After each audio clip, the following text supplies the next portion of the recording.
Okay, so we're doing. Why does it say I'm. Hold up. Why does it say I'm muted and deafened? That's not. There we go. This should be better. Okay, hi. As you can see, I am. Well, I don't know if you can see. If you're just on one platform, you can't see. But I am dual streaming today, which may or may not end up being a big old mess. But yeah, I wanted to give it a try because, as I talked about in like my big yapping stream, this game does not perform on YouTube. It gets like 12 views. So, oh, you are? Yes, I am. I have like a bunch of people on my Twitch side right now. But yeah, I wanted to give this a try over here, see if it performs better, because otherwise I will probably have to like drop this series, which I don't want to do, but like 12 views is just kind of sad. So you got this. Thank you, Kara. Thank you. So yeah, dual stream. Let's give it a try. So far it seems to be working. My CPU isn't exploding. You're streaming on Twitch? Yes, it's a dual stream. But yeah, I hope no scuff will occur. I said in my Discord that I was probably going to break my OBS. This is why I had to install a whole plugin to be able to multi-stream. So that's why my OBS got a little broken. Where a link in my Discord, Mavis. It sent 2 notifications. It worked this time.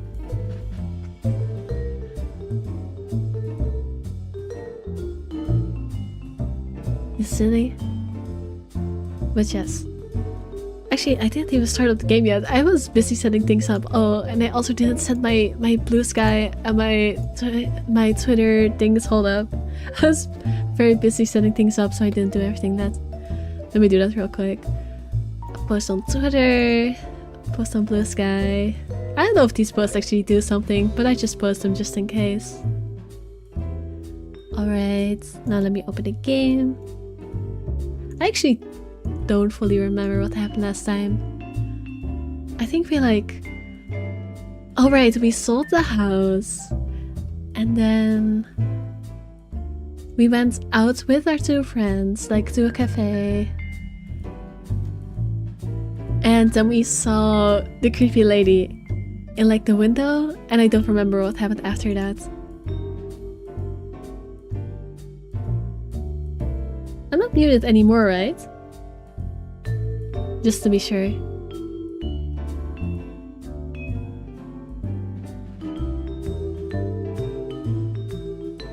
Let's see.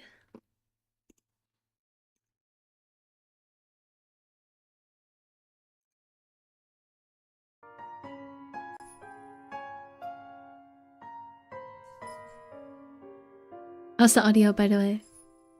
Can you hear me right? Can you hear the game?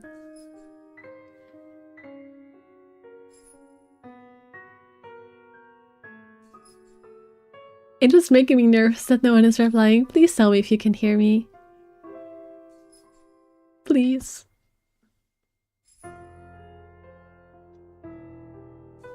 Don't make me suffer like this. Your audio is fine. Thank you, thank you, thank you. Okay. Alright. Let's get back into it. Oh, this game. Spooky. For some reason Twitch lags a ton for me. It looks fine on my end, but I have had it happen before that Twitch is pretty laggy, so... You could just be here. Like, I will be looking at both. I am not giving favoritism to any platform. You can just be wherever you want to be. And like, it's not like I have any special features on Twitch. I don't have any, like, redeems. I don't have points you can spend. It's just the same thing, but on Twitch. So there's not really a reason to be on one platform or the other. Continue.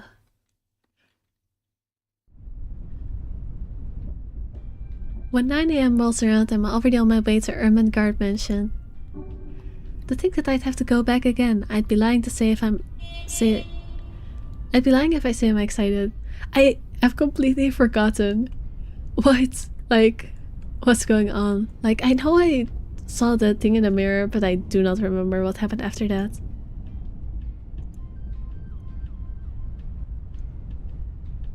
Well, we're gonna find out. I don't have to anymore. Rose happily gave me paperwork duty and I volunteered. We're on the last phase of the sale too. Stream elements not running? I really do not care, stream elements. Why are you in my chat? Stream elements is sending things and I don't know what it wants from me, but my stream is working so I'm not gonna worry about it. Well, almost. Papers to sign, documents to finalize, various other legalities to settle with the current owner and all that still. Never mind that its new owners want everything done within the week, when the process typically takes more than that. You want it done? We'll get it done. I really don't understand rich people. Me neither. But money can do wonders. I won't be surprised if they'll be able to push the process just a little more. Why am I already failing my reading today? Normally I do fail my reading and just mess things up, but normally it gets this bad like later in the stream. Today I'm just messing up right at the get-go. What is with my brain today? Oh my goodness. I forgot how to English. I take 1 day break and I immediately forget how to speak. This is why I should just stream every day, all day. Just 24/7, become one of those people that stream their entire freaking lives.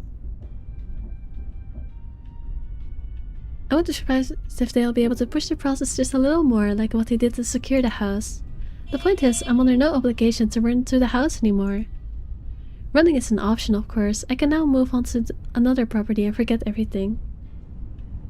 Sleep stream when? No, I already said I think those are very silly. I probably won't. However, at the end of the day, it's always my conscience that wins. What if something happens to those who have seen the letter? Ash, Zach, Becca, Miss McCulloch, the rights. The ghost will follow me to my grave. Oh, and she did show the letter to everyone that was around. That's maybe not the smartest thing. The mansion looms as we approach. Whispers welcoming me back, shadows calling. I hope this is the last time. Great, who is— oh right, I remember what we were gonna do.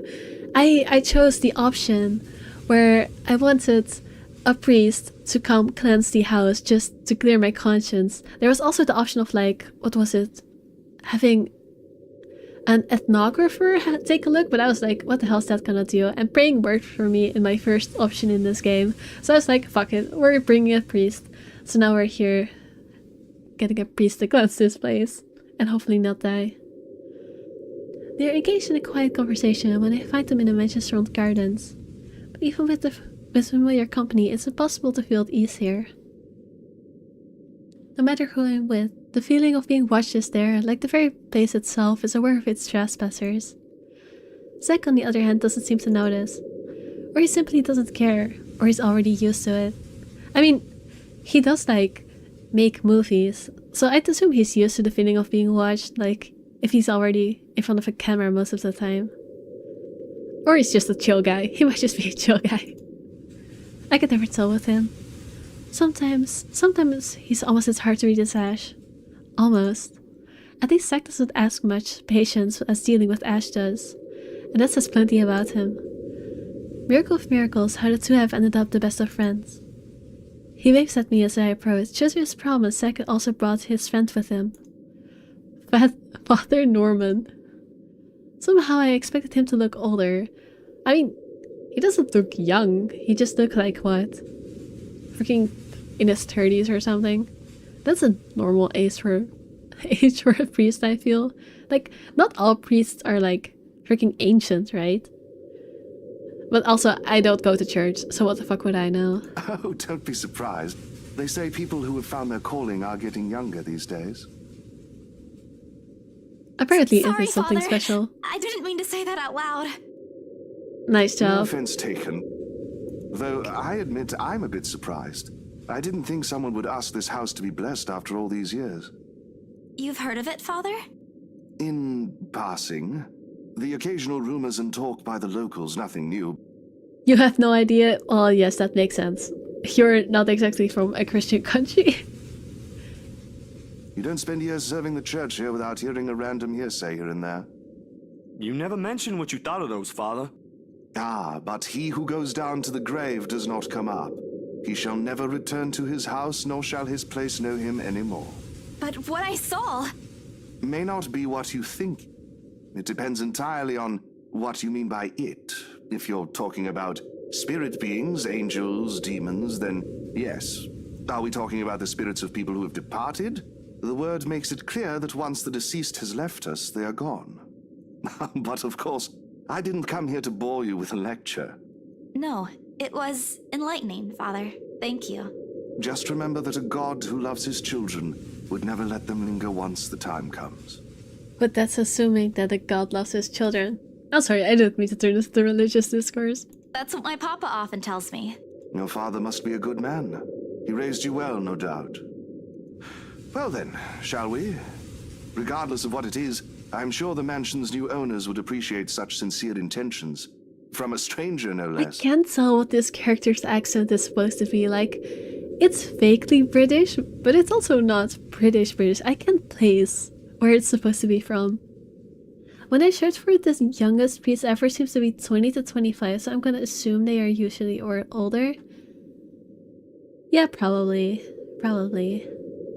I mean, yeah, now that I think about it, I guess they are usually like old men. I don't know. I'm not religious. I don't really care, to be honest. I'll leave. This way he won't see how tightly I'm clutching the straps of my bag.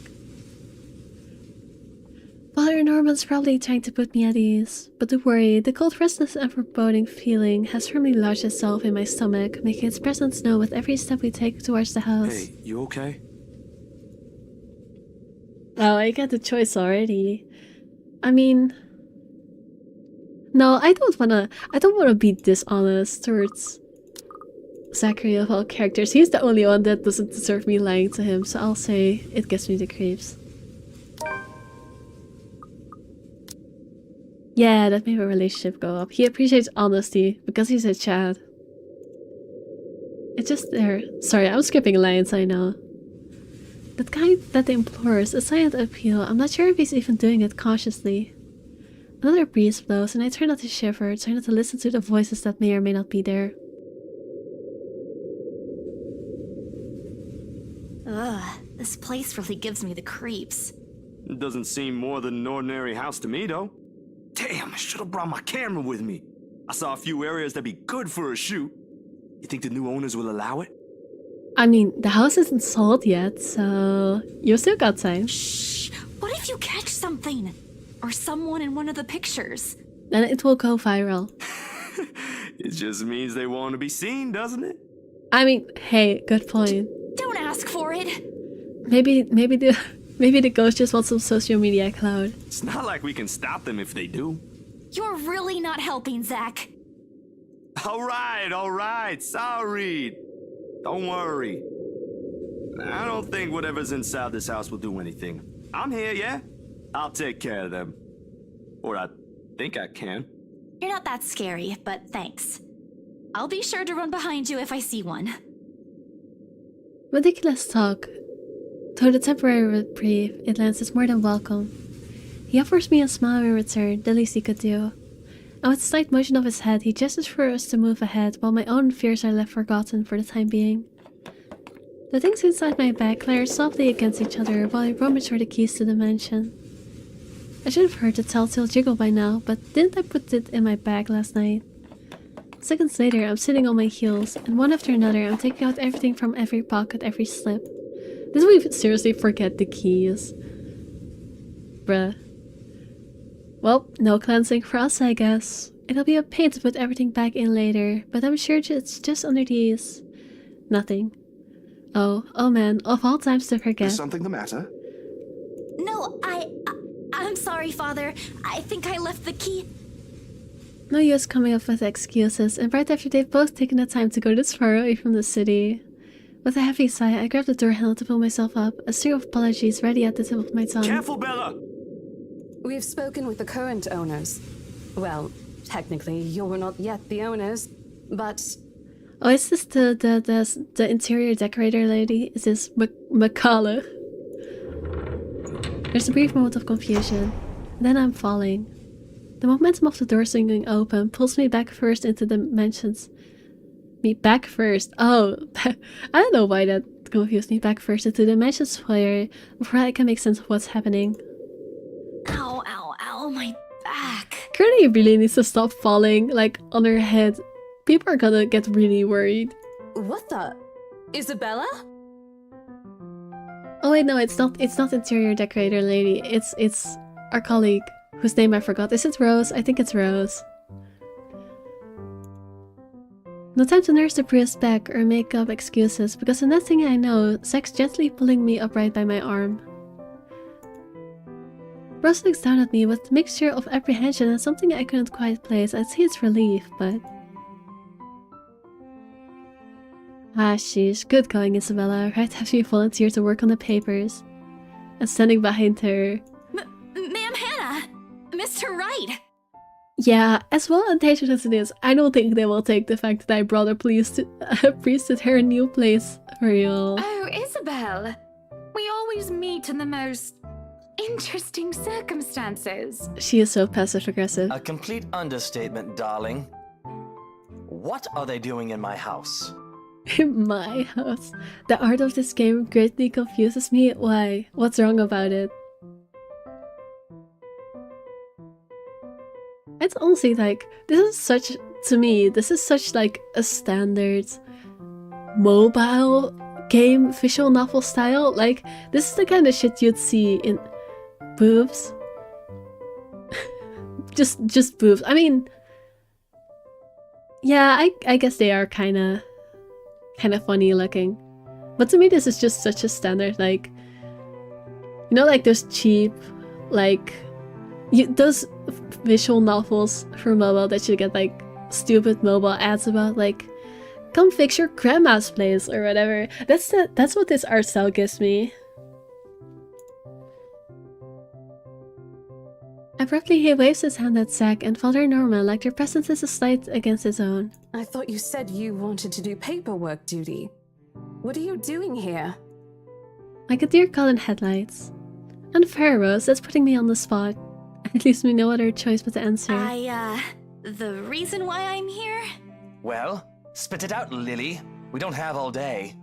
Still not their name. I'm just here to make sure everything is fine before you move in. I am so sorry, Mama. You said I'd go to hell if I lie. I bet likely will after this, but there's no other way. Just be honest. They will so see through this. They think it's weird if you're just hanging out at their house. You might as well say you brought a priest. I mean, the priest is literally right behind you. I think they're gonna catch on. Did you look at the link I sent you for the prequel mobile game for this? Did you send me a link for it? Hold up.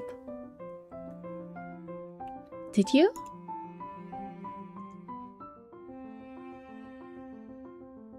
I'm scrolling up. Oh yeah, you did send me a prequel link. I did see it, I guess. But like, I'll be playing this first either way. Yeah, you did send it. I'll maybe check it out like after I finish this game. But I want to just get through this one first. Just because it's a prequel doesn't mean I have to play it first, right? Well, it isn't entirely a lie. I am here to make sure no one disturbs them after they move in. It just so happens that what I'm checking for and trying to drive away is one of the paranormal variety. Oh? The house appears impeccably fine to me. Mr. Wright shifts his eyes around in a careful manner as if his lookings for faults in every crevice of the house. The grin on his face, though, when he returns his attention to me is similar to what my kuya, Jordan, had often given me when he was up to something. What's a kuya? I know she's Filipina, but I don't know what it means because I don't speak the language. Nah, it's not a streamable game though. Ah. Usually a scare prank that inevitably ended in me crying. I never did forget the way my brother sneered at me then. Okay, so it means brother. part of me thinks that perhaps if I hadn't been the object of its mischief in childhood, I would have grown a little braver. Come on, little Lily. Lying doesn't do that cute little face any justice. It's one of those where you have to wait a day to open the answers. Oh, then I'm straight up not playing it. I hate mobile games for that very feature. I will straight up not play it. Kuya was his older brother, the drunk one? Right. No, I do remember that, right. Why do you remember more than me? I'm a very patient man. Now, why are you really here? Right now, in the face of an almost identical expression, perhaps even crueler than what I'm used to, the lie I told falls apart. The truth is, I was just thinking we could have the house blessed before move-in day. Imagine if they were like Jewish or something. This would go over like so badly. I mean, they probably aren't, because this is the UK. But imagine if they were. This would not go well. And why would we ever need to have this house blessed? Because I gooned for a character named Kuya. From what? What's the character from? For luck? And protection? I shrink under his scrutinizing gaze. For a second, I think he'll start shouting at me. Instead, he laughs. Not a mocking, jeering kind, but one wondering if he's hearing things right. I see he was amused, but I honestly couldn't understand what was so funny with what I just said. Was it really that weird? Wasn't it the custom here? I wish Becca was here to explain stuff like this. That's rich coming from you. When we saw Devil in court, you didn't. New Carnival. Wanna see him? Sure, send it on over. Seriously, New Carnival. Isn't that the Cooner game? Isn't that the game? I don't remember what the details of it are, but I know it's like a very not safe for work game. Cooner game? Yes! Doesn't it have like straight up like porn in it? I'm not crazy for calling it that. Actually, I'm looking it up. You're not escaping this. I am looking it up now. Yes? Well, at least you admit it. Why did you react with Cooner game then? It's true. It's just straight up true.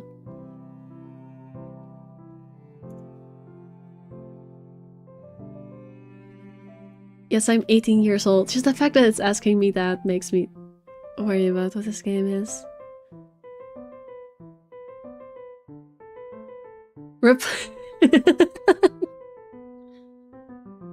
I'm literally on the page of New Carnival right now, and the first thing it says is, replenish your essence levels by having sex? So awesome! I mean, unusual. Mavis, what the fuck? You play this? I mean, I guess I don't want to judge, but also, damn, that definitely is a Gooner game. But show me the character. I want to see. Send it to me. I'm waiting.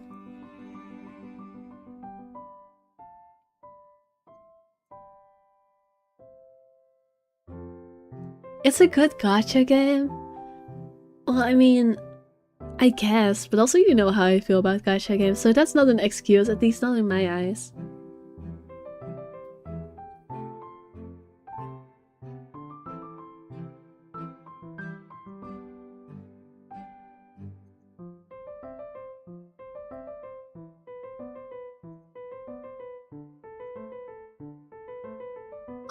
Okay, you know what? This is actually valid. I too would sim for this character. Let me show it on screen. Here, wait.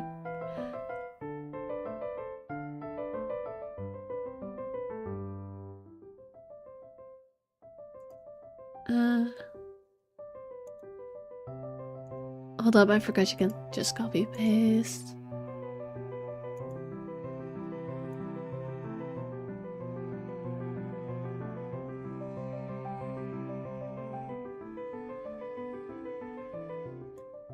Images.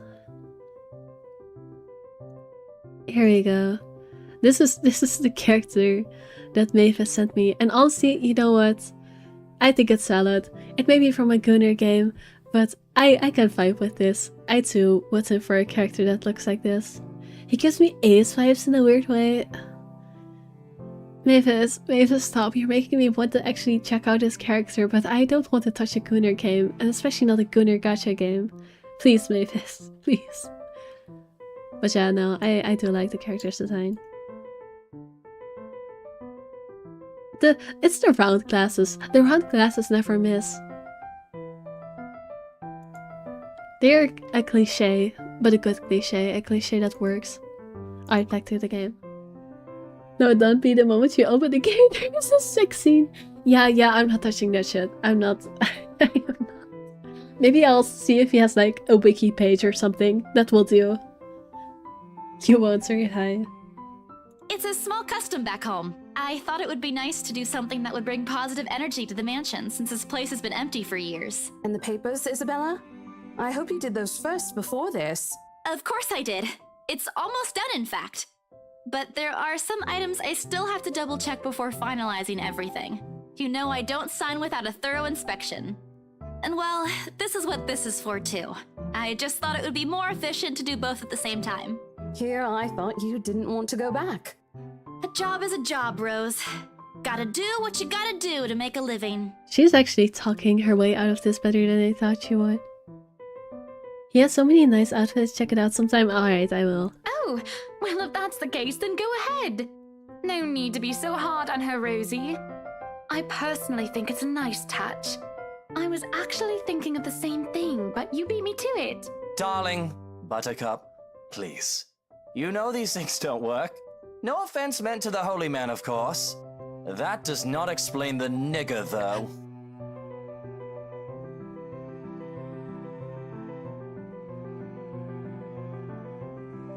I should have known. I should have known. I knew there were slurs in this game, but I forgot because it's been a while since I played. I forgot that I read that there were slurs in this game. I should have known it would come from this guy, the fucking Draco Malfoy looking ass. I should have seen it coming, but I did not see it coming. Oh my goodness, why? We should have known. Yeah, I guess let's just move on from this. That's just, what the fuck, man. I thought he was like semi-okay since he wasn't as bitchy towards us as Hannah, but no, he is not okay. He is a freaking ass. All of a sudden, there's an awkward silence that even Roosevelt people seems reluctant to break.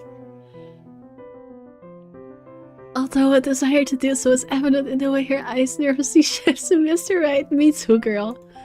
I'd be giving him the hardest side eye right now. Meanwhile, Zach is gripping my arms and he tightens. He doesn't say anything further, but there's a conflicted look on him when I glance up.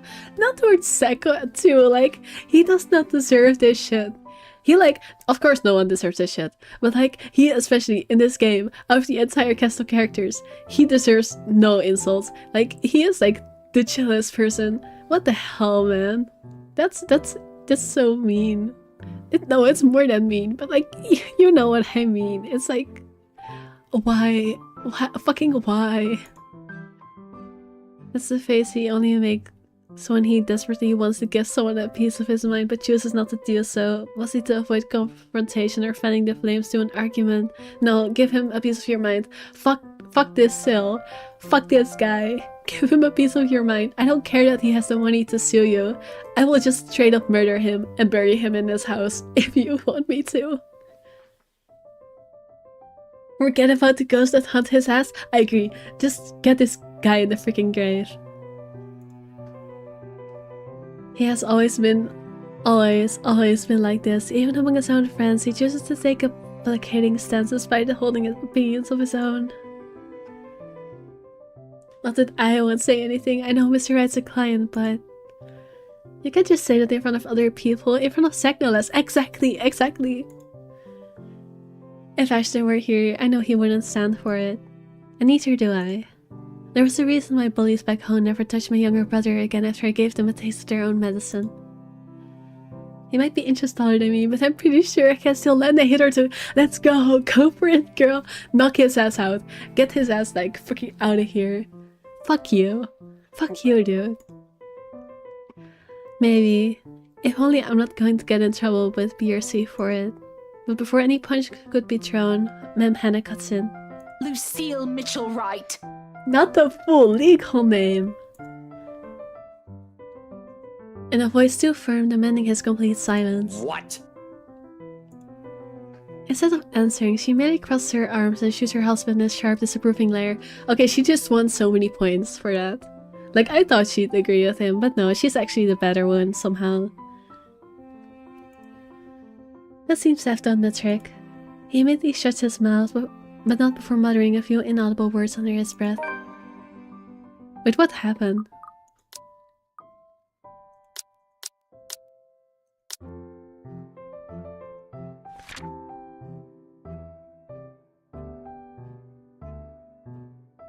Oh, sure, alright, it's just this choice.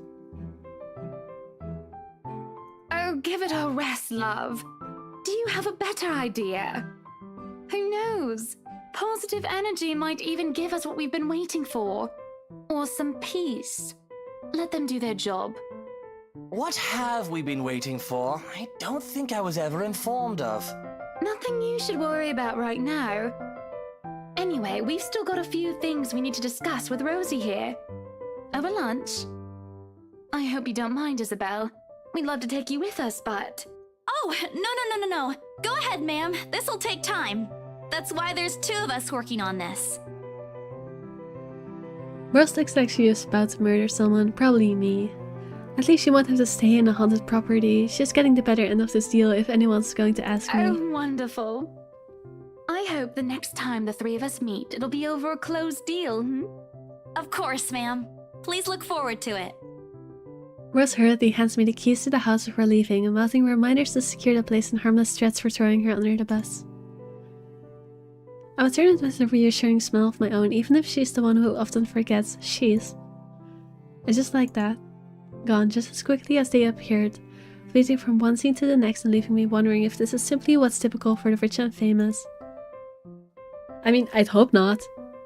I'd hope the rich and famous aren't like this, but also, they probably are. Actually, I know they are, which is unfortunate. If so, I'd rather stay with my rundown apartment or a little shack back home. There's still joy in the smallest things after all. With a house this big, it's not surprising when the ceremony takes a few hours to finish. The sun's already high by the time we've gone through the last room. I can never say I'm a devout follower of my own faith, even with Mama and Papa's teachings. But hearing every word Father Norman uttered as we went through the house has put me at ease. All of a sudden, the mansion doesn't seem so scary anymore. Maybe there is an end to this. If this gives me an ending, I'm going to be so happy, because then my decisions to choose the religion options will have been proven very right. But I don't think it will, because that would be way too easy. You got fish to snack on? That's delightful. I honestly could use snack. Actually, I'm gonna pour myself some tea. I didn't really drink anything before starting stream, which isn't smart, because this is so much reading.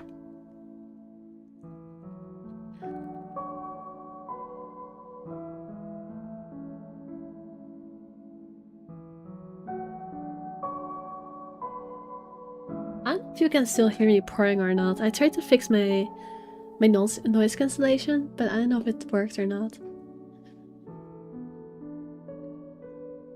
Or perhaps this is the end. Father Norman bids us goodbye upon exiting the mansion grounds. He has business in the village nearby, he says, a minute gesture to reach out to the members of their parish every once in a while. What's a parish? No, you can't hear. Okay, that's good. That's good. That means it's fixed.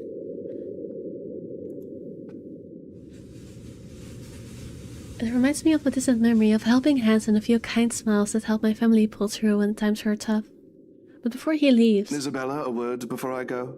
Zachary hasn't been really forthcoming with your situation, and it is something I understand it wasn't his to share. But whatever burdens you, know that it's not a permanent fixture in your life. Besides, you have people to bear it with. That's actually good reassurance. Like, it's not too religion-focused, that's just good reassurance. We stand, Father Norman. I bite back the harsh retorts before they come out, masking it with a smile as we wave the good priest off. Its words, though, meant to comfort, has only left a bitter taste in my mouth. As if they don't believe you, what am I to do? Anna lands playfully on my shoulders, taking me out of my thoughts before they take a sudden turn. My smile doesn't quite reach my ears when I turn to him. Say, do you want to go somewhere? Right now? Where to? Anywhere in the city. I'll leave it up to you. Oh, I'm absolutely hanging out with Zach. Not just for myself, but like, he deserves to be cheered up too after what he just got put through. I'm so sorry, Zach. It wouldn't hurt. I've got some stuff I need to buy. Yeah, my Groceries. relationship is so high. That's good. And there's a shop I want to check. Is it real food this time? Let me guess. Rebecca? She's just worried about you. Even I can't eat that much instant noodles. Think of it as a talent. Let's just go, Zach. I smile, a real one this time, devoid of any unpleasant thoughts. Regardless of what happened between us these past few days, I don't want to think harshly of them. Wow, that sure is a water animation. Like, that is definitely going off the edge of that fountain. Like, I don't think you can stand near that fountain without getting dripping wet. Like, I'm not the only one seeing that, right? I don't think that animation is right. They definitely just smacked it on top and didn't check to see if it fit properly.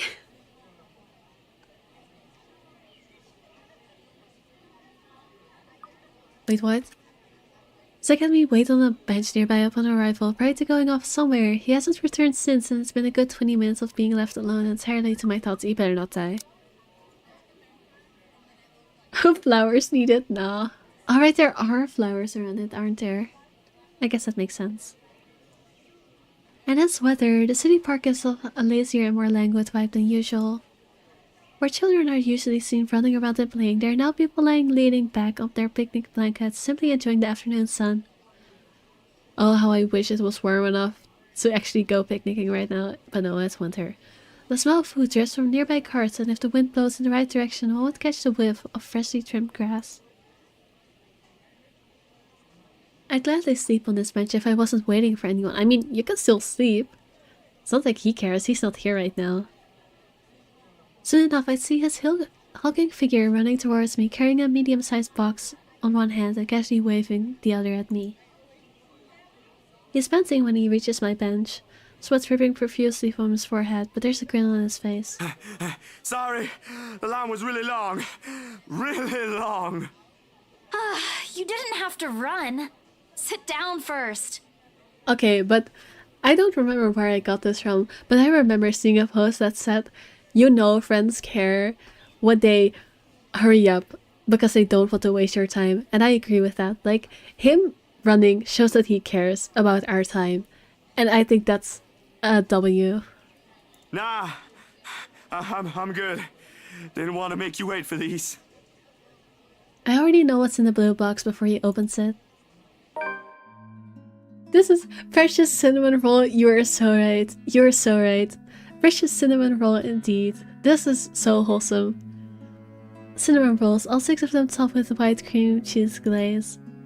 The very same ones I bought after I sold my first property. After I met Zach, Ash, and Becca. Funny how such a small thing could trigger a distant memory, no matter how mundane it is. I don't say no to free food, but why is he getting me these now? What for? He leans on the empty space beside me, wiping the sweat off his forehead before An answering. apology. And as thanks for yesterday and the other day. You don't have to buy me anything, Zach. You were upset. You haven't been yourself recently, and people kind of miss that, you know? Are you just saying that, or... No, really. Rebecca told me. You know how she is. Ashton, too. Ashton was an ass. He should have been named Ashhole instead. I agree with you, but also this is not the moment for it. Just accept his kindness. He went a little overboard, yeah. I can talk to him if you want. He'll still tease me about it, even if it's Rebecca telling him to stop. Besides, I can handle him. You always do. And yesterday, when you talked me through my little slump, I thought, hey, I want our old Isabella back. Are you still upset? There are times when I wish Zach had been my bigger brother or Becca my older sister. Maybe life would have been a little easier then. Maybe Papa wouldn't be as sick as he is. Maybe. Maybe I wouldn't be alone here. God, you aren't alone here. They might not be your family, but they are your found family. They are your friends, and that also matters. But then again, if they are what I wish them to be, I wouldn't be here. I would have met Ash too. Life back home is tough, but for all that I wouldn't change it for one selfish wish. In a city of 68,000 people, I have people I could depend on. 3 of them in fact. When you think about it, when you compare the numbers to the odds of finding someone like them amidst a sea of nameless people, I'm lucky. Thanks a lot for today, Zach. You didn't have to, but you did. I can always count on you. My title is being proven so right. My YouTube title, at least. I was like, maybe this is too harsh, but no, it's just truth. Zachary is the only character in this game that doesn't suck, low-key. Just me? No Ashton or Rebecca? Oh boy, they won't be happy to hear that. Oh, I see the friend zone. I mean, they are friends. It's not so much a friend zone. They are friends. Like, I don't get like more than friends vibes from them. I don't mind being the favorite though. I mean, if you can be, I will absolutely pick that option, but I don't get the vibe. Nope, no favorites. But you cook better than both of them, so that's a plus. It's always been food with you, ain't it? I mean, she does eat like instant noodles every day, all day, so I too would care for food in that situation. Don't put it like that! You're making me sound like a glutton. I'm not saying you are, but it does feel good to know there's someone I can invite for food to be able to eat all of it. Only that? I thought we were also art buddies. Oh no, it's like she wants him to be her older brother and she wants Becca to be her older sister. But Ashton? Nah. Actually, yeah, I wouldn't want Ash as an older brother either. But also they probably avoided saying that because they have like romantic chemistry going on. At least Ash seems to like her. Oh, that too? At least this game won't make it weird incest.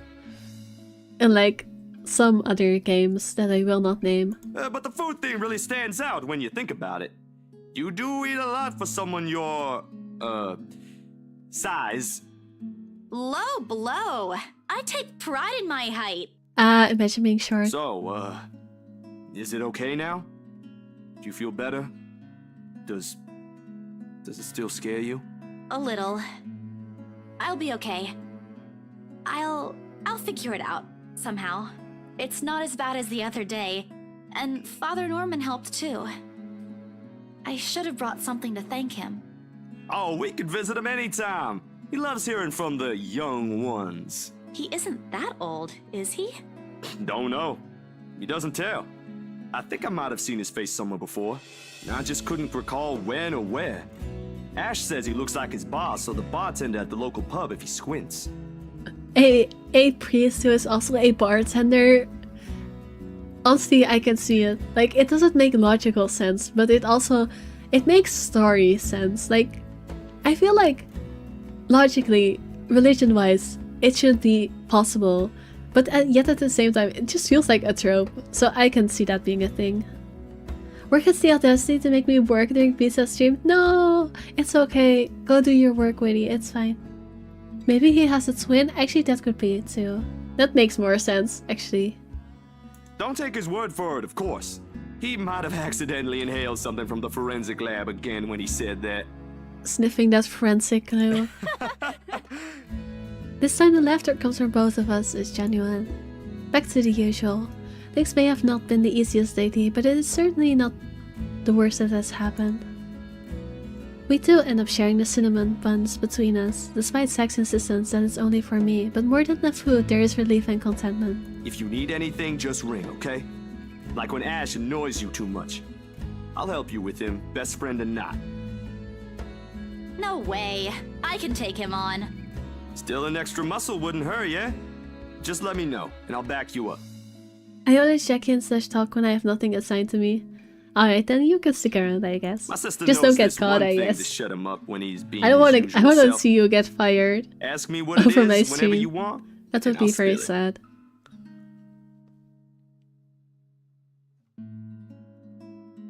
Your sister? I don't think that's necessary, but thanks. I'll keep that in mind. Otherwise, I lurk when I do have to. It's all good. Alright, alright. He leaves me with a smile and a wave. Off to some new gig again. As for me, we still need to talk, Becca, Ash, and I. Put petty agreements aside like the adults we all are. This, however, is a start, no matter how small it may be. I just hope I can keep them safe. Well, I mean, I did, like, show them all the horror letter. I mean, it's a good thing for us, because it's sad to share with people else, but, you know, they're you have done not quite the right things in order to keep them safe, you know? Not to mention that this game has the perspective of multiple people, so there is no way they're actually gonna stay safe. They are gonna be in trouble. Don't worry, because I'm very safe job-wise. Anywho, what's this all about? Also, hi chat. Yes, hi chat from Witty, both to YouTube chat and Twitch chat, because I'm dual streaming to 2 platforms today. What's this all about? We got a horror letter that said to share with people in a haunted mansion, and now we went to go get a priest to cleanse the mansion, but our friends still think we are kind of crazy for making that happen and thinking that was necessary. So now our friends, our true homie Zachary, brought us out to a park with some cinnamon buns to like make us chill out. That's what's happening. The quick TLDR. For the first time, the sunlight feels less harsh. Maybe a walk is good. I need to visit the grocery too. Come to think of it, wasn't there an art store that opened recently near the park?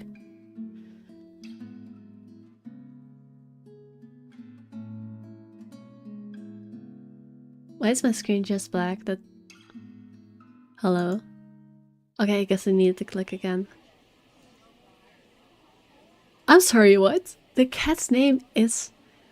Baruthiel? Baruthiel? Baruthiel?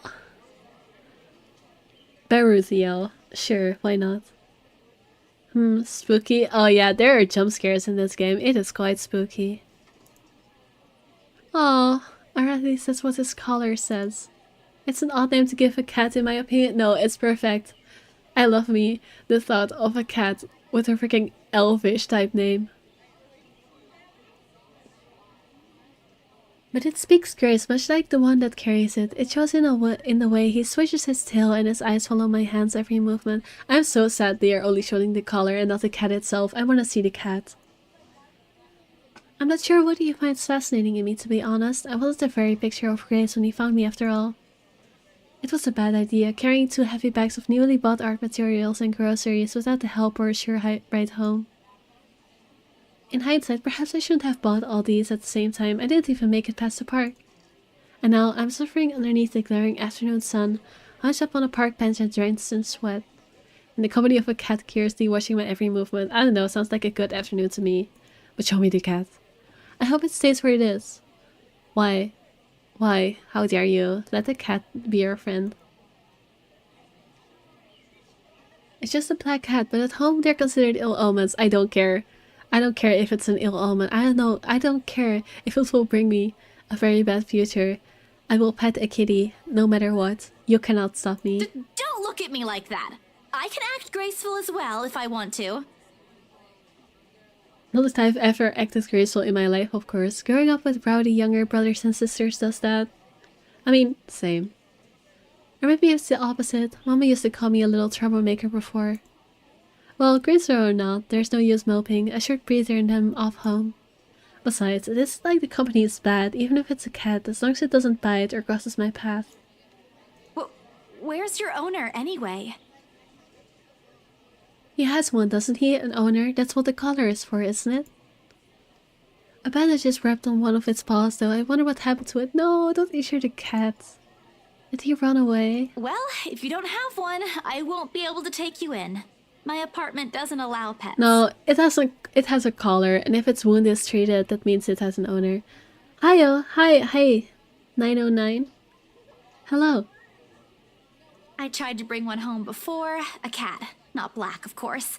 Why not black? I know you just described that they are ill omens, but still, why not a black cat? Black cats are good kitties too. And Rebecca threw a fit before the landlady could.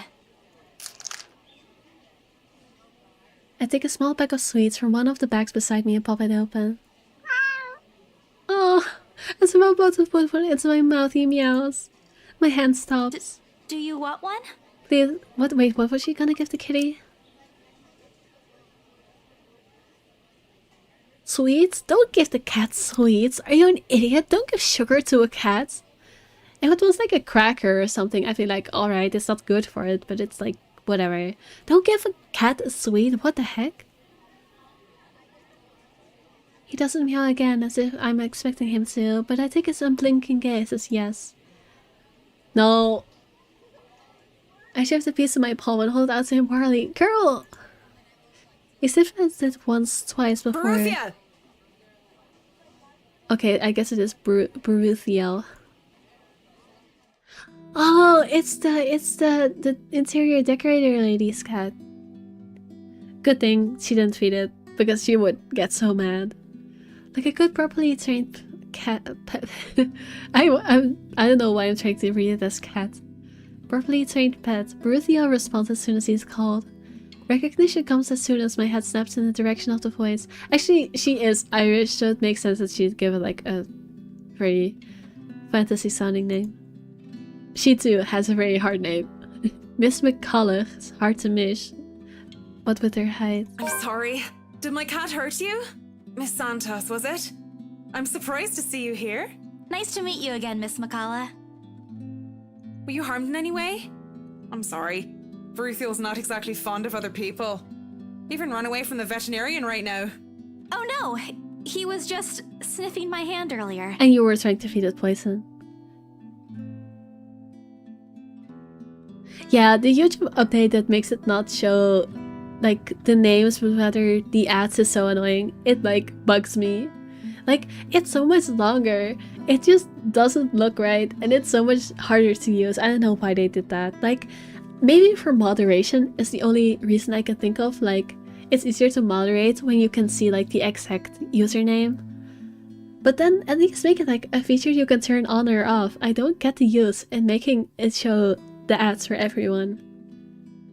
My Boruthiel's a she. This is such a cat owner thing to do. Like, no, totem misgender my pet. All this time I thought, the pause in conversation, if this can be called one, is uncomfortable. We're merely two people working different jobs for the same client. Frankly, meetings like this don't happen often. If it does, a simple nodding of heads is enough. Still, trying to be friendly wouldn't hurt, right? I'd be that person who can only talk about your job to other people. That's quite exhausting. I'm gonna talk about a cat. That made it go down. Girl, you have no taste in conversation topics. Talking about a pet is always the right choice. I keep my tongue cordial and warm. I'm actually surprised you have a cat, Miss McCullough. Wait, why is my stream lagging? Hold up. Let me 1 second. I don't think anyone is watching on the Twitch side, so I can't really ask if it's lagging for them. But for me, it's lagging, which is the thing. Oh, now it's good again. Alright. I think you should play Ahead in Time. It's a really underrated game. I actually haven't heard of it before. I can look it up real quick. I mean, I was already looking up what the... I was already looking up the game Nathas mentioned earlier, so I can look up this one as well. Ahead in Time.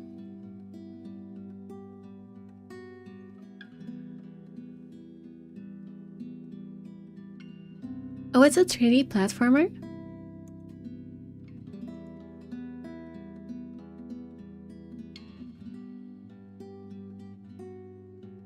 It looks pretty cute, actually.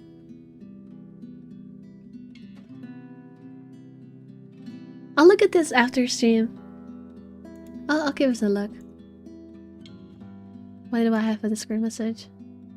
Okay, it doesn't matter. Alright, back to the game. And why exactly is that?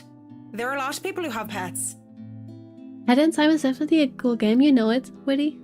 Yeah, but not a black one. I'm amazed you're taking care of one. Don't be. Oh, this is why it made the relationship status go down. Because she is racist towards her black cat. I don't understand what you're trying to get at. Is there a problem with my cat? Yeah, no, I take it back. This is 100% valid. For being upset with her, I too would be angry if someone was being negative about my pet. No, not at all. She's very sweet. Just in other cultures, aren't they a sign of bad luck? You played it and it's really entertaining. I'll definitely give it a look. Back at home it is. My grandmother used to tell me stories about it and... Nothing has happened to me so far. Displeasure is evident on her face, me too. Ah, of course, I've forgotten that for other people, black cats are an omen of good luck. Are they? I don't think I've heard of it being an omen of good luck specifically, but I just don't care. Cats are cats. I rack my brain for a way to remedy the situation, but she holds out a hand. This is a good place to stop and end this conversation, don't you think so? It is good to see you again, Santos. Oh, she's so mad. A complete dismissal if I've ever heard one. I watch her as she leaves, so she stalls shortly before crossing the threshold separating the park and the street. She faces me again, looking like there's something she has forgotten to say. By the way, about the Ermengarde mansion, with my clients, it's the rights. I mean, I hope you don't mind me asking, but has the deal been finalized? There's still a few papers they need, but the house is more or less theirs now. Ah, thank you. That's all I needed to know. Wait, about the mansion. Girl, don't make the situation worse, just let her go. The letter, the same one they saw. Whoever she is, she's asking for help. Someone. I want to tell Miss McCulloch that the urban legends aren't just legends anymore. They're real. She's not going to believe me, she isn't. Don't mind me. I need to go too. Yeah, good decision, honestly. Have a good day, Miss McCulloch. I hasten to pick up all the bags I've left on the bench and run as far as my legs can take me. In that moment, what I'm carrying in my hands weighs far lighter than the overwhelming guilt trying to consume me. Home. I want to go home. Anywhere where I won't be reminded of the house. Of her. Of my own cowardice. I forgot how messy her room is. Instead of this cheap plushie, I didn't even see that before. It's quite cute. What is this nonsense radio noise?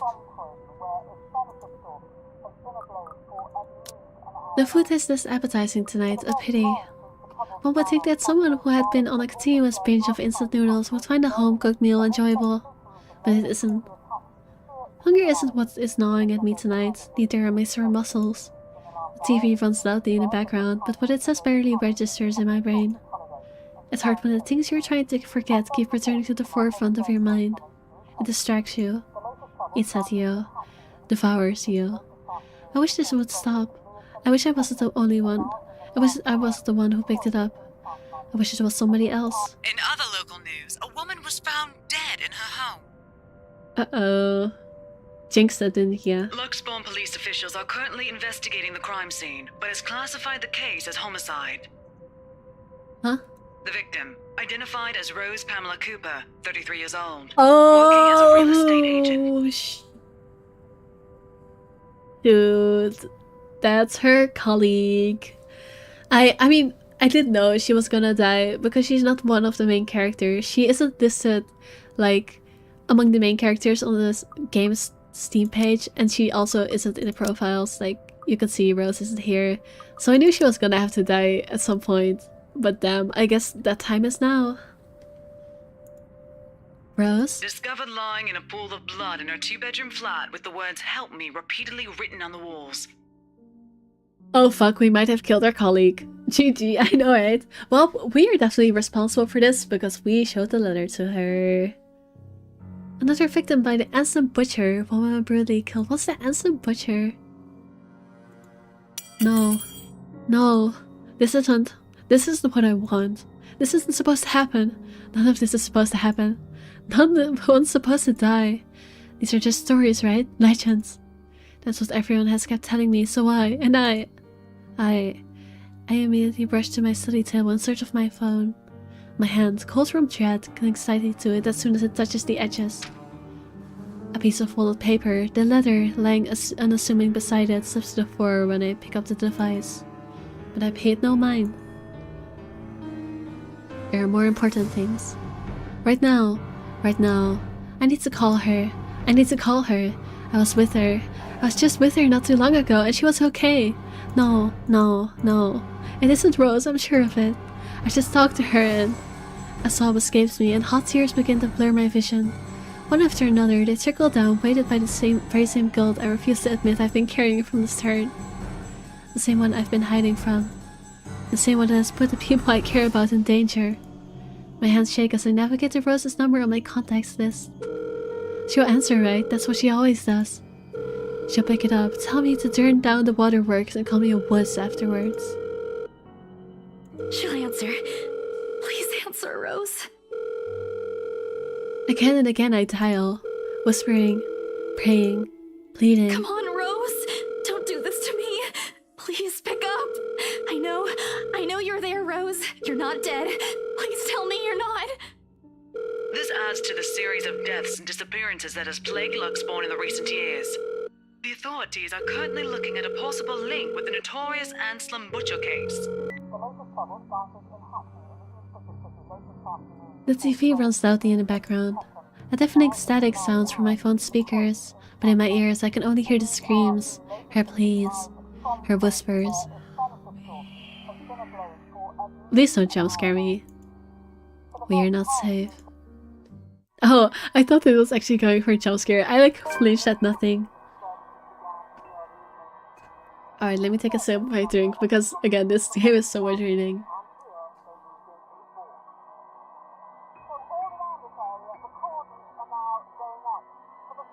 Wasn't a poster on the wall, by the way? Some kind of guy in a suit. I don't know. I never noticed that before. A bustling sensation jolts me awake. My body still wants to sleep, to forget what I heard, what I saw last night. But it's there, nudging, prodding at me. Slowly, I become aware of how awkward my position is, and the aches of the company sleeping in a curled-up position the night before. If I even slept at all. Memories are impossible to forget now that Rose is gone. They say it's easier when you say it out loud, instead the words weigh heavier on me each time. She's gone. Gone because of me. Gone because of the letter I was too curious to look at. I should have been more careful. I should have just kept my mouth shut. I should have destroyed it before anyone else had gotten involved. I should have. The notification light on my laptop blinks insistently, mockingly, when I look at it, as if it's calling me back to my sense of normalcy. I check it, nevertheless, out of habit more than anything. To all BRC employees, in light of the recent end events. Don't they just mean the recent events? Why does it say recent end events? In light of the recent events, there will be an all-staff emergency meeting from 1 PM to 2 PM. Attendance is a must. Company changes, new hierarchy and policies will all be discussed during the meeting. Everyone is expected to bring a copy of their own attendance logs and sales reports for the last 6 months to be submitted to your respective managers for review. We are expecting everyone's cooperation. Thank you. Joe and Alice Schultz, BRC HR Manager. If this were one of those typical days, I'd happily comply and get myself to our office. Today my limbs just feel heavy. On one hand, going will keep me busy, take my mind elsewhere. On the other hand, the place in itself is just a stark reminder of what my fears have cost me.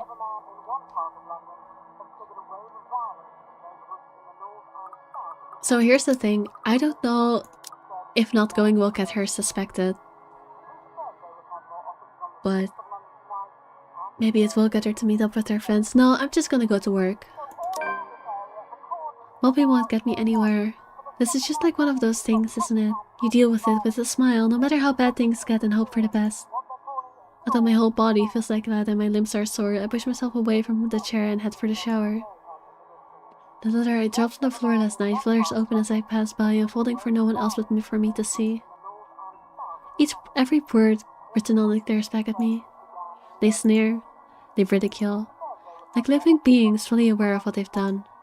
With a huff, I pick it up and shove it into my bag, perhaps with more anger and frustration than I'm used to showing. Why are you taking it with you? Like, it has already killed someone. Why are you taking it with you? This too I'll deal with. Somehow, I'll find a way to make things right. I have to, before it takes more people from me. Even if I must do it on my own.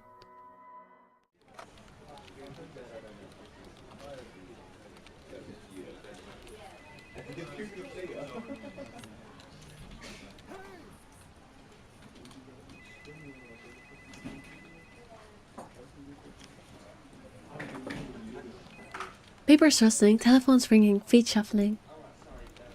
Overall, today looks like a typical working day at Briar Realty Corporation. Except it isn't. The air is thick with tension and unspoken questions. No doubt everyone present has already heard about Rose.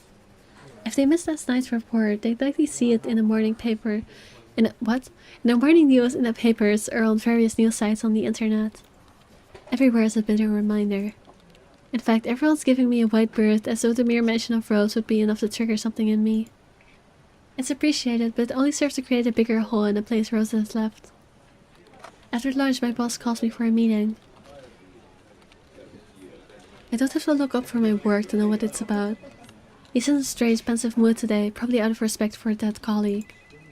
Oddly, I'd appreciate it more if he just shouted at me today. B, you got a letter like this. You know it's real, who are you showing? You got a letter like this, you know it's real, who are you showing it? Well, also that's hard. Because on one hand, I know that if I don't show it to anyone, I will just fucking die. But on the other hand, who would I want to take with me? Like, maybe... maybe I just, like, mail it to the office of a shitty company. Like, I don't know. Okay. I'd mail it? No, I cannot be saying this. I'd mail it to the office of DG Sarge. That's their problem now. I'm so sorry. I don't think they deserve that. But it's the first black company I could come up with. God.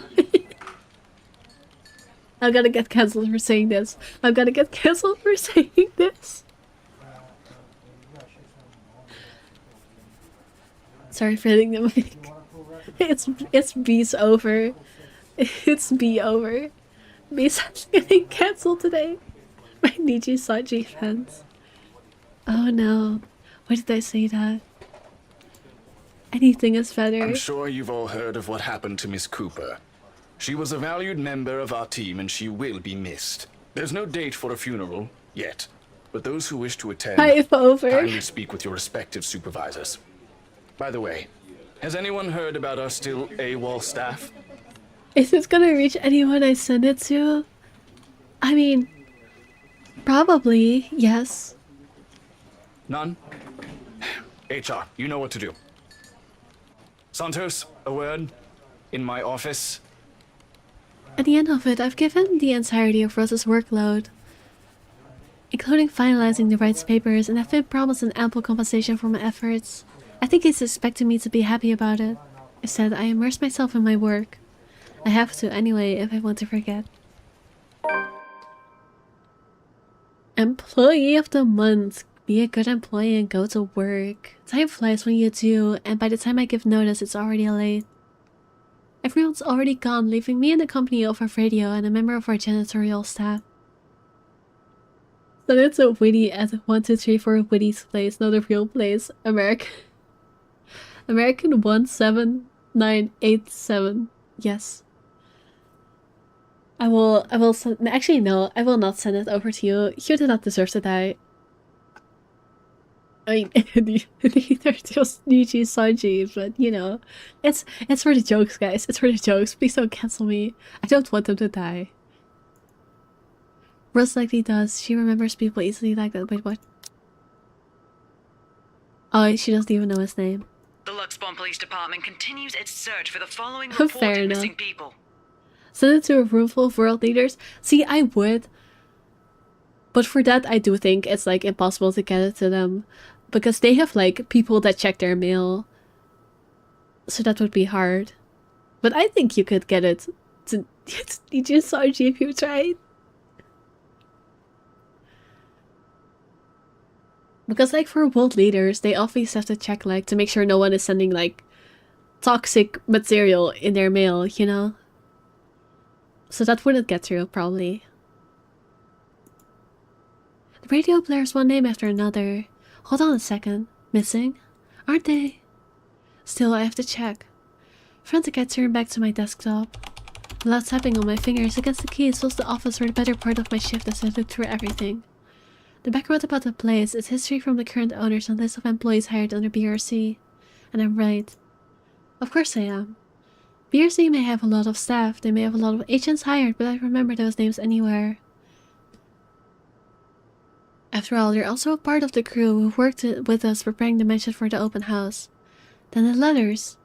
No, that can't be. I hope it's not what I'm thinking. But Rose is... Something snaps into place in a fraction of a moment. Those people, Rose, the letter. I need to... No. If it's like this, they still won't believe me. I have to make sure of it first.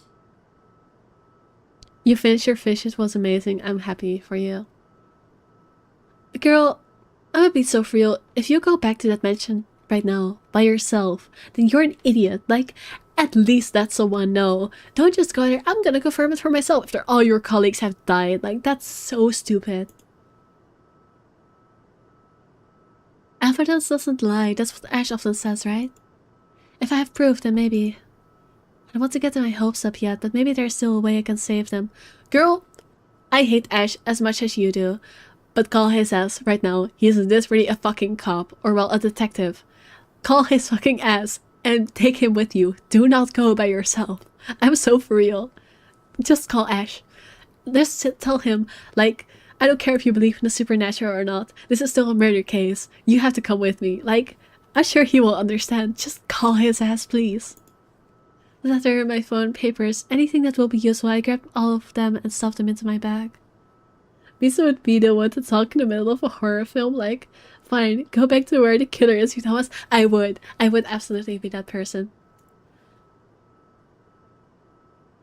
I can't stay here, there's something I need to do. There's something those papers should.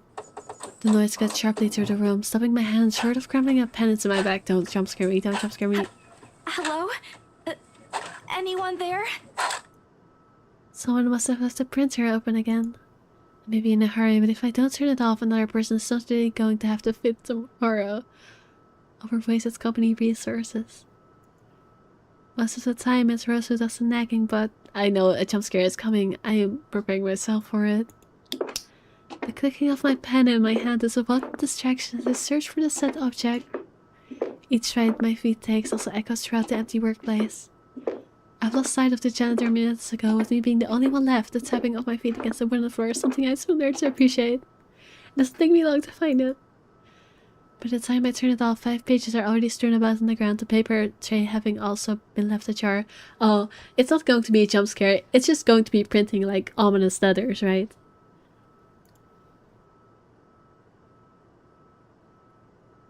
Sighing, I pick up each of it to put someplace proper.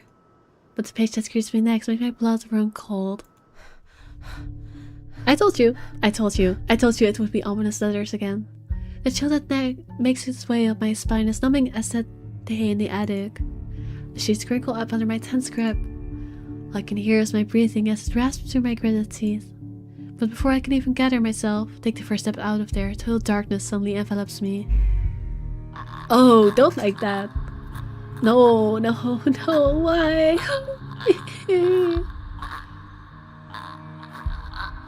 Girl, are you choking or something? Do I need to like perform Heimlich? Girl, oh that sound, I know right? It sounds like she's just like freaking choking. I'm gonna pour myself some more tea. I need something to calm my nerves because I know a jump scare is coming. And I know it's gonna get me somehow, even though I know it's coming. Oh, this noise is definitely very unpleasant.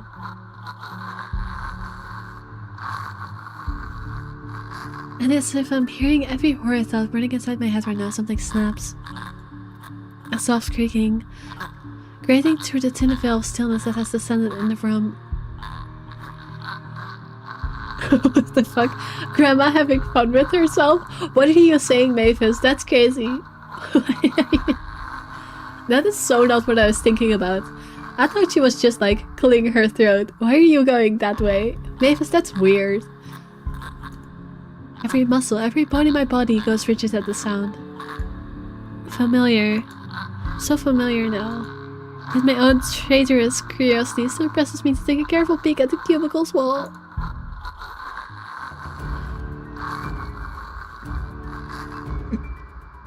It's her. Hi, girlie. Why are you moving your head like that? I'm 5. Yeah, how hi, Queen. I mean, she does have great hair. And the dress looks really good on you. Ha ha ha. Please don't kill me. Ha ha ha. We can make love if you want. Do you want to be my girlfriend instead? I would very much appreciate that over you killing me. I just know her head is going to snap back and I am going to fucking jump out of my chair like 5 feet back. It's going to be bad. Sitting in the only exit of the office, albeit facing away from me. I'm keeping my hands on the keyboard. I can feel a quick time event coming. I haven't forgotten. Somehow, despite how long ago it has been, I have not forgotten that this game has quick times, even though I haven't gotten any yet. I know this game has quick times. She doesn't even need to turn around for me to know it's the same misshapen face, tethered close and unsightly gait. Actually, I don't think we have seen her face before. I've always picked the options that made me not look at her face. The same person in the attic. I take a step back, the pen I'm holding slips from my hand, and no. I'm freaking, you can't see it, but I'm like closing my eyes right now because I don't want to look. Her entire head turns. Hi, girlie. Thankfully, it wasn't like a snap turn. It was less bad than if she'd just like done it fast. Oh, she is pretty. She is, but also, no, actually, no thanks. Like those lips look chapped. No, thank you. Actually, get some lip gloss. Spook.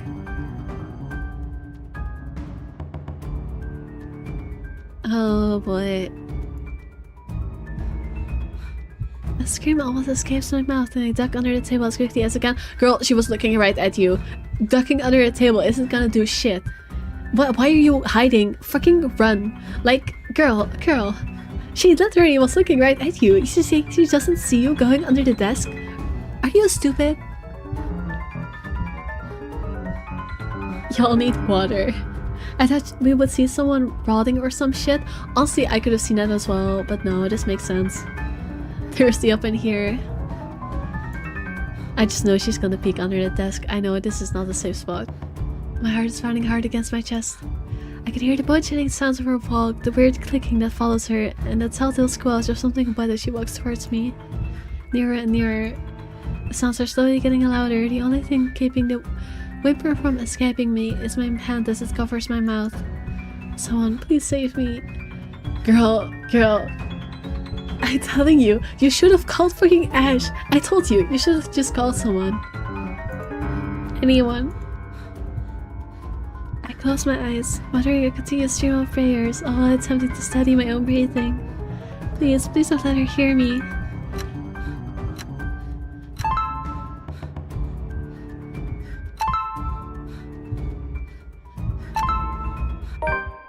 Sorry, I had to lock in for a second. I knew a quick time would come.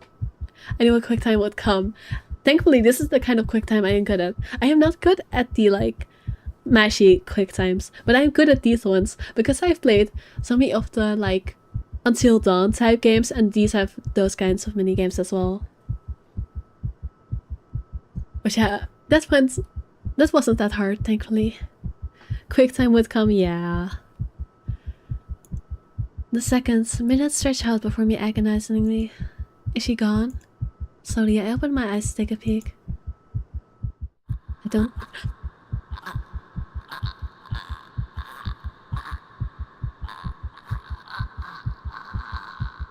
I didn't half jump out of my chair just from that. I totally didn't. I don't dare move or make a noise. Oh, if I messed up that quick time, I would have been straight up dead. It would have been game over. Like, not even joking. That would have just straight up been game over. Girl, shut your mouth, girl. Alright, shut up. In the face of such terror, I can only beg, let out silent please whoever is out there. Please don't let her notice. I want to live. Is there more quick times or am I gone?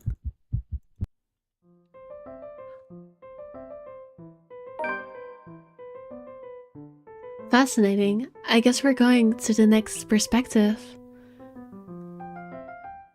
Not you, B.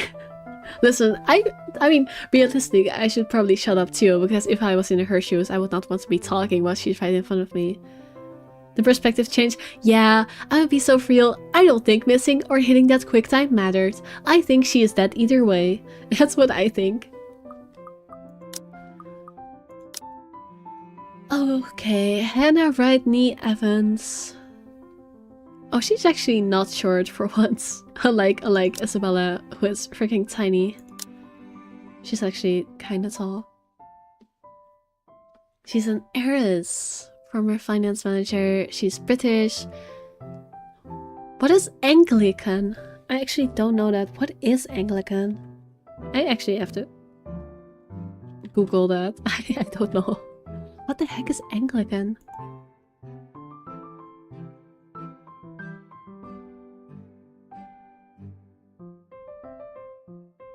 Oh, wait. I have to translate this to Dutch because I think I know what it is. Oh no, it isn't.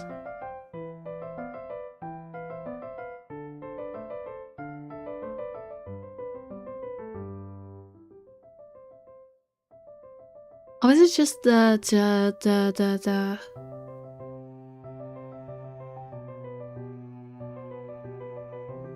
No, I don't know what it is. What the heck is this?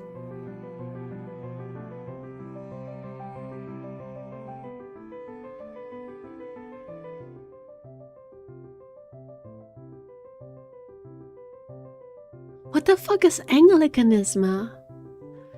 What? Apparently it's just Christianity, but specifically English, but I've never heard of it.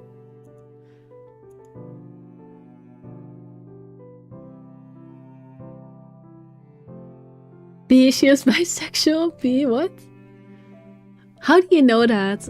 Why is she bisexual? I mean, good for her, but also... Not her likes being iconic women. You know what? She is a bisexual. She is a bisexual. She is, read it. Masters in Business, Administration, major in Accounting. Dog session, parties and dancing, the beach, children, iconic women. Of the Luxembourg upper class, Hannah is used to living a life of luxury. Absent parents made her crave for attention, though something she gained from her private tutors and nannies instead.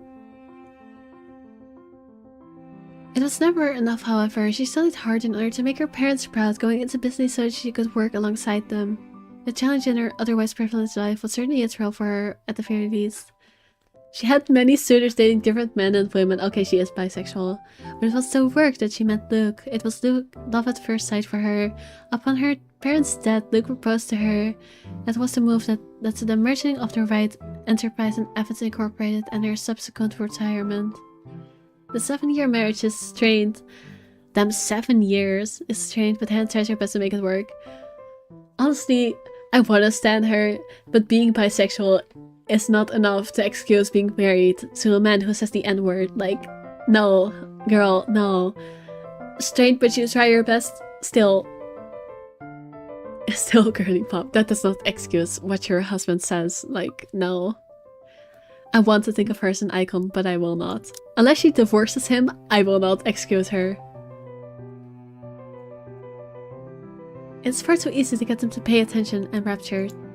They hang on to my every word and follow my every move. All of it would have been stifling had I not grown used to such stares. Most are respectful, some are hostile if we are honest. And if you are downright inappropriate, after all I am. Kinda right. Oh, this guy looks like the freaking priest as well. Oh, wait, right. They did say that Ash's superior looks like the priest as well. So maybe they are triplets. Maybe they are triplets and one of them is a priest, one of them is a bartender, and maybe one of them is this guy, a police officer. Bisexual? Well, yes, I have a bicycle. Wait, what? There's a moment of agitation as a familiar but less than welcome face approaches me with a suggestive smirk on his face. Of course I have to keep a benevolent smile and greet him as I greet any good friend. After all, this man could turn heads being famous in his own right. Officer Lee!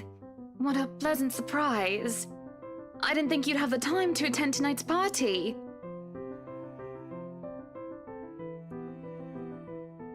He's a more Luke's friend than mine, really, and I'm quite sure I only invited his wife. Much like I am only friends with the Chief Inspector because of Luke, Luke is only friends with Rochelle because of me. And would go crazy when he hide his bicycle. Some sick people are attracted to that. What? What? Some people are bicycle curious. Wait. I am not afraid to call out when my chat makes a bad joke. I did it with Mavis and now I am doing it with you as well. That is... No. That joke is just... No. What are you saying? You are so silly. Unlike how I treated Lee, however, Luke never hid his animosity for the Lee matriarch. It was an odd sort of friendship where we would have awkward double dates. I don't even recall his first name. It started with an N, I think. I might be wrong. Aside from being Chief Inspector of Luxembourg Police, his wife Rochelle Lee Neyfons. Wait, isn't that her last name? Wait. Hannah Brightney Evans. No, this is Neyfons. What does the knee mean? Because they don't have knee in their name, but I don't know what it means. Don't worry, Hoodie, we got each other. I know Mavis got me. Alright, you two have a bad joke party over there. Also, General Electronics Company, fridges and freezers mostly. Oh, I always have time for my favourite socialite couple. Might I say, you look positively ravishing tonight. I see the husband isn't with you. Ew, that's such a gross thing to say. Like, you have a wife, and you're saying this? Mother, the way he eyes me up is enough to make my skin crawl. Me too. I just wish Luke is here to fend off the more unseemly of our peers. You know the ones. Men who are just a bit too friendly, staring too long at my assets and getting too close just because my husband isn't here. Ew. Oh, he has a wife? He sure does. And to think they have this gal to do this at my own party. In my own house, might I add. But like any high society woman worth their salt, I know how to handle it with grace and dignity. I suppose you are looking pleasant as well. Luke's busy with work, unfortunately. Rochelle isn't here. A shame. I do hope he isn't causing you much trouble. That husband of yours can be a bit daft sometimes, acting like he's still some young bachelor. I mean, he's not that old. Like, I don't dislike him or anything, but he's like in his early 30s. I would say that's still enough to be a young bachelor. Like, I mean, he's not a bachelor because he's married, but you know, you get what I mean. Also, this guy's voice is even just like gross. Like, no, you can tell he's a creep. The wife sends her regards and her apologies, but something came up with a doctor and she needed to attend to it. You know her, being pregnant and all. Eyeing up another woman while your wife is pregnant. Oh, I hope the freaking ghost kills you. You deserve it the most. We make small talk. Very sussy. Oh wow, I know. Rather, I'm forced to, as he would not leave my side after finding his place there. Much to my chagrin, I've been extricated from the few who flock in hopes of flattering, for I can tolerate them far better than Lee. What the heck are all these words? He is a nice enough person, and I adore his wife, who is obviously the brains behind the two. But there is something unsettling about him. I do not trust him as much as I want to. And this guy's the leader of the police, which I bet he's committed sexual crimes himself. Would not trust it. He regales me tales of the Luxembourg Police Department, a different affair to the usual gossip I am privy to, and though I love to admit it, it's interesting nonetheless. I expect the topic of business to die out quickly, which would be understandable enough due to the confidential nature of his work. But oh boy, was I wrong. So, we're in civvies, I steal and drive off with one of the police mobiles, right? In the mirror, I see the new tank chasing on foot and screaming about theft. What?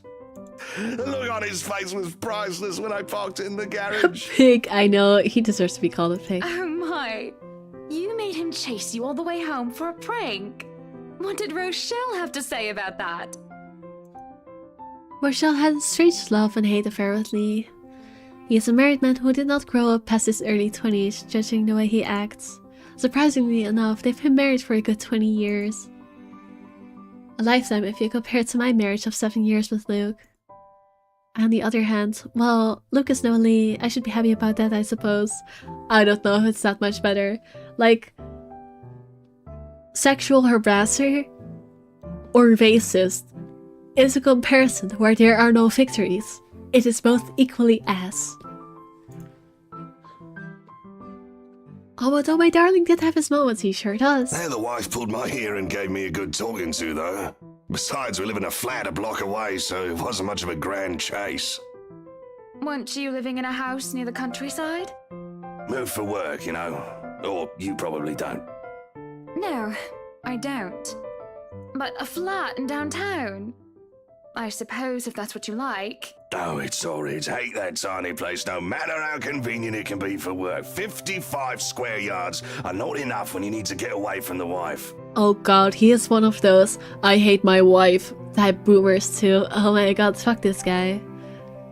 I wouldn't mind a place away from the city. Even started looking at the ads. I spied an interesting lot, actually. Heard it was finally put up for sale, or that something mansion, you know the one with all the ghost stories. I know what he is talking about. There are really only a few urban legends around here. It's... The Ermengarde mansion? I don't think that's how it's pronounced. I'm pretty sure it was Ermengarde. That's the one. Worthy of a king it is. I'd buy it myself, but Rochelle would only gripe if I brought it up to her. Not to mention all the expenses a place like that. It'll be a real fixer-upper. You also have to find someone willing to work there with how superstitious people can be. If it becomes a problem, just hire someone to do an exorcism. Actually, I do know of someone who could be up to the task. You remember the Ludgates party at their Christchurch summer residence? Of course. It was an excellent soiree. Everything was so classy. By the way, can I just talk Such about good taste. how Hannah's like little sprites to the side looks? Because why is her hair shaded like that? Like, I'm no artist, I have no place to judge, but like, her hair is shaded way too much. It just looks like her hair exists in a void now.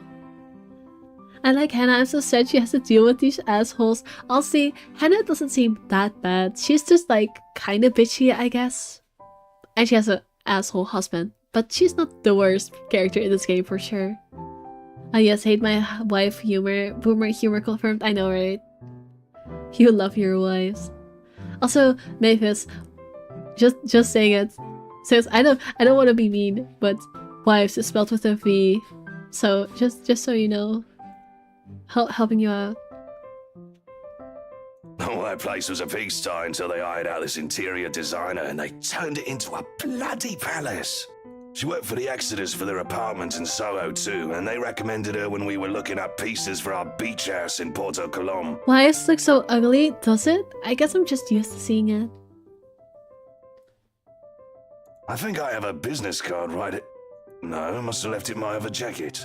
Anyway, she's called, what's her name? McCullough, Marianne, I believe, yes. Yes, we know. We already hired her. But truly, if anyone were to get that place in McCullough, Well, they'd be the envy and the talk of the town. Well, if you put it that way, I might just snatch it up for myself.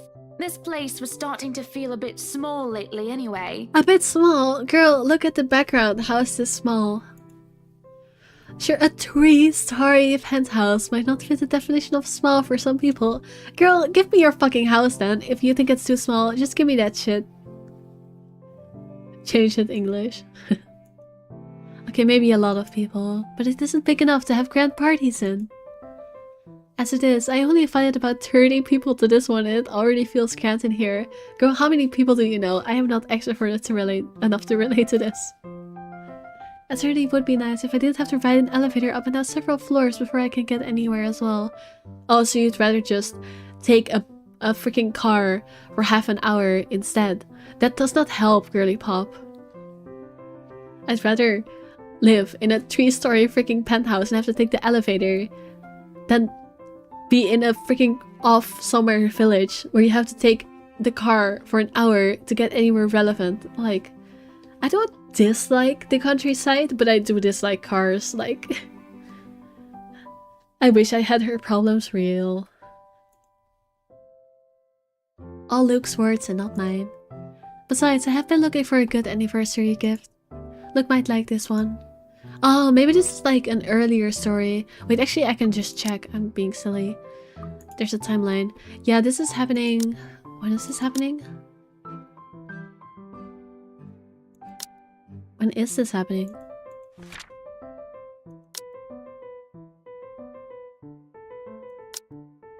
I'm trying to figure out when this is happening, but I don't think it shows yet. Either way, it seems like this is happening like before they met and everything. Like a flashback. Oh, it's Friday. Okay, yeah. It's October 21st. Yeah, okay, that's when... Yeah. This is like... Yeah, it's a flashback, basically.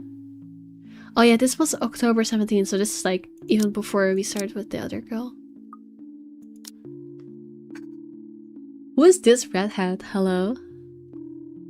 Luke is stretched to the nines as he usually is, and he looks ready for whatever the day will throw at him. His butler and valet wait at his side just in case he isn't as ready as he looks. Oh sure, that is normal. What's confusing me is the fact that he is way out of the penthouse, considering we won't have anywhere to go until much later. Where are you going? I am to attend the Triad Autumn tasting. I do believe I informed you of this 2 weeks ago. Sup wasp gooners? Don't call them wasp gooners. First of all, I am not a wasp. And second, do not call my viewers wasp gooners. How dare you? That is rude towards these kind people in my chat. But hello, Volker. Yes. And might I remind you that I had stricken that off your schedule? Because one, the doctor told you to stop consuming so much alcohol. Alright, he did make like a whole point about wanting like a wine cellar, didn't he? Racist and an alcoholic. Pick a fucking struggle. Cooning right now. Mavis, why would you say that? Proves my point. Gosh darn it. First you talk about new carnival, now you're gooning over the wasp. How dare you? Maybe I should call the priest for you as well. Shaking my head. And two, I informed you a few days ago about the open house we are going to attend in its place. I've even found this marvelous interior designer, Mary Ann McCullough. I just love to be. I mean, we are like we are like VTuber wives, I guess. So oh well. Oh, Waspa, the evil side of Bisa. Honestly, I do like Waspa as well.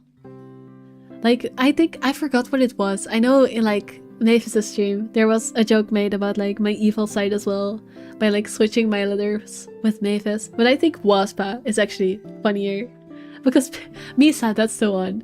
But I actually like Waspa better. It's a funny joke to make me a wasp. It's a 3.5-hour drive to Cardiff. I don't have time for this. This is like that little party you threw all over again. You don't inform me of it, and you expect me to stay and be a gracious host when I have business elsewhere. Oh no, you can't go be an alcoholic. Such a shame. You know how I operate, Hana. Unless this was penciled in, I am. She literally just said she crossed it off your schedule. If I may intrude, the madam is correct. Your physician did insist you moderate your drinking, unless you wish to incur acute pancreatitis. I don't know what the accent is that this character Johannes has, but I love it. It's so silly. Like, this feels not like a natural accent. This feels fake, but I kind of love it. It's like, it's funny, but in a way that's pleasing to my ears. If I may intrude, the madam is correct.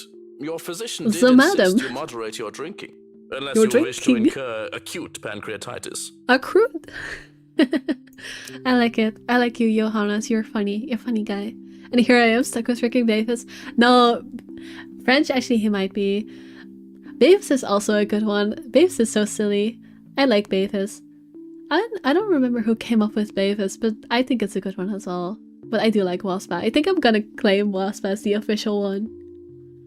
And you did have this open house penciled in last Wednesday morning. See, she's right. Bullocks, I don't remember doing so. Well, you did. While very hungover, in fact. He did. Moaned about me being too loud and gave in after some pushing. Perhaps it was a bit too cruel and manipulative of me, but... Whose side are you on? Come on, Luke. You promised we'd do whatever I want this weekend. Gordon Bennett, fine. I am giving this house tour of yours a chance. What's Gordon Bennett? Why is he stating a random name? What is Gordon Bennett? Am I missing something? Do I need to Google again? Oh boy. This game makes me Google way too much. I don't like it.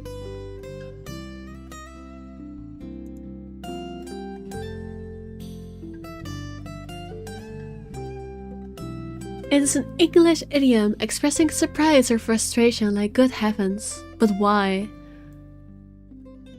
Why is it used that way?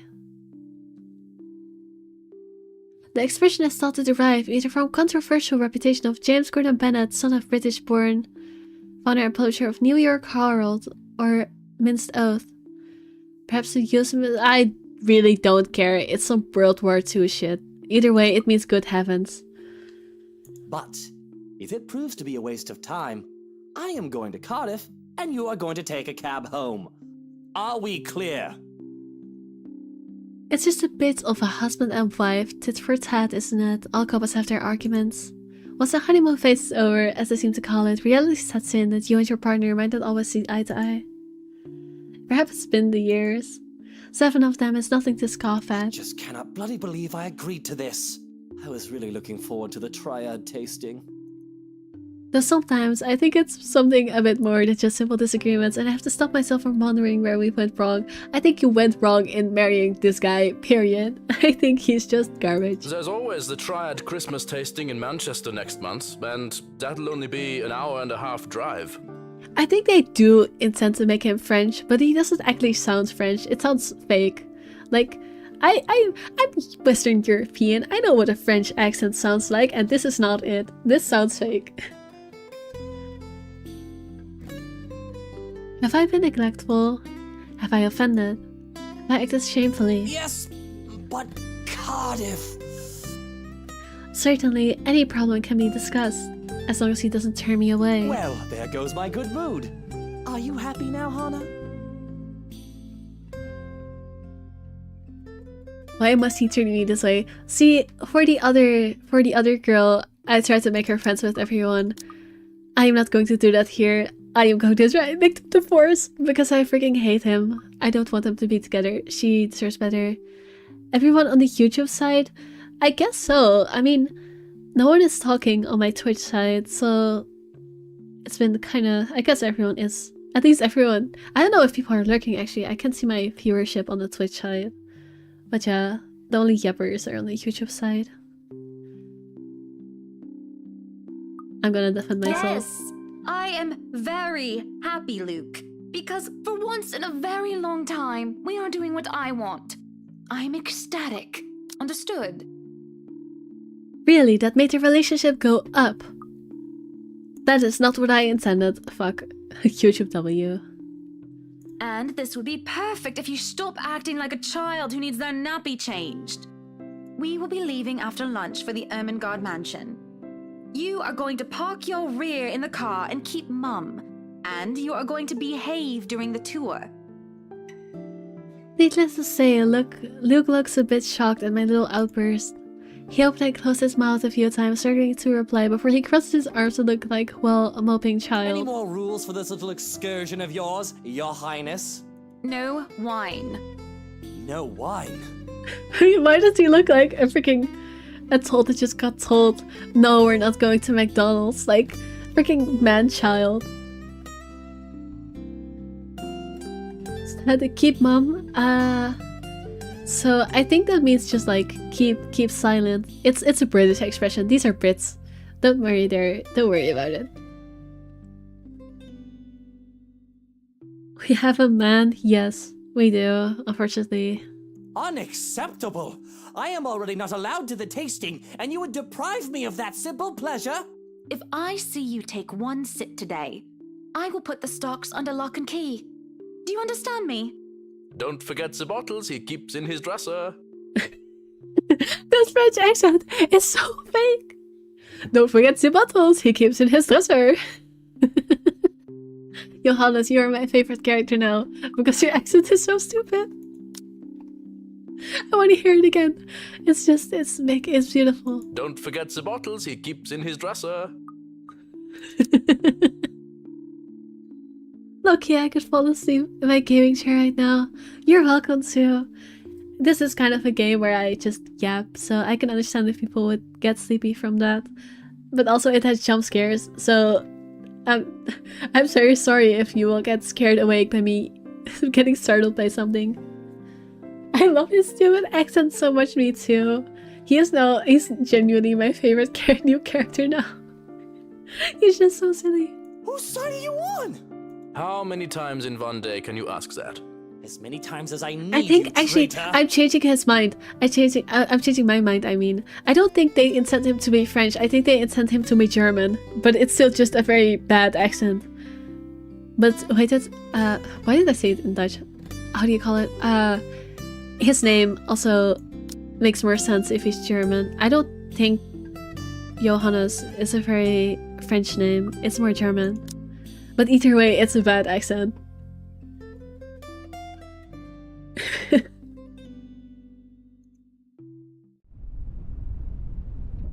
The ride to the mansion is quiet, with Luke having stared out the window the entire way, not paying attention to anything around him. Meanwhile, I am conflicted. I don't know if I should apologize for changing his plans like that. But by the time we arrive at the mansion, I see his eyes light up with genuine interest. Apologizing is the last thing on my mind. The whole affair with the Ermengarde mansion is certainly an interesting experience. The place has been renovated and restored by the owners to what they claim to be acceptable standards. The mansion itself looks like something befitting a fairy tale or a period piece. It's tastefully decorated, and with a little bit of love and attention, I'm sure it can be a place Luke and I can call home. And a number of other I'm so sorry for my bad reading today. Prospective buyers that have come from the powerful and wealthy of Luxburn certainly did not disappoint, marking this estate as prime property. The leads are amongst the group, who went with the Rose woman. I saw a few other notable faces, though I did not really feel like mingling. Unfortunately for every one of them, the rights are interested in buying. Damn, just putting yourself at the top of the pyramid, huh? Wait, what? Bad blood. Oh, right, I made them have a bad relationship. I forgot. Whoops. What's been bugging my mind, however, is that Isabella. Isn't her name Isabella? Oh, right, but she doesn't care because she's too wealthy for that shit. What's her problem? I still don't quite understand what's happening. One moment she is scrambling to give us the paperwork to finalize the sale. Then she is panicking over some sort of prank letter or another. The second thing on my mind is how touchy my darling husband... No, don't make him... And just when I said, oh, this guy is a sexual harasser, this guy is a racist, there is no clear winner here, he starts being a sexual harasser as well, and now all of a sudden, he just seems like the worst option in this freaking universe. How touchy my darling husband is being towards the poor dear. I cannot even plaster a smile on my face, a horrid scowl taking its place. There's no way I can pretend nothing is wrong as I hum. Yeah, he is agreeing. Fuck this guy, fuck this guy, fuck this guy. And I'm sure little Lily here would certainly appreciate it if you remove your pretty hands from her, darling.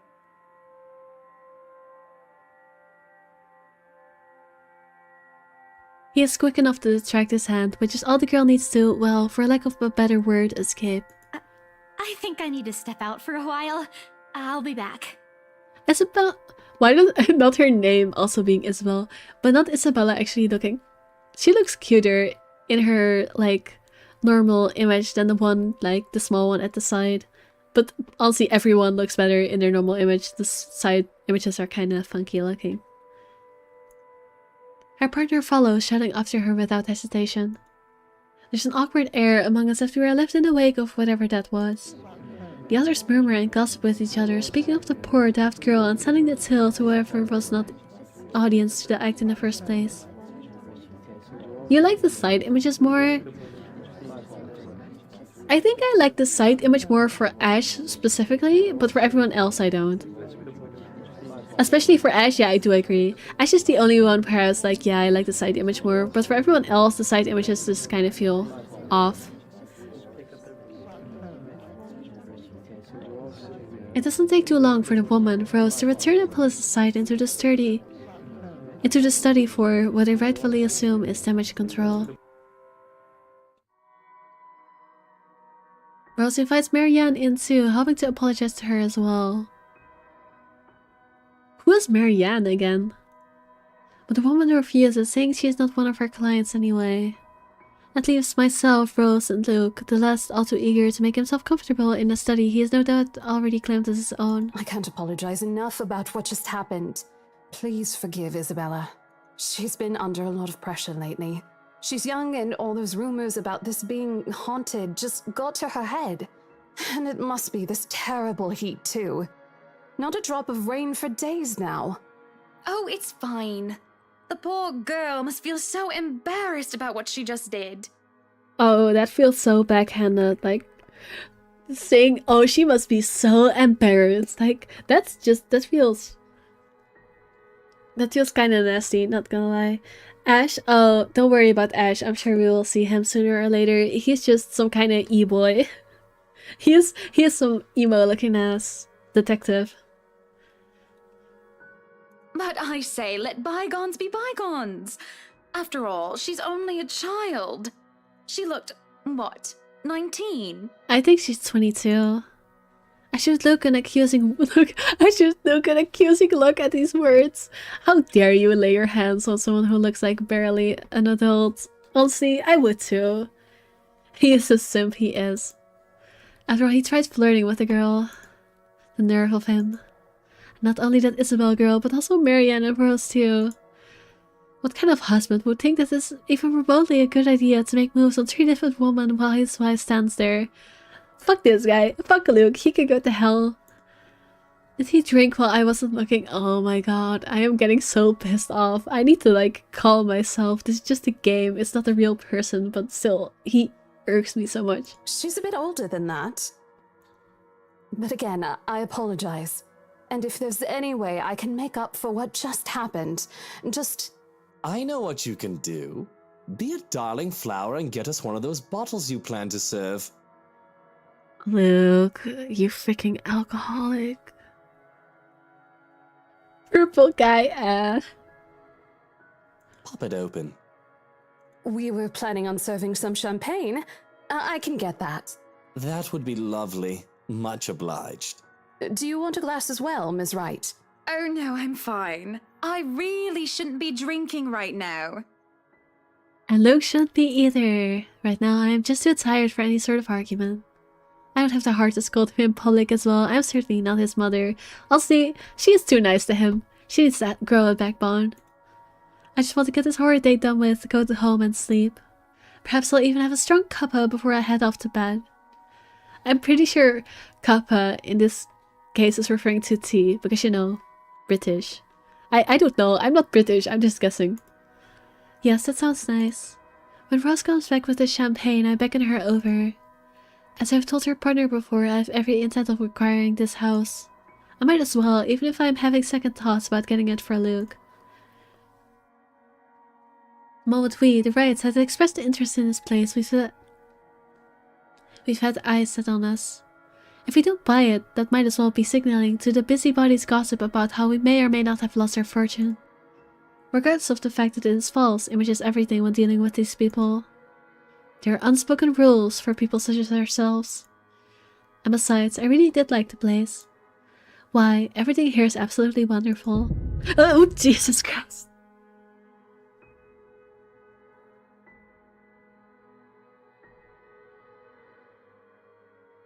Jump scares, as I was saying. Well, except for this ugly painting in the study, I would call that more than an ugly painting.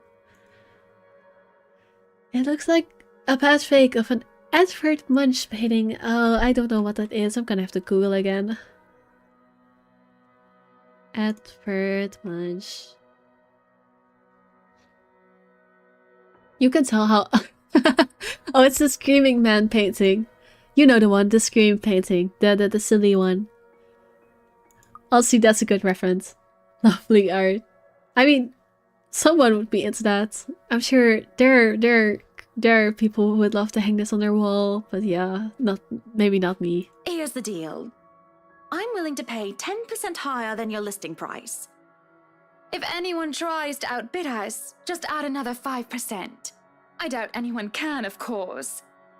Or, you know what? Just add 15% to the listing price, and we can sign all the paperwork now. Yeah. I guess, if that's what you want. That won't be any trouble. I don't have all the papers now. Didn't think this would be a quick sell. I'll have copies sent to you so you can look over them. And if you'd still like to finish the rest of the tour with Isabella's group, you're more than welcome to. No, I think we're good here. We'd appreciate a private tour of the place a lot more, I think. All right. Should I let Marianne in, then? Marianne? All right, she's been waiting outside the study this whole time, hasn't she? I'll need to have a little chat with her to move this little mansion project forward. Please do. There's a look of apprehension when the other woman enters the study. Yet, like a professional, I see the moments when she steels herself and masks her worry. Admirable. We have this project, then? Of course. Will you be needing anything from us? Having the floor plans would be a great start, just so that I can look at them beforehand. And if you could tell me when you're available for a meeting so that I can include it in my calendar? Oh, is a meeting really all that necessary, Marianne? I guess we can send Johans to help you out. What the hell is that pronunciation? Johans? Who pronounced it Johans? Maybe that's just me being from a Germanic country. Well, actually no, English is Germanic as well. That aside. Like, who the hell pronounced it Johans? You two can start by not getting rid of again. this ugly painting. Not it getting me twice. That's just embarrassing. Being jump scared by a painting once is one thing, but being jump scared by a painting twice and almost jumping out of my chair is just embarrassing.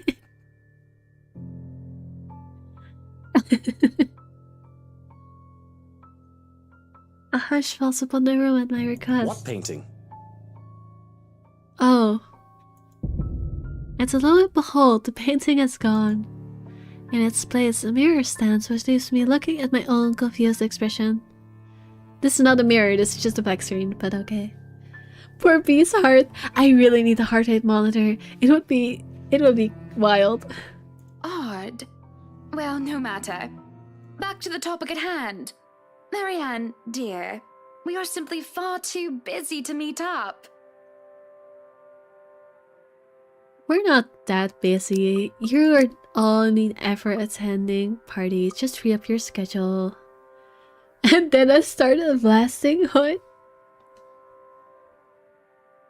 But I guess we can free up a day to meet with you.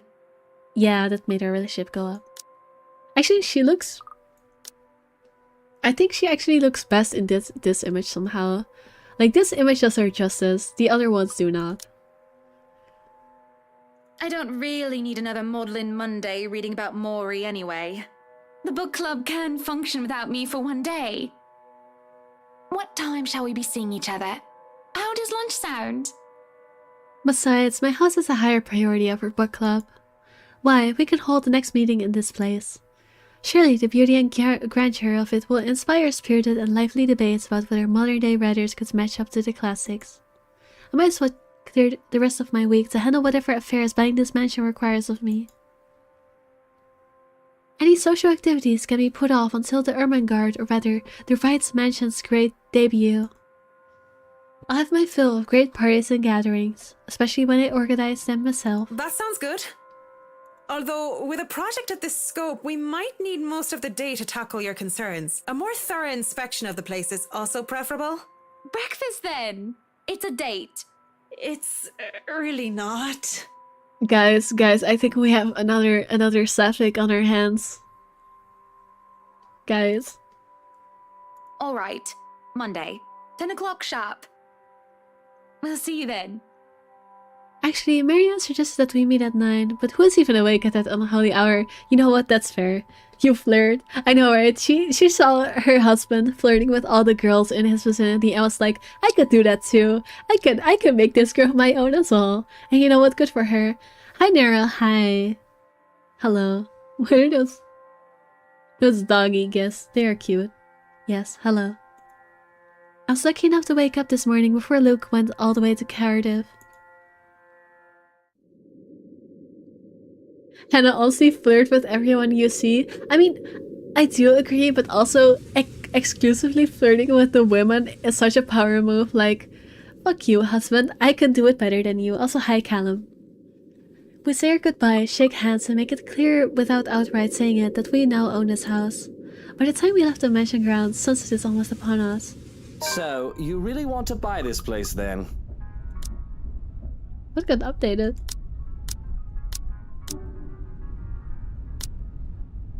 I don't know. So, yeah, he just said that. That's a bit of a big impulse buy, even coming from you. Not that I'm complaining. Look at how freaking evil he looks in this image. No wonder he's a freaking asshole. He looks straight up evil in this. Well, I'm glad you're not complaining like you usually do. It's a right and proper Christmas miracle, isn't it? Hannah has finally done something right. I refuse to look at him, staring at the passing scenery instead. Hey, Buttercup, what's with this cheek? Rose, Lily, Mint. The nerve, Luke, the nerve! Is that what this was about? 1, that woman's name was Rose. And 2, you know I don't mean a word of that empty flirting. Then why are you doing it? And it's still the principle of things, Luke. I understand if you try to woo them to get what you want when it seems that I'm not looking. But I told you once before not to do it when I'm there. Luke dealt with other women in the past to get what he wanted. But like, you didn't even need to do it to get what you wanted. You were already getting your way anyway. This is just doing it for the sake of doing it. He's such an ass, I hate him. Sometimes I have my doubts. I really want to believe that I am an exception, that he's not just using me like how he used those other girls. Girl, the moment you are thinking that, you have gone wrong somewhere. I'm having a hard time believing that now. And it's just a shameless flirting. There's something about that Marianne woman, as if Luke is familiar with her. As much as it shames me, it makes jealousy rear its ugly head. I am, suffice to say, ticked off. Really? I forfeit my trip to Cardiff for this, and you're still not happy. Oh, trust me, Luke. I am very happy. Very happy that, for once, we are doing something that I want. Can you not see the smile on my face? I am so upset I made their relationship go up. I want them to divorce ASAP. It's only when I let loose those words that the truth hits me like a slap on the face. And by the looks of it, it seems to have the same effect on my dear darling husband. It's always been, Luke wants to do this, Luke wants to do that, hasn't it? And to remember the last trip we went on, which was my own choosing, without needing to get that man's approval. On the other hand, I was pulled along to every single expedition he wished to tackle, and I never objected. The rest of the ride home is spent ignoring each other, pretending the other didn't exist. Feminism is dead in this route, and it's making me very sad. Thank you. Arriving at our penthouse, my first order of business is to get into bed. Forget the hot bath and forget the tea. I just want to bury myself in blankets and forget everything in my slumber. It seems that Luke has had the same idea in mind as he tags along behind me. But it is something I will not allow the moment I pass through the door. Out. Damn, he got the sleep on the couch treatment. What the bloody hell, woman? This is my bedroom too! Too bad. Everyone knows that if you piss off your woman, if you sleep on the couch, this is your own fault for flirting with people. Luke stands flabbergasted as I deny him entry into our chambers. His pillow lay on the cold, tiled floors away from the warmth of our soft down bed, and my gaze promises him the same fate if he does not budge on this matter. Don't even try to argue, because I am very cross with you, Luke Wright. And this is not even... This is prior to him saying the N-word. Like, damn, if she already hates him, she should just divorce him. I think so, just divorce this man. You can take the second bedroom or the guest room if you wish, but I do not want to see you at all for the rest of the night. Johans! Our butler wanders over, a curious expression on his face. He doesn't quite hurry, moving at a relaxed pace no matter how angry his master sounded. No, you are not allowed to sleep in my room, sir. I love that is where his mind goes. Johannes, you're an icon in my face. I think you we love this. A freaking fake German guy with homosexual tendencies, sure. I mean, technically, I guess he's not homosexual tendencies because he said no, but also, why would his mind go there? That's not what I mean! Help me talk some sense into her! Oh, see, I like Luke better with Johannes. Like, at least Johannes is able to put up with his bullshit and just say, no, what the fuck are you on about? There is no sense in questioning her right to be angry, sir. So, if I might be excused, I'll go prepare the second bedroom for you. I have to keep a straight face as he stomps away in defeat. Mutiny! This is mutiny! Okay, go cry about it. The system is being upturned, and the people are rioting, and everything is left asunder. Okay, go cry about it. It isn't every day that Luke is rendered speechless by someone he considers inferior or to yield to another authority without an ulterior motive. His pride just won't allow it. I do keep telling the man to treat his people better. He may throw whatever fit he wants, but he will not be getting his way tonight. Victorious, I celebrate by jumping face first into our bed. Undignified, yes, but nobody is here to judge me anyway. Right? Oh, there's so going to be the creepy lady behind her because she said no one was there, right? There's so going to be. The music is creepy as well. There's so going to be a freaking jump scare, I'm telling you. Nobody is here to tell me what to do. Yet as I succumb to sleep, I can hear them whispering to me. I can hear them whispering, where is she looking through a basement door? I thought she was in her bed. Why are we suddenly in a basement?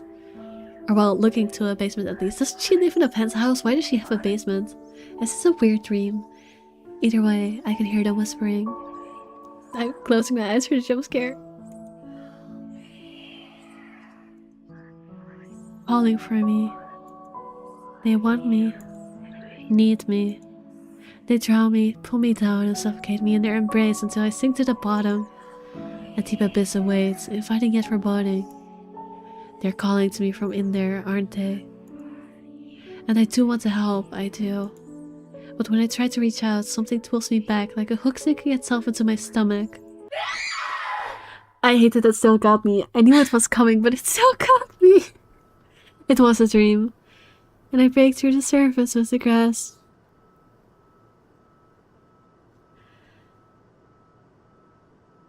Attic. I don't know how that's written. No, it wasn't an attic. It was just a bad dream. It's written without the K, but I get what you mean. Oh, my heart.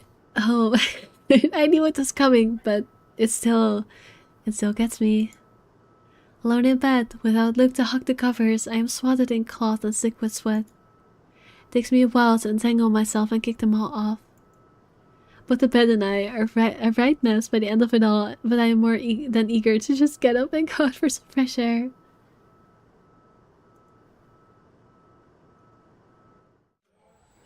Guess it's the next night.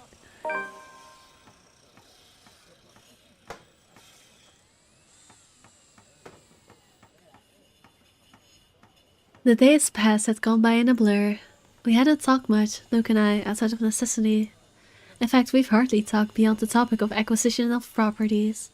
Properties being the mansion, obviously.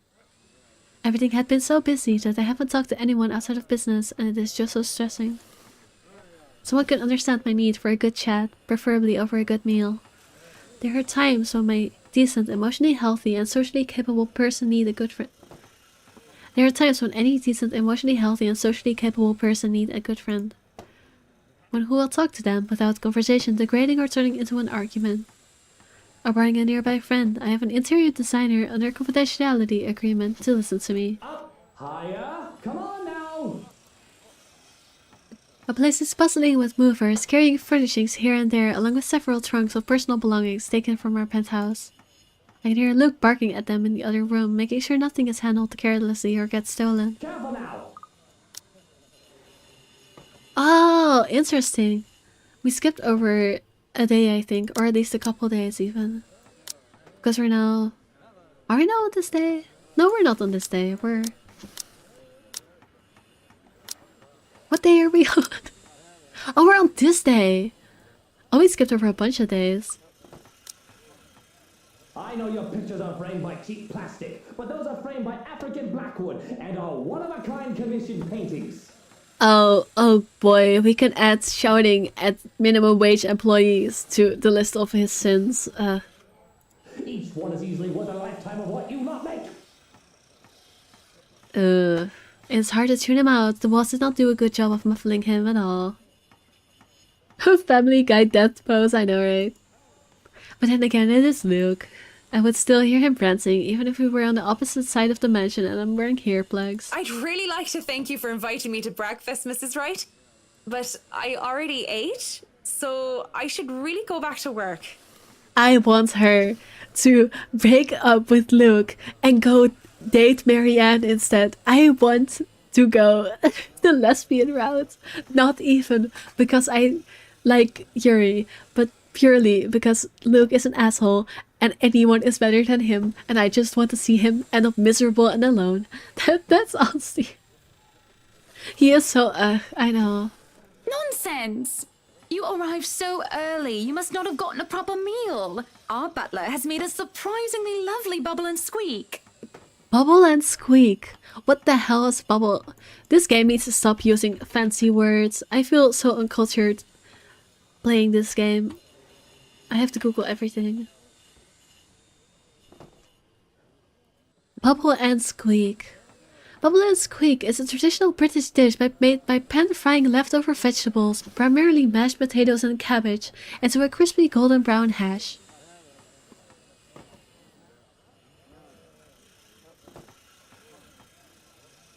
I see. Never had it. Yuri. Sit. I'd situate us in the dining hall, but it is a mess right now. Oh, Johans! The man in question appears, ready with a tray as he starts to set the table for us. We sit in silence as we are each served a plate. That actually looks pretty good. Damn it, now I'm hungry. Bubble and squeak topped with nicely poached eggs, with cherry tomatoes and other garnishes adorning the edges of the plate. A cup and saucer and a teapot with some Earl Grey is placed down for Marianne, and I ask for an Orange Julius? What the actual fuck is an Orange Julius? Seriously, this game needs to stop being so fancy. It's making me feel like a peasant. What the hell is an Orange Julius?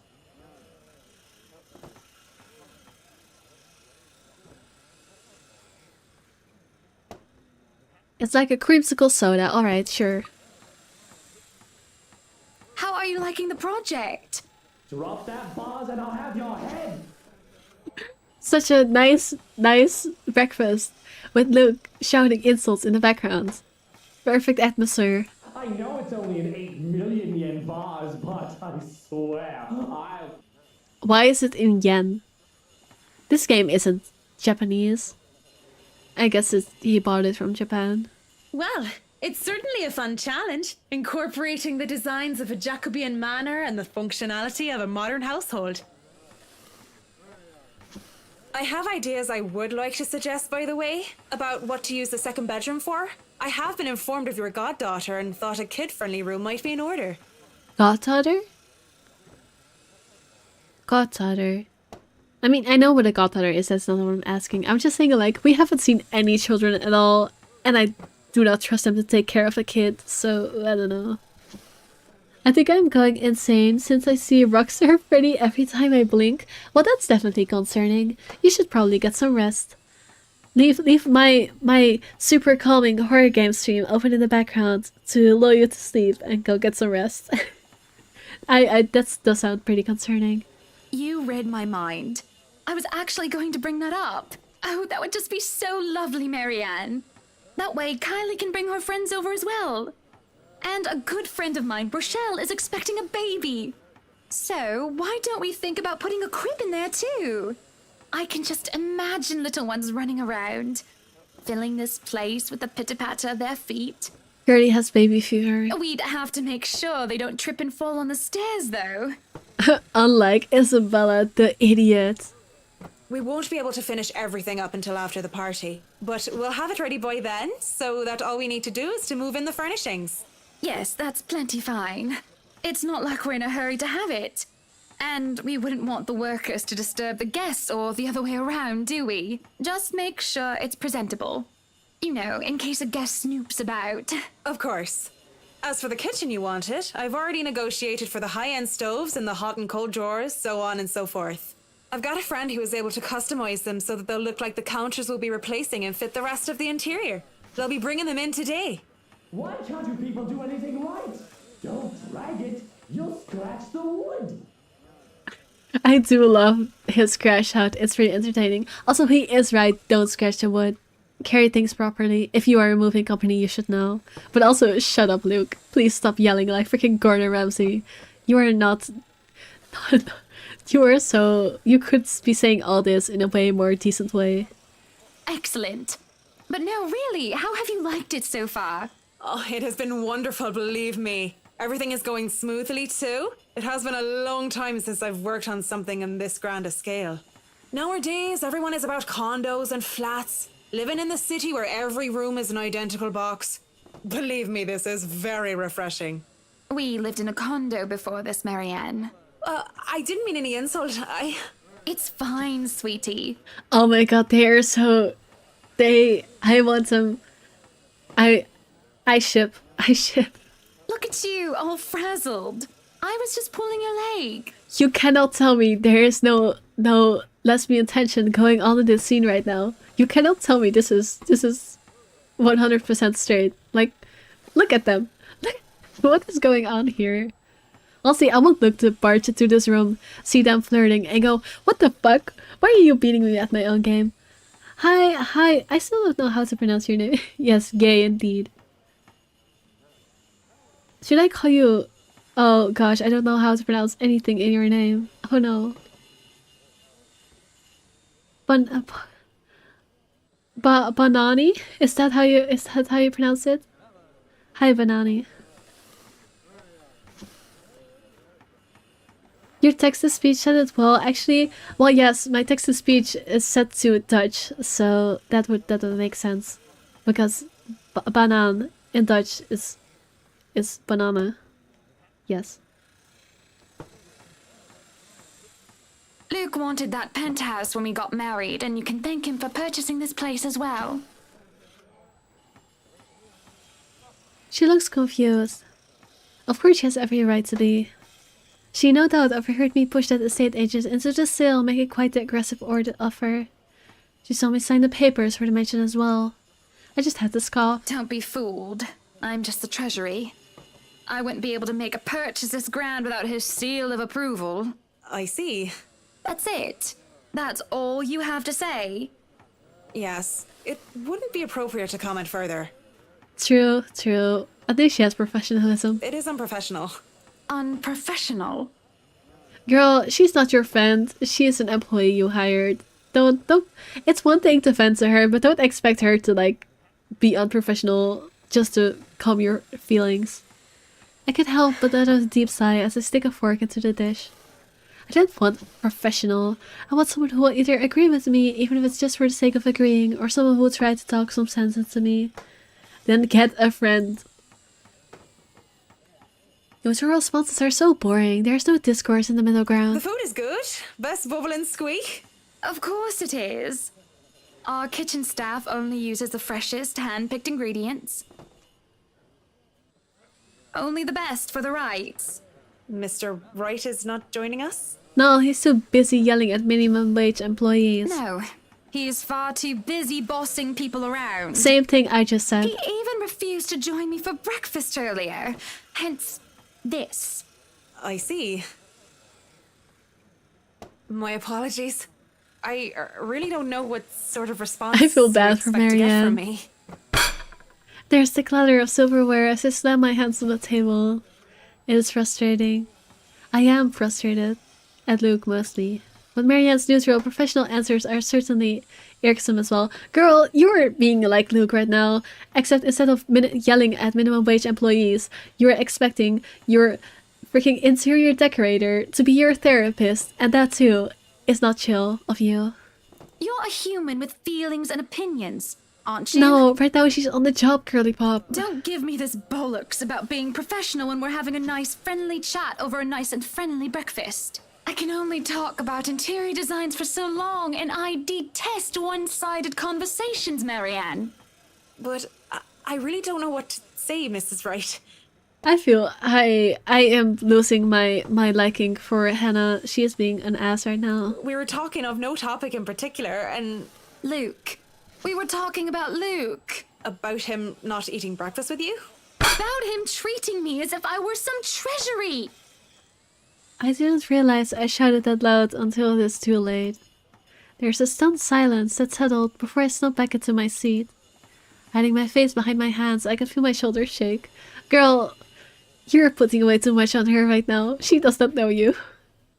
Breathe, I told myself. Calm down. It's just so hard. Honestly, sometimes I feel like he doesn't love me anymore.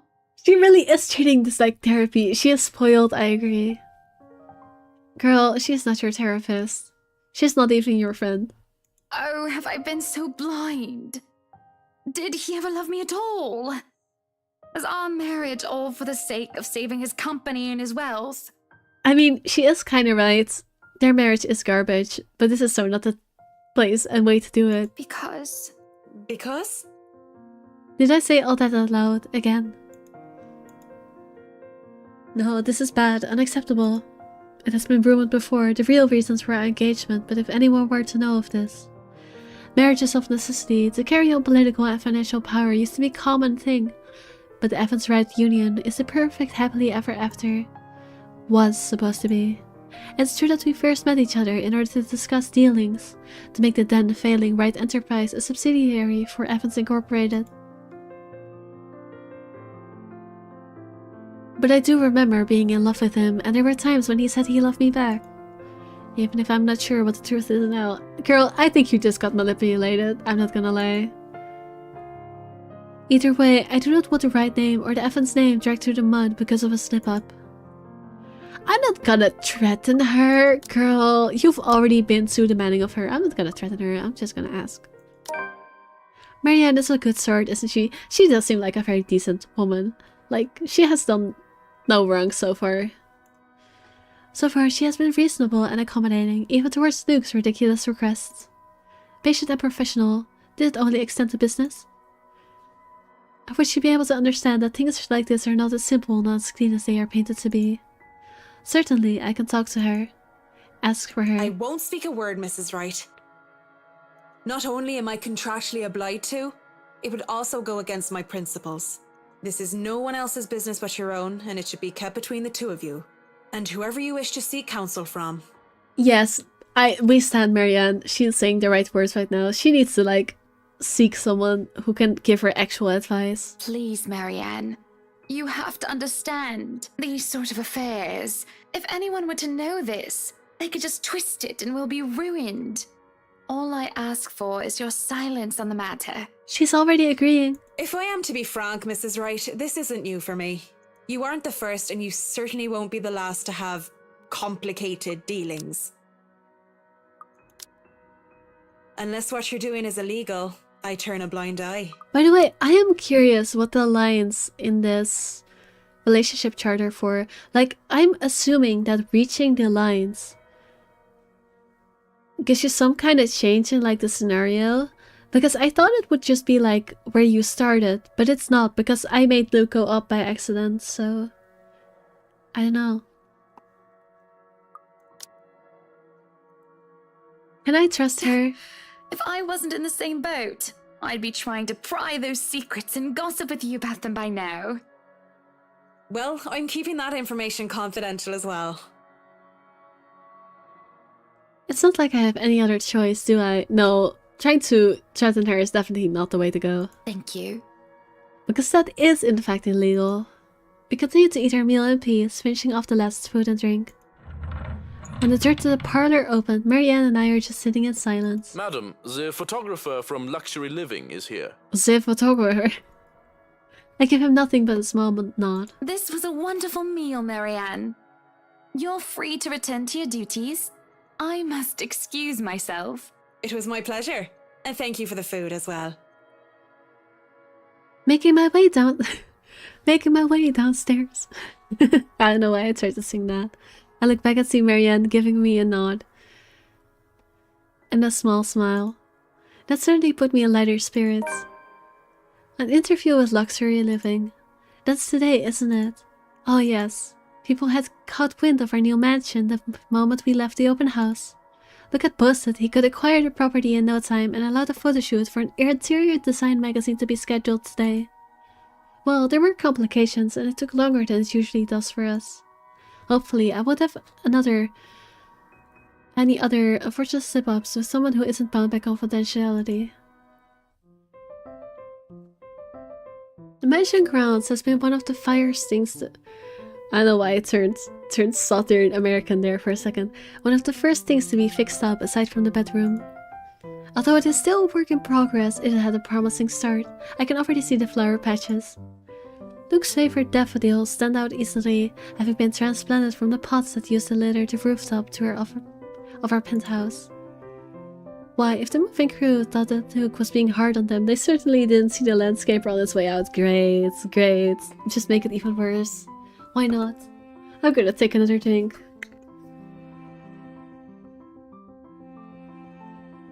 Honestly, I feel like this game is making me wish I had freaking alcohol shots to take with this, because that feels more appropriate. But I do not, because alas, I do not really drink usually, so it's tea instead. But alcohol feels more correct for the tone of this game so far. It's so loaded. You're so right.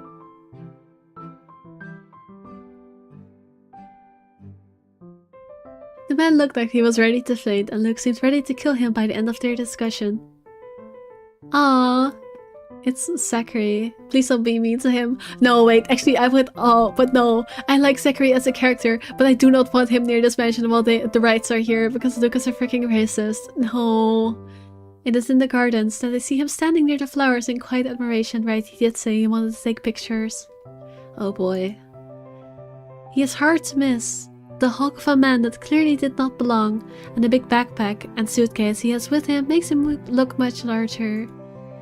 It is a peculiar sight seeing someone who looks like he does handling little delicate things with such care. He looks up from the gardens and does a double take before a friendly face replaces his serene expression. Miss Wright, yeah? Hi, Zachary Steele here from Luxury Living, ma'am. Oh, he's the oh no, he's the photographer. I mean, it makes sense. He does like he likes cameras and stuff, but oh no, I feel another N-word coming our way, and I'm not happy about it. Hope you weren't waiting too long. But it looks like you're still moving in, huh? Thought for a second there my calendar was wrong and I came here too early. You look familiar. Have we met? Yeah, it's different because I chose to go with the priest. I have a very wide social circle, so everyone looks familiar at one point or another. Was the slur unavoidable? I don't think so, actually, because you can choose to... What is it? I think there's an option where you can choose Ash instead, and then he brings an ethnographer. There's an option to go with a priest or an ethnographer. So I think I could have picked the ethnographer option and then I wouldn't have gotten a racials there. But I didn't because I thought religion is the right way to go. And then I got that scene and I was like, oh no. But one would think I'd remember someone who stands out like him. The struggle to recall must have been evident on my face as he quickly and kindly answered my question. Oh, I was with Isabella, your estate agent, when she had the house blessed. Oh yes, that's right.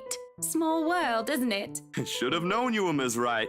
The one and only. Welcome to Maison de Right. And yes, we've been in the process of moving in as we were delayed. But it won't be a problem. They're just adding a few things here and there, and you should still be able to do your work. I have a feeling we will hear it again. So do I, because why did my mic flash for a second? The reviews I read said slurs, multiple, yippee, no, not yippee, not at all. But yeah, he is now here again with Luke, so I have a bad feeling. Where's the rest of your crew then, Mr. Steele? Zach is fine, please. Mr. Steele makes me feel like I'm a mascot for a cleaning product. Anyway, I'll be your one-man crew for today. Don't worry, been doing this gig for a while now. You must be quite the veteran to handle this on your own. We've had a full crew coming into our penthouse the last time we were covered in your magazine. Veteran? Oh, your words are too kind, Miss Wright. Hannah, if I get to call you Zach, you have my permission to call me Hannah. Alrighty then. Oh, I don't like it. I don't like that she's making him be casual towards her because I feel her husband will not take it well. Anyway, I'm no veteran, but I know my camera well enough to make sure this is a good shoot. You can trust me on that, Miss Wright. Hannah. Monsieur le photographe. Why is it in French? Zachary proves quickly enough that I can in fact trust him, his skills with the camera and experience in the industry at the very least. He is kind and courteous, listening and following as I lead him around the house. A really nice fellow, and he treats our household staff well whenever he cross paths with them. I told you, Zach is the best character in this game. I answer his questions to the best of my ability, and he is patient enough to answer mine whenever I get curious enough. For one, I ask what the bags are for. They are quite the magician's toolkit. From the inside, he had procured several items to embellish the interior with. Bowls of fruit, lemons, trays of pepper mills, stacks of cookbooks, cutting boards, and glass canisters filled with colorful nuts and grains are brought in for the kitchen setting. For the bathroom, there are white tiles, seashells, and decorative soaps. We need more people like Zach, we do. There are other things as well, too numerous to count, all in Thor's backpack and suitcase. Tricks of the trade. Softens up a room, makes a place feel more homey, and fills it up with texture. But you guys probably have better stuff I can use for this. No lights? Don't tell me all of these are just props. Well, I've got my tripod here. For things like these, natural light is best. I'll just have to set the shutter speed to a real slow setting, and as long as nobody steps into the shot... We are so gonna see a ghost in the picture. We are so gonna see a ghost in the picture. We are so gonna see a ghost in the picture, I'm telling you. Oh, it better. We go through the rooms one at a time, although we first tackle the ones that have movers, that the movers have no business in anymore. Oh wow, this room is actually quite pretty. The ballroom needs a little preparation with its grand design. Oh, there's some trouble at first, with the wide open space and the pictures being backlit. It is in the kitchen that Zachary's props come in handy, considering how Johannes kept this place so neat and sterile, one can practically eat off the floor. We carry on, touring the house, taking pictures where we can, with exception to the rooms which we have yet to gain any purpose or design. Too bad I can't take a sneak peek at his photos yet. I'm gonna take a drink real quick. My throat is dying a little bit. Oh, never mind, that tea was very hot. Never mind. Funnily enough, he is using a traditional camera. I didn't even know film still existed. With the way he speaks, however, I can see that he knows enough about his craft that I'm not too worried about botched photographs. I imagine photography must be cathartic for him, judging by how at ease he looks while taking pictures. There are small snippets of conversation in between the clicking of the camera. Even goes far as to talk about the terminologies like shutter speeds and aperture when I ask about the technical aspects. I can't quite see the picture as it is made, much like when I watch artists paint on their canvas. But just watching someone passionately practicing their craft such as this is exciting in its own way. Going through the many rooms has been quite the exercise for the both of us. Aw, this is quite wholesome. Despite that, he has been so nice, I find myself putting on my best smile. Notice as we are taking pictures in the foyer that everything comes to a standstill for a moment. Just a moment. And had I not been paying attention, I wouldn't have even noticed. There's gonna be a ghost behind her, I'm telling you. It is merely a split second when Zachary's rhythm is put to a halt. What did I say? What did I say? What did I say? What did I say? Did I miss the slur? Yes, you joined right after the slur, but yes, there was a slur. Did I not tell you this would happen? But yes, this is interesting. Go take a picture. I'm sure it will do great online.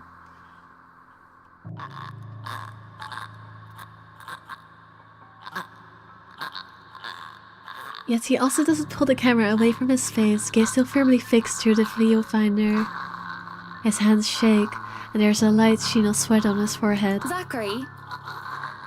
Suddenly, he doesn't think Isabella is so crazy anymore. No response. Zach? Is something the matter? Lowering his camera, he blinks and stares at something behind me before shaking his head. Turning around, though, I see nothing that could have gotten his attention. Oh no, there's nothing wrong. I just remembered something, that's all. Suddenly, Isabella doesn't seem so crazy anymore. Let's get back to the pictures. You should probably call her. I don't know if she's even still alive. She might have died in the office. I mean, I think she's still alive because I succeeded the quick time, but you should probably call her. Can you move a bit more to the left, yeah? I struggle to respond this time. There's a sudden weight on my back and an indescribable tightness around my throat. Everything stops, and everything starts again as I manage to choke out. If you're sure. I don't know what just happened. It was probably just a dizzy spell. I'm fine. And he said he's fine. We continue the same pace as before, although there's an unspoken agreement that we will not talk about what happened. So, is this a full-time job for you then? Nah, I just freelance mostly, for magazines, newspapers, and events. So you can't really call it a full-time job. It's fun and it puts food on the table, but it's not what I really want to do. At least, not all the time. What is it that you want to do then? Maybe I've been out of line, sticking my nose into other people's business, but I can't help but ask. I regret doing so as I see his shoulders slump and the easygoing air he has fades away. He looks torn over whether he wants to talk about it or not. Films. Documentaries, mostly. But cinematography is a lot more difficult than photography, right?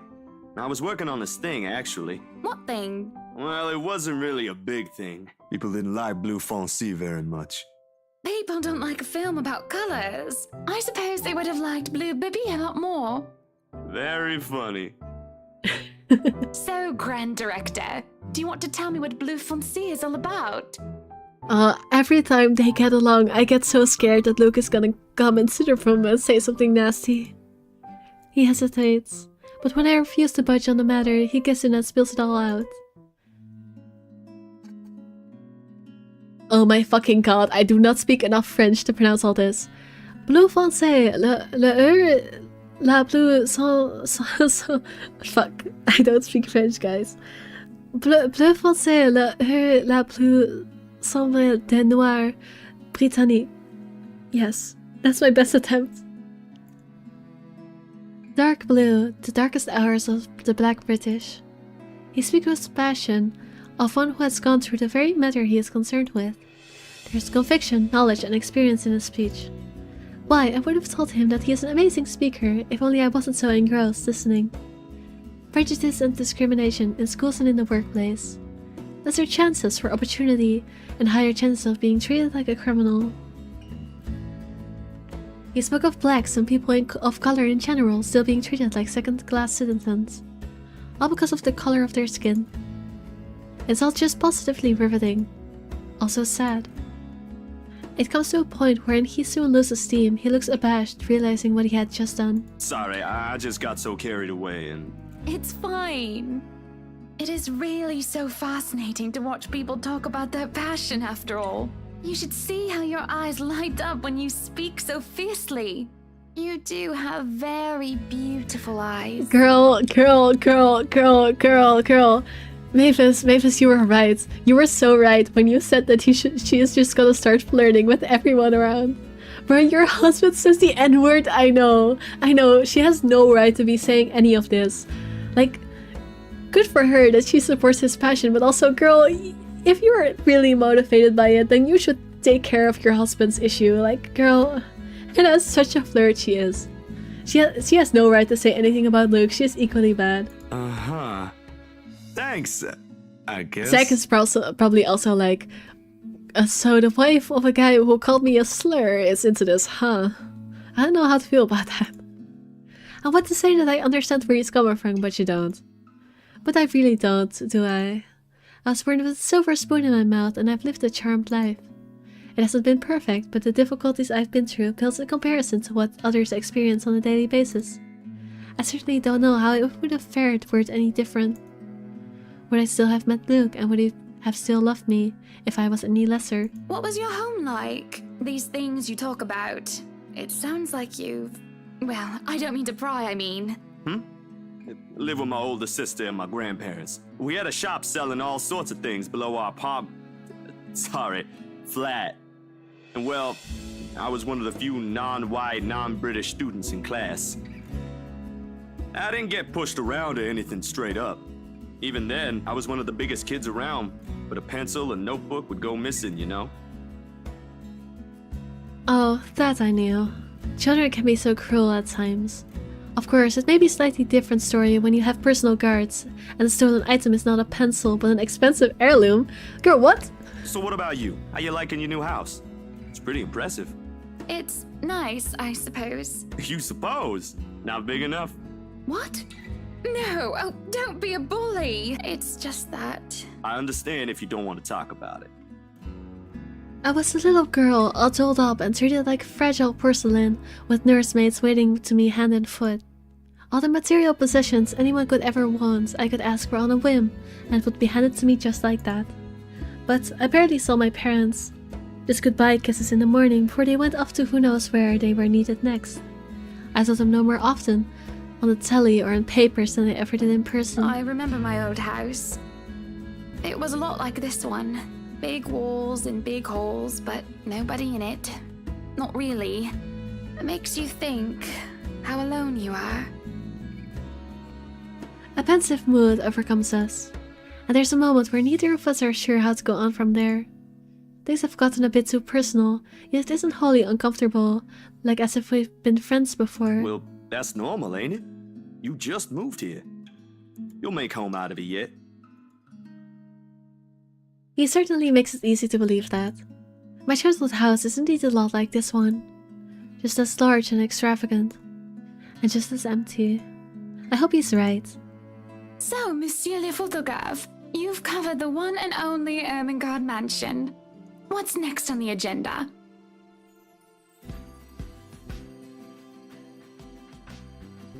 The interview? Boring. It's an interior design and housing magazine. And they want to know what Miss Wright has to say about her interior design and house. You should probably go to the interior designer for that, honestly. Honor Wright thinks she bought a magnificent house that she can certainly brag about. Blah, blah. Boring. You know what they should print more of? I watched an interesting documentary the other day. Bloof, those are the things that people should know about. What do they care if I use a purple or green bowl of fruit in my kitchen? I mean, hey, girl, on one hand I agree with you that it's good to support his documentary, but on the other hand, you are shitting on your interior designer's work right now. You are just bashing Marianne right now. Like, I get that you are trying to lift him up, but you are putting down Marianne in the progress, and I don't know how I feel about that. Like, you can be approving of his documentary and not put others down in the process. Like, everything is an art form. People, right? Oui. People are shite. What do you think? Do I look good with this angle? I strike a pose while he's busy, looking taken aback for a moment, probably not, expecting me to just go and say such a crass word. But he recovers quickly, and after snapping a few shots, he grins. Yeah, vous êtes belle. You want copies of these ones? Yes, please. So, the big boy knows French. You must have wooed a few ladies. Unless you're into gents. Hey, at least this game... Literally, one of the few victories of this game is that it's not homophobic. Which, honestly, I would not be surprised if this game was homophobic, because they are every other kind of phobic. But at least they're not homophobic, I guess. Small victory. Not really a W. Either way, French is, after all, the language of romance. I don't know about that. I am too Western European to be approving of French. Like, she is so into him. She is, and it's gonna end well. Now the game is not racist. The characters are. I mean, yes. But that's also what I mean, like, they are writing racism into the game, but at least they are not writing homophobia into the game. Like, that's one thing at least. That's what I mean. But French is not the language of romance, it is the language of a very annoying country. Sorry, French people. I don't like your country. I visited and it was very annoying. I'm sorry. No, I don't know about quoting fancy poetry. But I've made lunch for a girl before, and they did like that fancy French cuisine. Can you cook your best? I can cook just about anything as long as I know the recipe. C'est magnifique. Girl, you need to stop flirting. Your husband is in the same property. It's been too long since I've had a nice and proper chat with a good friend. No, Lee is certainly not a good friend. And although we've just met, Zachary is the sort who can probably befriend anyone. He's just a comfortable person to be around. A bit too comfortable. The photo shoot went by a breeze. And somewhere along the way, as we talk and laugh, I find myself getting a bit too close without realizing. Oh, I can just tell I've been tense this entire time because I can tell it's coming. He'll give me a strange look until I back off, and he'll go back to asking questions after I agree to do his little interview. It's just odd. No, it's not odd. He doesn't want to flirt with a married woman. That's literally just... Zachary is the only person in this game who isn't freaking weird. Like, not wanting a married woman to flirt with you is very normal. If this came out a few years after, we couldn't even see the trans. So yeah, I hate that you're right. I hate that this game would have probably gone the transphobic route. Luke, fuck off. He is not even here yet, but I don't care. Yeah. Well, no. Me being friendly isn't that odd. That is how I am. Zachary is the one that's being odd. No, he's not. Why, anyone else would be absolutely welcome the attention I gave them. Girl, this is such a toxic mindset. They should feel lucky about the attention I am giving them. It's not the way to go. This is not... No, girl, no. No. I don't even know how to explain this, but just no. No, that's not how... No. He, on the other hand, looks almost flustered about it. He should be used to different personalities by now, having to deal with various people when he works. And if not, he needs to start. Perhaps nobody has shown him attention of this kind, but he's a big boy. He should be able to handle me. I don't like shaming someone for just not wanting to be flirted with when you are married. All it was, and all it is a friendly touch here, a pretty smile there, and gentle swaying of the hips as I move around. Girl, you know what this is called? This is called sexual harassment. I don't care that you are a woman.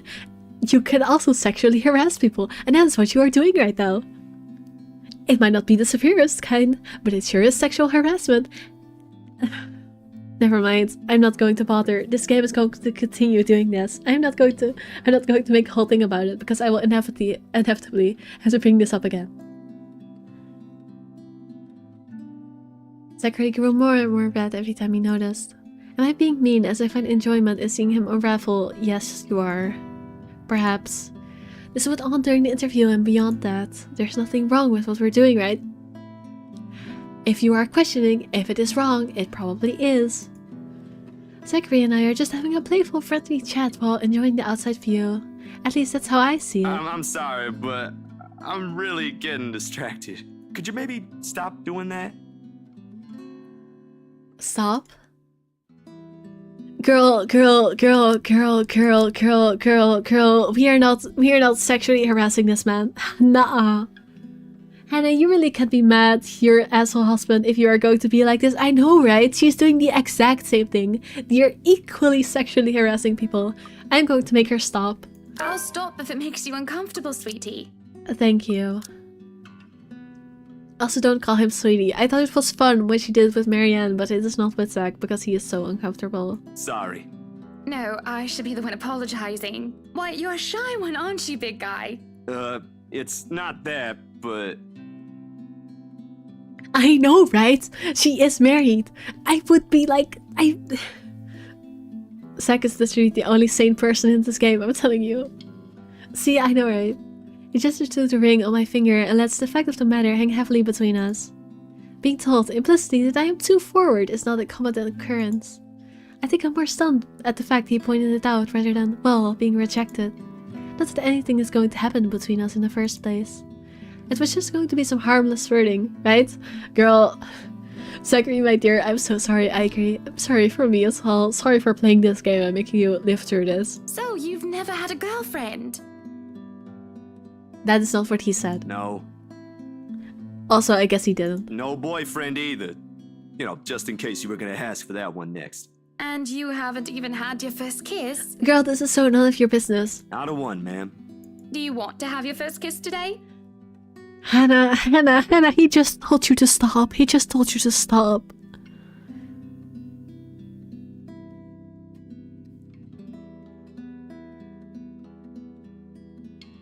I don't want to play as a protagonist who sexually harasses a man.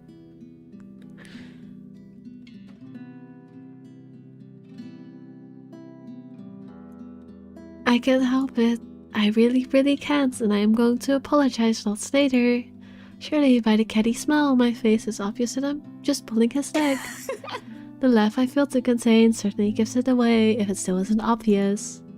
But still, he lights up in embarrassment, stammering and sputtering objections. You're married, and this will be extremely unprofessional. It sure would be. I never said I would kiss you, silly. Oh, Johans!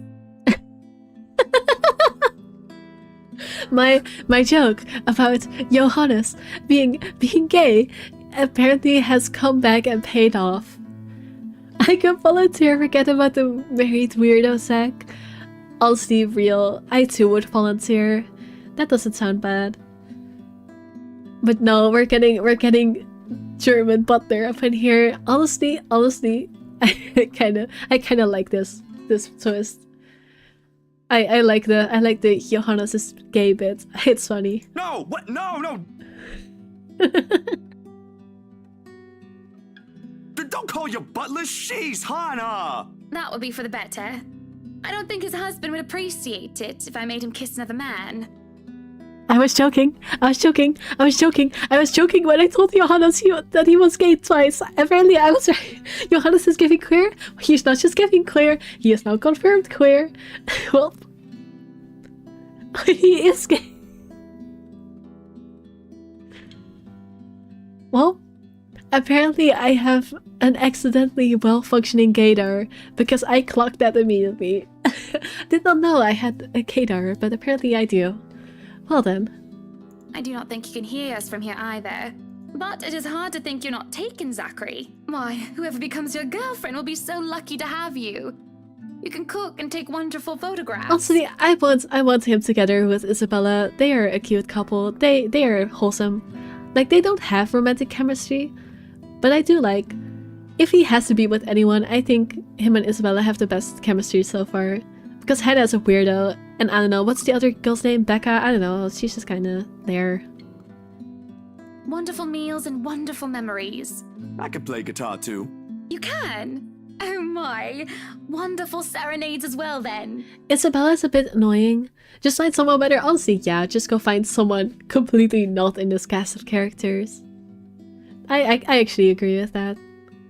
Perhaps I can find a young lady who deserves a fine, strapping young gentleman like yourself. Let's not get carried away.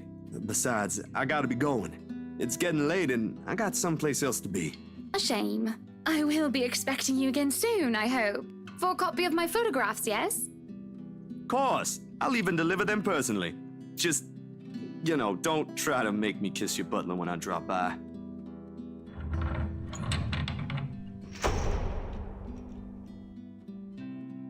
That's... oh boy. As fate would have it, the very moment the words leave his mouth, Johannes comes out of the house. Judging by the slight raise of his brows, he has heard only the tail end of the sentence. There shall be no kissing of any butlers under this roof. He is German! He is German! I was like, yeah, that accent is German. He is German, I guess. Okay, I still would be okay with Hannah and him together just because it would be such a good fuck you to Luke. Also, it would be a good fuck you because he does not like him for bad reasons, but you know, it would be a good fuck you. But no, Zach deserves better. Also, I did clock his accent correctly. He is German. Danke means thank you in German, in case you don't know. Zach would be rich. But you are not under a roof, are you, Hansi? To my amusement, he takes a step back, safely placing him within the threshold of the foyer and under the roof of the house. And just as ever, he is quick to return with a sardonic reply. I am now. As I was saying, madam, it's about time for supper. Will I be needing to set an extra place at the table? Oh, what?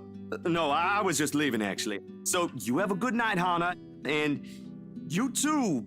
It was nice to meet you, Zach, honey. You have a safe trip.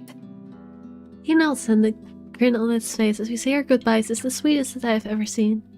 I linger, looking out for him with his relatively tiny bicycle, backpack safely secured in a basket by the front and suitcase hugged to the back. I hate that they are like actually trying to set them up. Like, I don't know, I don't like it.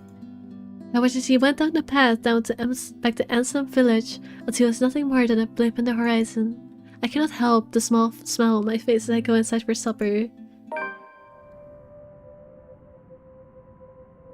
What time is it? Let me check real quick. It's almost 12, which means I've been going for 3 hours? I think. Have I? Yeah, I can do math.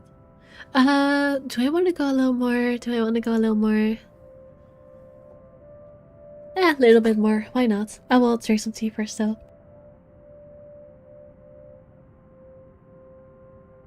You're so sad, B. You're enjoying this so much.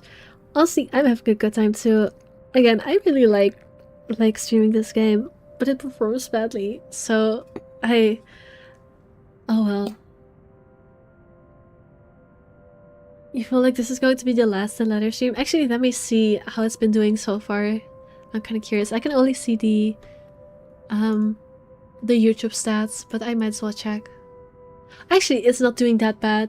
Well, it's bad by my standards, but it's better than my previous The Letter streams. It's at 20 views right now. Which is not amazing, but it's better than my last one at least. Actually, how do you see Twitch stats? I'm kind of curious. Like, I know I probably shouldn't be doing this on stream, but like, we're talking about it now anyway. Let's see, how do I see this?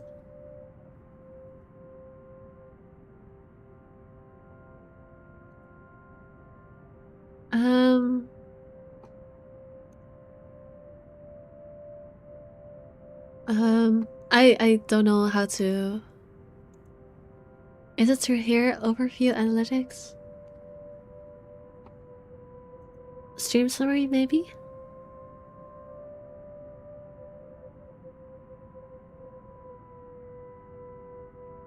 Apparently it has gotten 11 views? I don't know, honestly, I don't even know how well that is in kinds of stats because this is my first stream. Sad face. Also, no, even if it performs badly, I will probably just keep it up. Like, I don't know, I do like playing it, so sometimes I already do a lot of streams that like are very appealing to general audiences, like my FNAF and whatever, so I can afford one stream that's not as general public catered and more just for my own enjoyment. So I will probably keep this series running just because of that. Entering the dining hall causes me so much confusion. It's dark. For a moment I thought the electricity is not up to par, but that clearly is not the case. Every other room is brightly lit with artificial light. It's just so entertaining for weird ass reasons, I agree. Like, it's such a, how do I describe it? It's a very, yeah, it's just a very crass game, let me put it that way. It's a pretty crass game, but because of that, it becomes pretty interesting, I guess. Finding a light switch is a monumental task considering the size and familiarity with the room. To make matters worse, the darkness grants the room a different atmosphere, eerie and frightening. Please don't jump scare me. I don't want to end it like this. It takes longer than I thought to find the switch, something that will have to be rectified later on. My skin starts to prickle, and there's a distinct feeling of being watched. Oh, there's a jump scare coming. It unsettles me and only spurs me on in my search. And when I do open the lights, there's a hiss. I'll turn the lights down, woman! Okay, no, it's just him trying to have a romantic dinner. There at the end of the hall is my beloved husband with his face in one hand and a glass in the other. What is he holding? Why is it green? He's drinking alien juice. Perhaps I can let it go if it's only one glass of wine. However, I feel myself go livid after seeing the toxic green liquid gleam mockingly at me. Luke, what? Are you drinking absinthe? I am not opening Google to once again prove how little I know about things of this world. Absinthe. Oh, it's made of green anise? That actually sounds kinda tasty. I mean, I don't drink, but... well, yeah. Oh, it's a highly alcoholic spirit between 45 and 75%. Okay, yeah, that's pretty silly. You know what the doctor said. Absinthe, Luke. Are you actively trying to kill yourself? Because if you are, we can just hit you with a bloody car.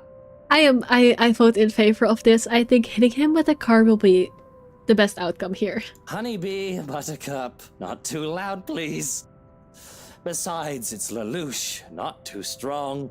Just hair of the dog that bit me. I hate Googling things.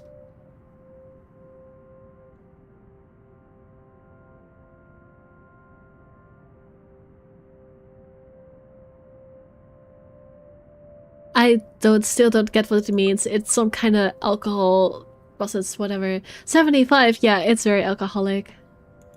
Helps with the hangover, dearest. You drank? When? This morning, love. Don't be mad. I just needed a few drinks, having to deal with those simpletons. Hey Luke, you know what that is called? Alcoholism. Needing a drink just to deal with some people being frustrating. Even though it's against your health, you know what that is called? That is called an alcohol addiction. Baby girl, you're not doing well. And maybe I had one too much. You don't see me whinging about you leaving me to handle them on my own. I had to attend the photo shoot and interview with Luxury Living. You know that. Let's not make this about me, Luke. This is about you and your drinking problem and... Oh, I don't know, Hana, darling. If he hits her, I'm actually going to be upset. That would be quite unpleasant. What if my drinking problem, as you like to call it, is linked to you? If we think about it that way, this discussion is about you. Don't blame your drinking problems on someone else. That was pretty mean of you, leaving me alone to do all the work like that. You can't use the interview as an excuse either, honey. I was informed the moment your little interview was done. So, what was it then, What were you doing?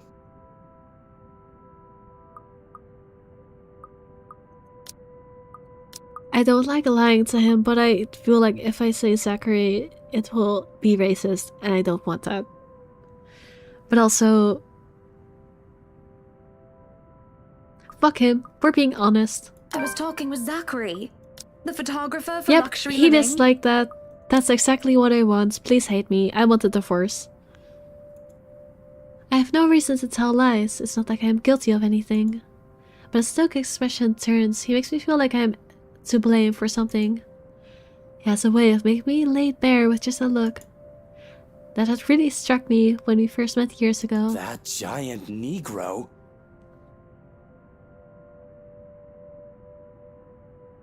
Say it in another language, will you? I fucking knew it was coming. And that's why I did want to pick this option, but also I want to divorce him and not placate him because I hate him, but also... Say it in another language, will you? Fucking hell. Oh god, I know, right? I don't even know what to say about this anymore. Like, what the fuck, dude? You were having a secret meeting behind my back and it was with him? Divorce, exactly. We are divorcing the hell out of this man. What are you implying? I'm implying nothing. I'm just worried. You know better than to trust those media types, Buttercup. I don't think it's about him being a media type. He must have been really friendly to occupy your time like that, but all he's looking for is his next big headline. He's a photographer for an interior design magazine. Doesn't matter. You let one little thing slip, one wrong move, and it'll blow up in the telly in the morning. He'll go to his journalist friends to gossip and make a quick quid. His eyes were the first thing I noticed about him. They were like nature, the grass and the trees, wonderful and breathtaking. Now as I look at him, they're nothing but the same shade of green as the bloody damn drink in his hand. He was a perfect gentleman, Luke. What are you doing? Hannah, call him out. Yeah. We're all... Like, it would be one thing if she was like this on a normal day because she's probably used to it, but you literally had a whole ass talk with Zachary about racism earlier, and you were like, I support your cause, I support your documentary, and yet you hear your husband call him the N-word, and you don't say shit. What the hell are you doing? The fake ass bitch, I'm telling you.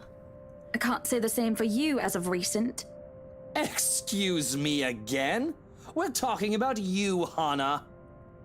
No, I am pretty sure we were talking about you and your drinking problem, Luke, right? Hangover forgotten during the course of this little spat, the man jumps to his feet and sees, oh, I just had to jinx it about the violence, didn't I? It looks like he is barely stopping himself from throwing the nearest thing he can find. Oh, it is not a problem. I can stop whenever I want. Sure, buddy, says every alcoholic ever. And even if it was, I think you can very well stay out of it, as it only affects my own kidneys or liver or whatever the bloody hell that shite pollutes. Actually, no, that's not true. Whatever aftermath that occurs because of your little chit-chat with the Negro affects the both of us, however. Just say it again, will you? Look, Luke, nothing will happen. You have to relax. It was just a friendly chat. Well, now I think I'm getting jealous. Or I would be if it weren't for this damn headache. Maybe you should drink more. Yes, go kill yourself with alcohol poisoning. I am in favor. Maybe. Supper is spent in silence with nothing but the occasional sound of silverware. A grand feast has been served, well grander than usual anyway, most likely due to Luke's complaints of stress. A platter of native oysters for starters, and shreds of turbot with purple spouting broccoli, lemon capers, and anchovy sauce remains. I finished it all off, black tea and golden syrup sponge pudding with custard. When our appetites are appeased and the plates are cleared away, Luke stands, kisses me goodnight, and leaves me to stare at my half-empty cup.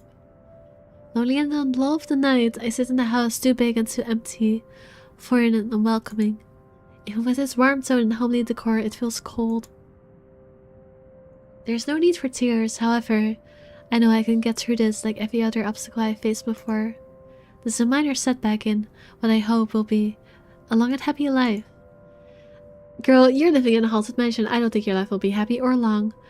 To remind myself that this place is for Luke and for our future children fills me with a renewed vigor. Girl, you really want children with this guy?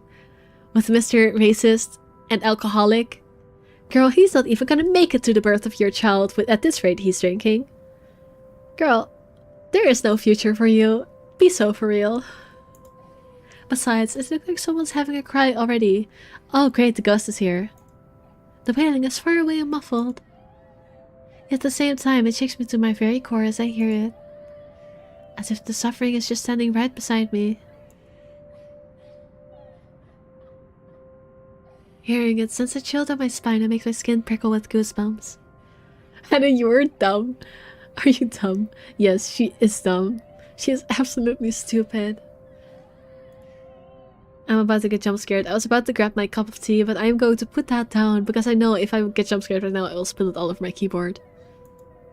Who is that? The ghost. Don't go looking for it, you idiot! You idiota! You freaking...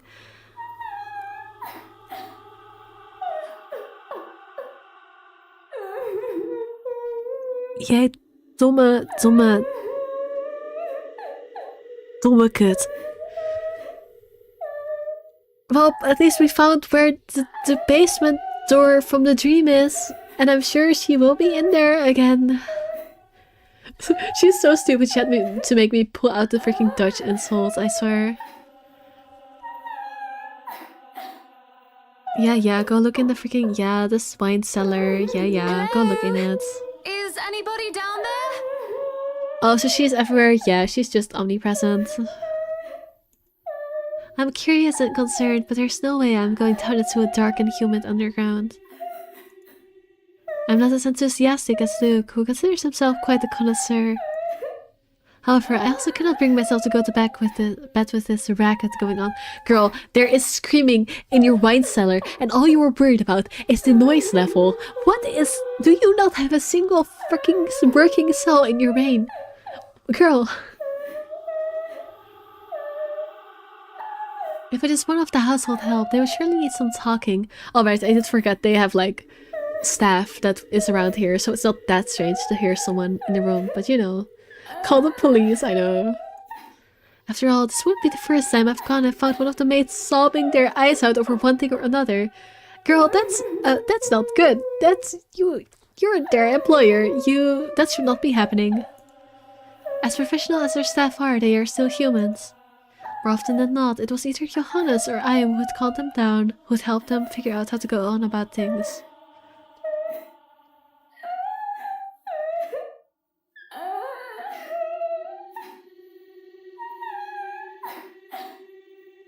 Unfortunately, I am not in high spirits right now, so I'm not as wholly benevolent.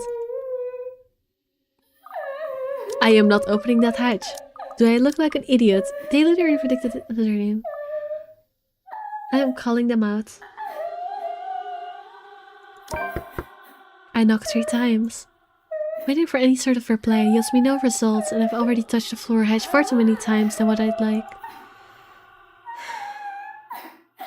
Oh, just open it. Anyway, why don't you? I take a deep breath before reaching out against...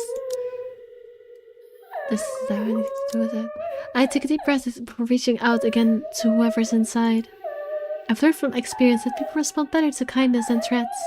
Shouting angrily would not help in closing them out. You, in the cellar! Do come out. Okay, she's not opening it, she's just talking again. I do agree with that. We don't want Luke waking up and finding you in there, do we? That man would go ballistic thinking someone was trying to steal his precious wine. Still nothing. You can have a good cry. Just not in there, yes? Why don't you come out here and we can have a cuppa and you can tell me all about whatever it is you're bawling about? With how long I am standing there, however, I'm starting to think myself a fool. I did not want to acknowledge the other feeling I have, especially as the wailing took an eerie turn. The thought of being played with didn't sit too well with me, and I had to stop myself from getting too hot-headed as I tried one more time. Now you come out of there! That is an order from the lady of the house, do you hear me? Why, I ought to... I freeze as a hand clamps down on my shoulder. It's probably just Luke or the butler. The dread I've been feeling all this time makes itself known as I kneel unmoving, not even daring to breathe. I can feel my heart pounding against my chest. But the touch is gone as quickly as it had seized me. I told you, it's just a butler.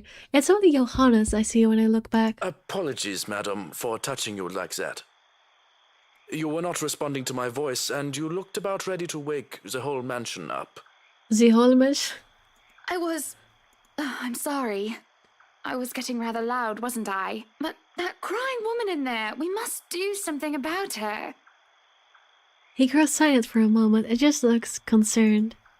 At least I'd like to interpret it as concern given how stoic our head butler usually is. Or rather, it must have been concern, as he takes off a glove and presses the back of his hand at my forehead for his worrisome inquiry. I beg your pardon. What crying woman? Are you feeling well, madam? In the cellar. Can't you hear her? Madam, Hannah, no one is down there. Go check then. You're a side character, you could just go check, you'll be fine. What? Or you will die and the game won't care. The cellar is locked. Only Luke and I have duplicates of the keys. Nobody is down there. And yet, probably if she tried to open it, she would have died anyway. I stare at him in disbelief, but when I listen once more, I hear no crying. Tugging at the hatch for good measure proves its words to be true too. The thing won't budge unless I had a key, short of using power tools on it. Perhaps it is time for you to go to bed, madam. You are simply tired and hearing things, a perfectly normal human experience. But if you are still experiencing auditory hallucinations in the morning, you are free to consult with me. There's a cold feeling in the pit of my stomach as he helps me up to my feet. Honestly, I'm changing my mind from the title. I'm changing the titles sentence from Zachary being the only non-stupid character to Zachary and Johannes being the only non-stupid characters. He is also, like, relatively sane. No, I don't want him that fair. What he says makes sense, and who am I to question someone who used to be a doctor? He used to be a doctor, then why is he a butler? I'm just tired, that's it. Long day of moving, the interview, dealing with Luke, that's all drained me of any proper sense. Yes, I suppose you're right. Hey. Hi, Nightmare Chica. Hello. Welcome to Weird Horror Game. I just need some sleep, that's all. Of course I'm right. Go on then. Gute Nacht. Gute Nacht. Good night, Johannes. Good night, house. We need a woman to represent the sane law. I don't think we're getting it, Pookie. I don't think we are. Well, no, that's not true, actually. I think the interior designer is not that bad. She seemed pretty normal. But we haven't seen that much of her yet. But I feel like Mariana is pretty normal. So maybe she will join them. Once I've heard more of her. But other than that, they're all kind of weird. It's just fatigue. That's what I keep telling myself, although I can't ignore the strange feeling in my gut. Either there's something wrong with this house, or there's something wrong with my head. Sleep will be elusive tonight. She is a bit too aggressive. She is, but she's also not like... She's a bit aggressive, but not to a degree where I'd call it like a major problem. It's just more a personality trait. But again, I haven't seen enough to make a full judgment yet. Luke is already gone by the time I rise. There isn't a single hide nor hair of him to be found, and trying to call him on his mobile is a bust, as it only goes straight to his voicemail. That's twice in a row he is gone on me. And for him to disappear today of all days is a bit upsetting because of what's to come. I know I should probably end my stream because I've been going for 2 hours, but I'm just vibing.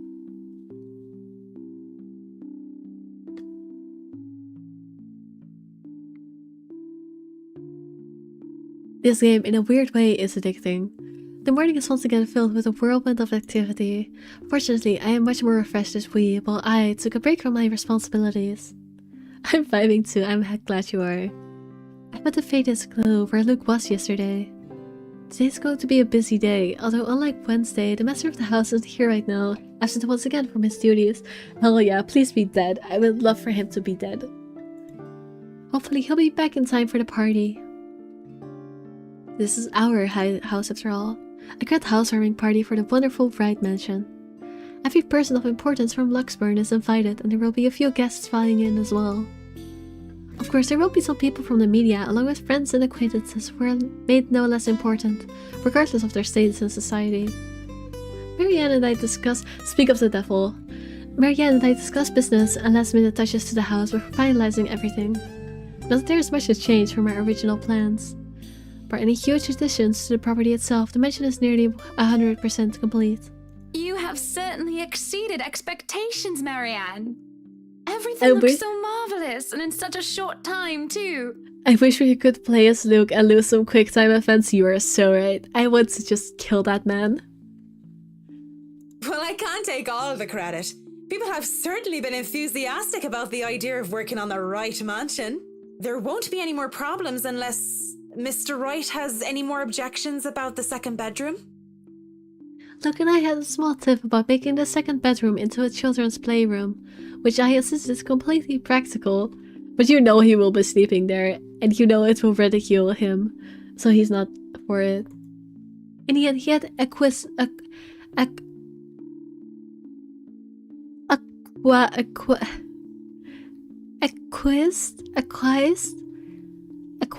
I didn't give him any choice in the matter. I even brought this wonderful wooden crib from the antique store yesterday, including some toys. Just in case anyone brings their baby, of course. You a liar, you just want children. Besides, we have little need for an actual guest room, so we hardly have guests who spend the night. If we absolutely have to, we often choose to foot the bill for their visits on one of our hotels instead, always at Luke's own insistence. And on the off chance that we actually let someone stay, the bedroom in the opposite wing is still up to the task. Oh no. We proceed with that room as planned. I already agreed to him having his greenhouse and his vineyard and his stables. He may as well let me have this one thing. No, I did not agree to him having a helipad. Alright then. Well, do we have any other concerns? Anything we need to put on our agenda before the party commences? No, I don't think so. Not unless Luke has anything else to say. Is he around then? It'd be best if we can note down his request right away, considering the scope of his usual ones. Around? No. Where is he? Who knows her? Maybe he died already. I would love that. I don't. No, he's not around. She didn't have to point out the obvious, now did she? After 7 long years, I'd already gotten used to him. I should be by now. Still not, apparently. But don't you have a party? I want nothing more than to complain, to whinge about how unfair it is. However, airing out one's dirty laundry is simply taboo among high society. To do so will make a ripe target for a next dinner party chit-chat. Vultures, the lot of them, really. Most of them, at least. There are always good ones, like Rochelle Lee. But put your trust in the wrong person and you'll find yourself eagerly picked apart. Yes. But Luke's just being a sweetie, you see. That friend he's visiting. He's having marital problems and he's just trying to cheer him up. Perhaps I'm being a bit too rash and a bit too hot-headed in divulging details, but I thought myself clever with the plan to dress it up as gossip. Marianne's raised brow makes me unsure whether she's interested or not. This is so weird for me because Turks care a lot about hospitality. Even if your house is like 1 + 1, you will have somewhere for guests to sleep. I could not relate less. Like, I don't think I know anyone that has a guest bedroom.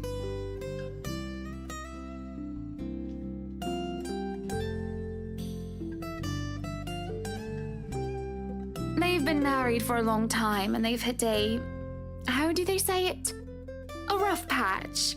Girl, your entire marriage is a rough patch. His wife has a drinking problem and can be very neglectful. The poor thing really does his best to be a good husband. Girl, you are just... Girl, you're being so transparent right now.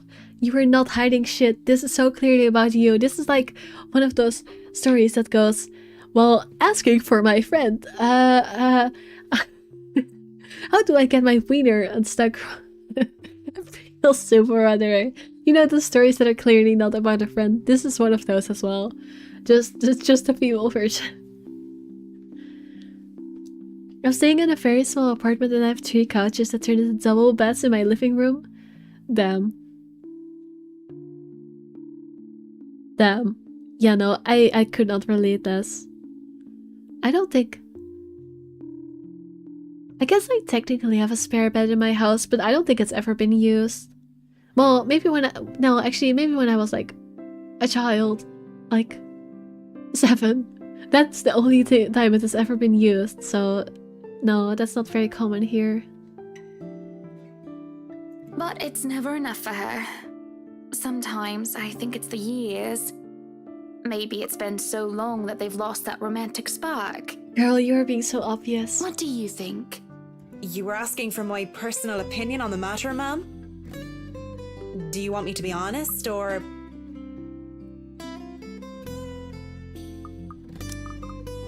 Be honest. Be honest with me, Marianne. I don't need someone to sugarcoat it. Apparently she liked that. Be honest with me. I'm She not some already read fragile that. thing that I'm just going to break down at the slightest thing. She hesitates, taking a sip of her coffee while I stare into my own cup of tea. Silence stretches on, and I always believe that she will never answer my question. I suppose that I shouldn't blame her, putting her in a tight spot like this. Her hesitation is understandable, though I love to admit it. She simply wants this whole thing to stay professional. But then she speaks. If I'm going to be completely honest, I need to ask. This is about you and Mr. Wright, isn't it? Yeah, Marianne isn't fooled. Good for her, she isn't an idiot, because it's so obvious.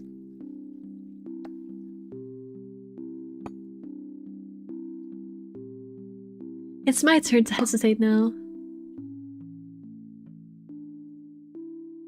I really didn't expect such a straightforward question.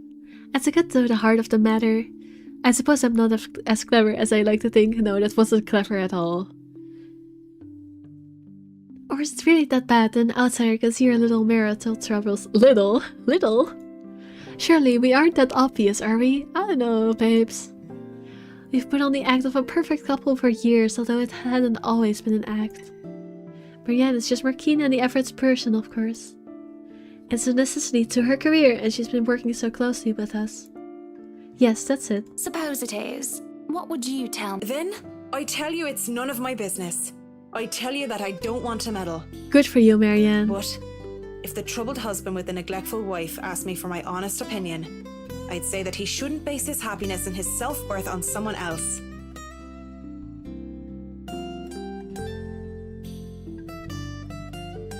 That's actually very true, though. Someone who won't even give him the time of the day. Maybe he should try being independent for a while. See what it's like when he isn't trying to please someone else and doing things for himself. Thank you, Marianne. You're almost earning your position as being the one other sane person in this darn group of people. Everyone's supposed to be their own man or woman, right? A bit of breathing room never hurt anyone. Marianne is very, very feminist, and I feel like Hannah needs that. That's just my 2 pence worth, of course. I am the Yuri ship. I am pro the Yuri ship. I know she's more being set up with Zachary, but I like the Yuri ship more. Speak your truth, Marianne. So you're saying they should divorce? Nothing as drastic as that. If they're afraid that it might lead to just that, then maybe that is what's meant to happen in the first place. We shouldn't let our fear control our lives. But it's just a short hiatus is all. Or, couples therapy? Look, I'm really not the best person to ask about relationships, so grain of salt and all that. She trails off, having said her piece, and leaves nothing but smell of coffee and Earl Grey between us. Pardon. There is a calm despite the nature of what had just been discussed. To say that with her words would made me start to think is an understatement. She is so lesbian, she is. To say that I'm not considering her advice is a lie. And to say that this might just be the calm before the storm is a possibility. Others have had shorter marriages, yes, but then they have celebrated long and happy ones as well. My own parents celebrated their choral anniversary before they passed away. I am not googling once again. I am not googling once again. I am not googling once again.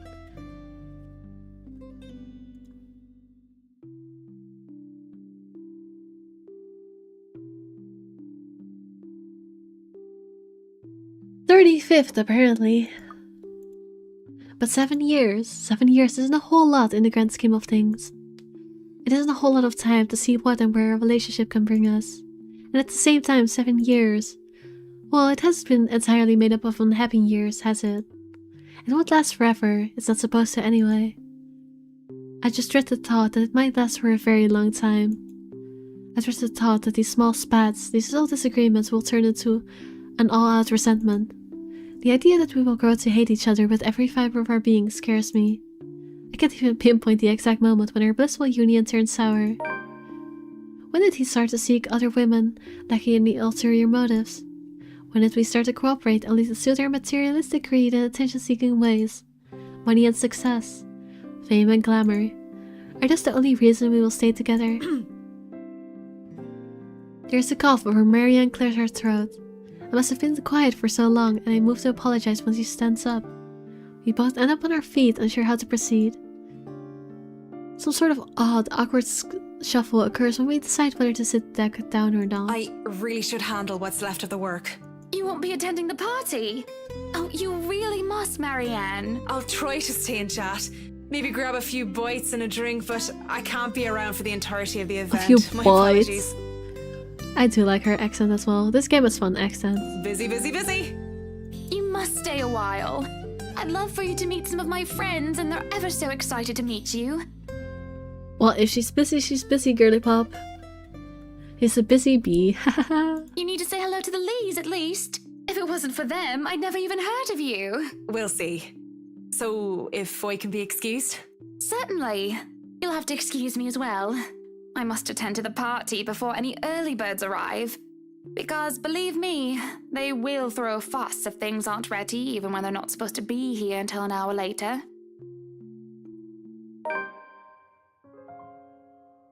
The scene outside the parlor is a great organized mess. Aside from our own household help, we hired service of the temp agency, which provides staff for wide enterprise in the hospitality sector. Even our very skilled staff cannot undertake a party of this size on their own. Waiters, busboys, hostesses, and their staff captains move about in droves, carrying crockery and serveware good for several dozen people and then some. Chefs and bartenders trail after Johannes, looking like scared little children as he escorts them through the kitchen and into the wine cellar. The barista stocks to select what can be served at the party and what can be used for cooking. Schnell! We have a lot to do, and I believe we did not hire snails. Not the snow. That means fast, by the way, in German. Snails are for the dishes. A string quartet readies up to play for the evening, tuning their instruments as they fill the air with idle chatter. Floral decor with thousands fill vases, wreaths, and baskets, while petals are scattered along the driveway up front. Goddamn, an ice sculpture of a reindeer is brought in carefully by a pair. What in the... Talk about lavish. Sheesh. It's followed by a simple cake, just a 5-tier white chiffon one with white chocolate mousse, fresh berries, and a light dusting of edible gold leaf. Yes, a simple cake. But despite the fact how I told Marianne how I would attend to all of this, I find myself unable to focus or care for any of it. I still have our discussion running in my mind, and looking at all of this, I only see Luke everywhere. These are all the grand things that Luke wanted to have for the party. I had wanted a small, elegant, and simple gathering with only a select few invited, namely the people who I would actually trust to enter my home. I didn't want any bloody politicians or paparazzi in here, no matter how used I am to catering them. At least be here for your party. Damn it, Luke. The entire thing screamed look right, and I can't help but add another question to my growing list of queries. When did I lose myself? It's always about him nowadays, isn't it? What about Hannah, right? What about Hannah Evans? I used to be my own woman who made her own name, her own career, and her own decisions. Sure, I was already the social butterfly that I am today, but it wasn't all empty, shallow gossip and sitting pretty. I was also lauded for my knowledge and talent. Finance manager wasn't just handed to me, and just because my father owned the company. I had insisted that I start at the bottom so I could work my way to the top and prove myself. And I did. I worked numbers, managed budgets, money and accounts, analyzing the competition and market trends. There was the calculation of financial risk, cost reduction opportunities, other liaison, and public relations, supervision of staff, and... Well, I generally had a huge slew of responsibilities. Admittedly, I was already quite the attention seeker even back then, having dedicated most of my youth craving for my parents' approval. Lavish, it's almost tacky, I do agree. That's out of fancy territory and into being kitsch, honestly. Failing that, I turned to others, looking for praise from anyone who would give it, however fleeting it all was. And Luke, oh Luke, the way he looked at me, the way he watched me and took a genuine interest. He had me disgustingly obsessed since day one, hasn't he? He saw me for me, Hannah Evans, with both my faults and my achievements. The man didn't treat me like some damsel in distress or some prize to be won. I remember the nights before we were married when we would talk about everything and anything. From big things like business and society and philosophy to little things such as what we had for breakfast or whether we liked dogs or cats more. We preferred dogs. Nowadays, I'm just Luke Wright's wife. It's mostly my fault, isn't it? They told me that the husband preferred wives who were docile and supported. Boo, boo, boo. A woman who will always be there for him, yet would never outshine him in all aspects except beauty. A wife needs to be at home and attend to his needs, to have children, and to take care of them in his absence. They said I have no business working anymore after I was married. You know what? I am starting to feel bad for Hannah. Like, she may be a bitch, but also I hate that this happened to her. Like, I can blame society, but I listened. For I can fall further into this introspective bit of self-loathing someone calls for my attention. The guests have arrived, madam. And Luke? Running a bit late, I'm afraid. Late for his own party. That man, I swear. He's probably looking to make a dramatic entrance, knowing him. Open the doors, then. We mustn't tarry. Cars line up the driveway, peppering the front of the mansion with vehicles of every kind.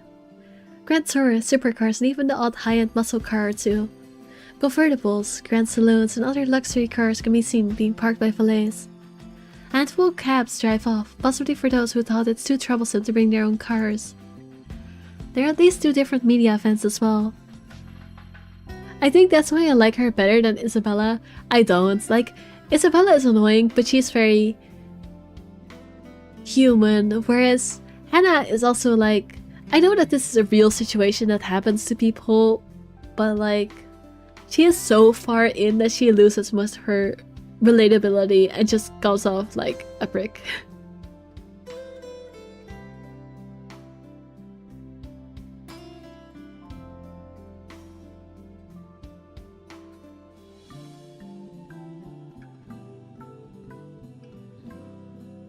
Like, yes, a lot of this happened to her, and most of it's not her fault, but she has definitely let it go on for too long. And like, I don't know, she just... It's been so long without taking any action, despite her getting plenty of incentive to do so, and instead she just stays, and that's all the bad shit happen, and engages in it herself without any sort of thinking she might be in the wrong for it. So I don't know. Has a lot going on, but she's very one note. I mean, yes. I mean, if you're talking about just purely which is the more interesting character to play, then Hannah, definitely. But like, I just don't like Hannah as a character. I like her as a player perspective better, but I don't like her as a character.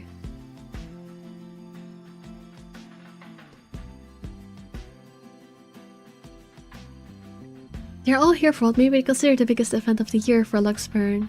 So far, who knows what we'll plan for the winter holidays. Welcome, welcome everyone. Please, make yourselves at home. Some of the guests idle, enjoying the warm if not strange sunshine we are experiencing before gloomy skies inevitably return. They greet acquaintances and friends with warm smiles, others less so.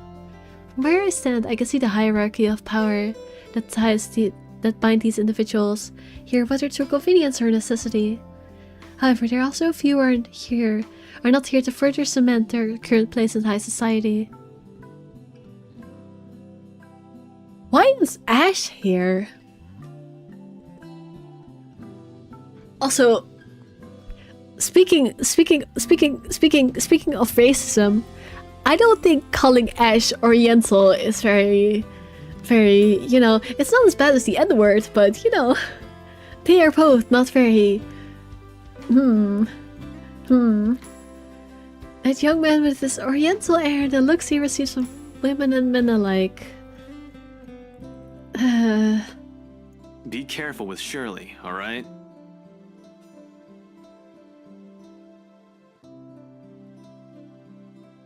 Or that rose-haired woman talking on the phone while she looks unsure of why she's here exactly. Are they going to investigate, I wonder? She looks like a pimp!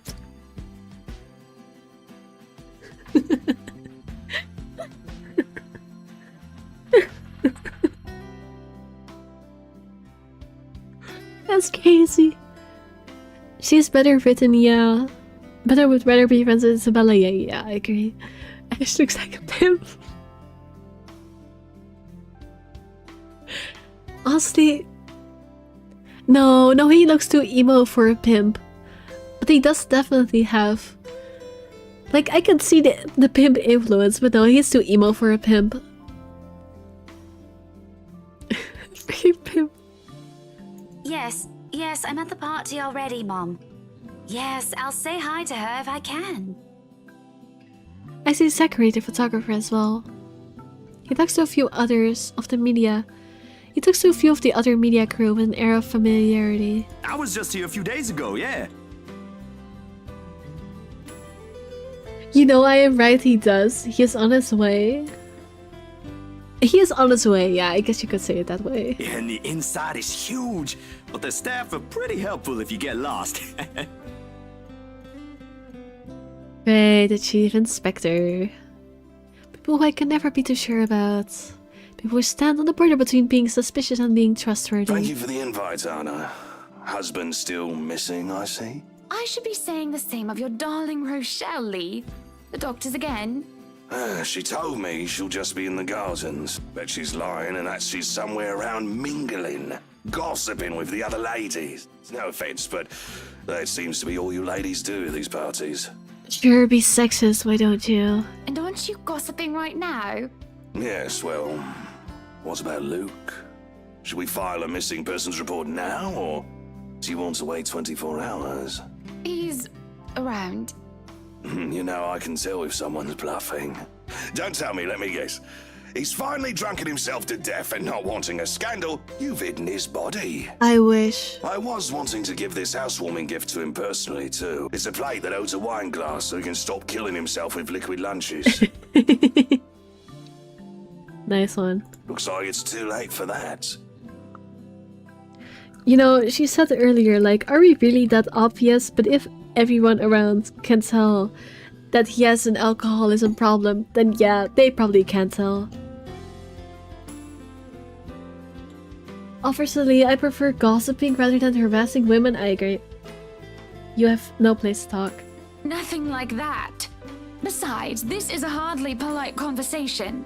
Oh, relax. I'm just trying to be cheeky to lighten the mood. It's not like I want Luke dead. By the way, I just realized why this guy's voice sounds so weird to me, but it's because he sounds like he smokes 20 packs of cigarettes a day. Like, this guy sounds like... Actually, I was about to make a reference that no one here will get because no one here is Dutch. But basically, there's this Dutch meme of like a woman that sounds like she has like smoked every single cigarette in the universe. And this basically sounds like the male version of that.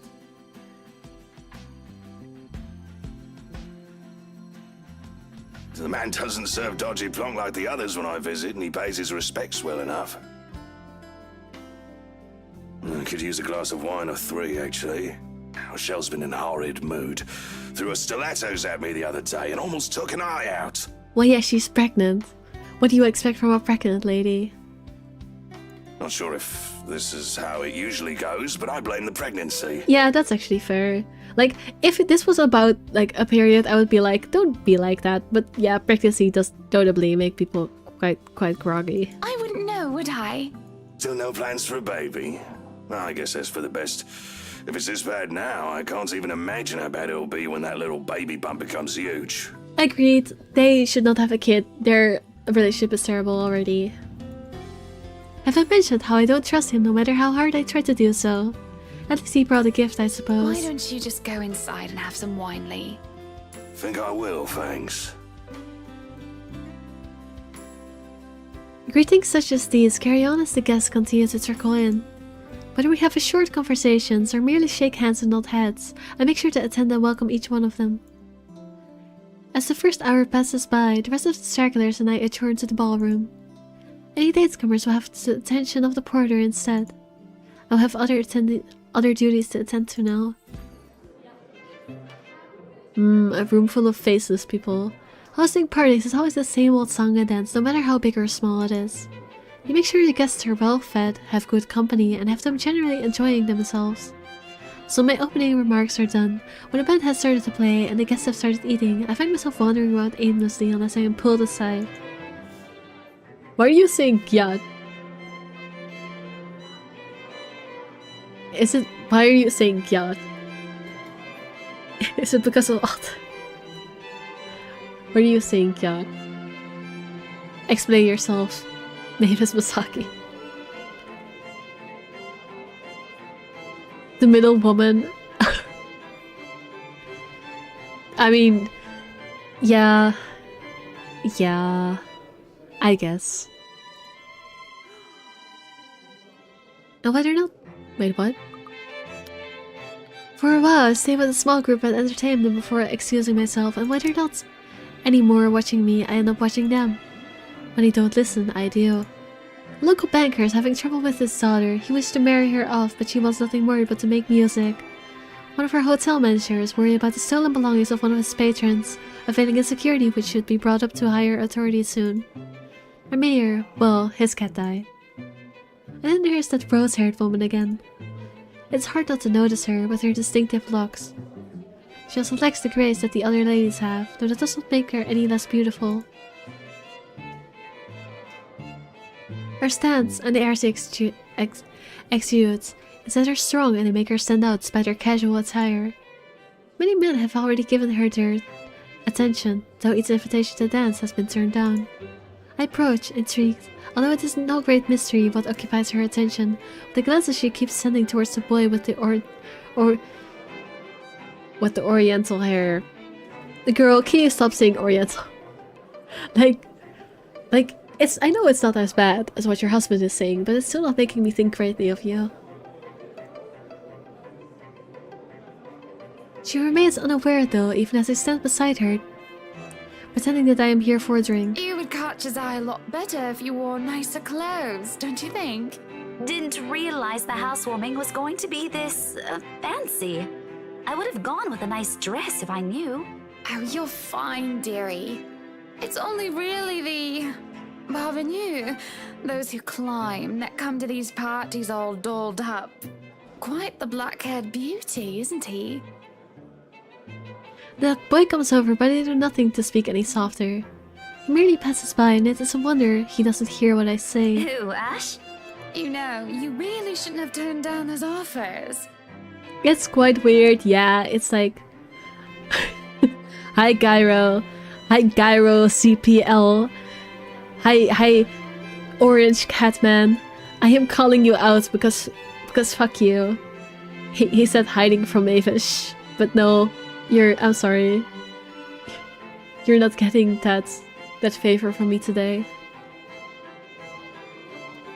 Oh wow, saying my whole name. Yeah, I called you by your whole legal name right in front of my audience. Fuck you guys. No, you're not in trouble. I'm just feeling mean, I guess.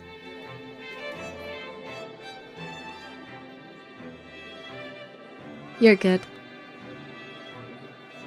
But yeah, I don't know. Her saying Oriental definitely is like, it's not racist, but it definitely feels not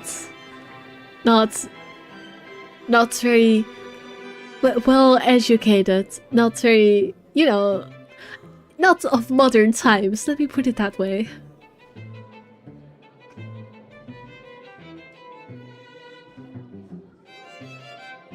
Pin of appreciation.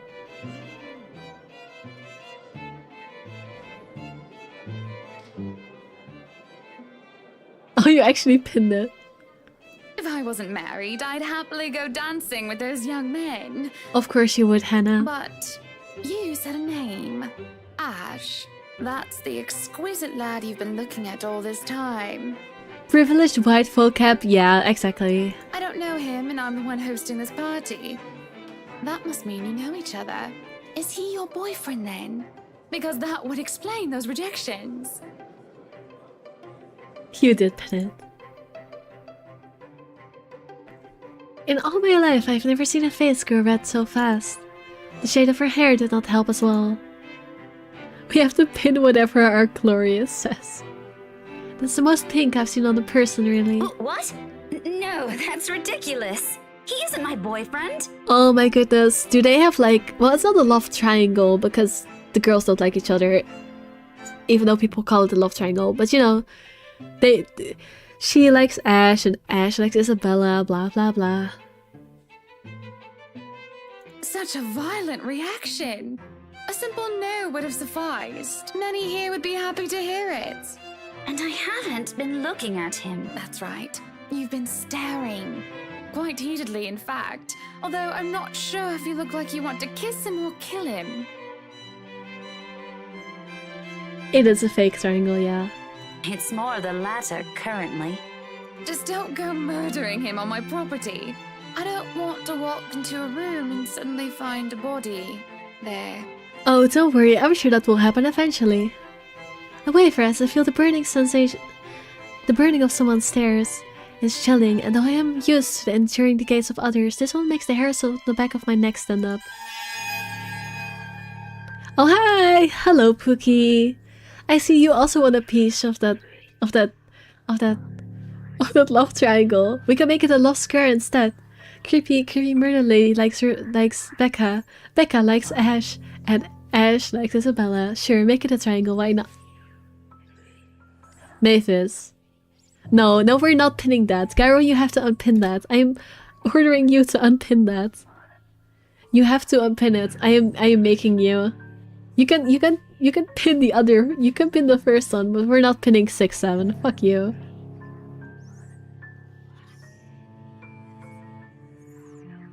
Not enough Yuri. Hi Queen. Yuri. My attention is pulled from the girl and I see a woman staring. Dark-haired and dirty, she looks more like a beggar than a guest, and I have half the mind to call the security at her when her mouth breaks out into a grin. All I hear is her laughing, taunting. Her stare makes my blood run cold. She looks at me like I am nothing but a pig to slaughter for her amusement.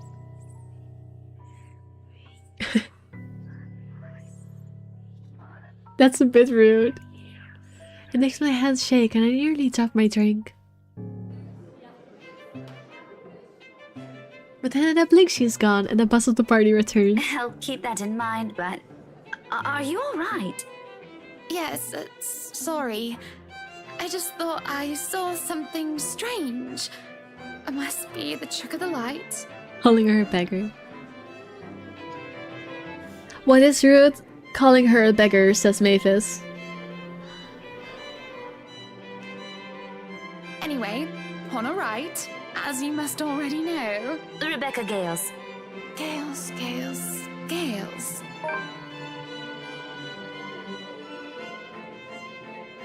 The name is familiar, like a fond memory. I got an achievement for that, but I didn't read what it was. I recall a kind lady, a private tutor, who treated me like her own daughter when I was young. She'd even bring me food when there was no need to do so. Usually Stovies? I don't know, which I honestly hadn't been too keen about, so I ate them nonetheless because she brought them for me. You know what to do with beggars? What do you mean, Gyro? Please explain to me what you want to do with beggars. Oh, the professor! And your little Becky! My parents couldn't make it since they're in Scotland right now. And Mom says hi, by the way. But yeah, that's me. Little Becky. We met once before.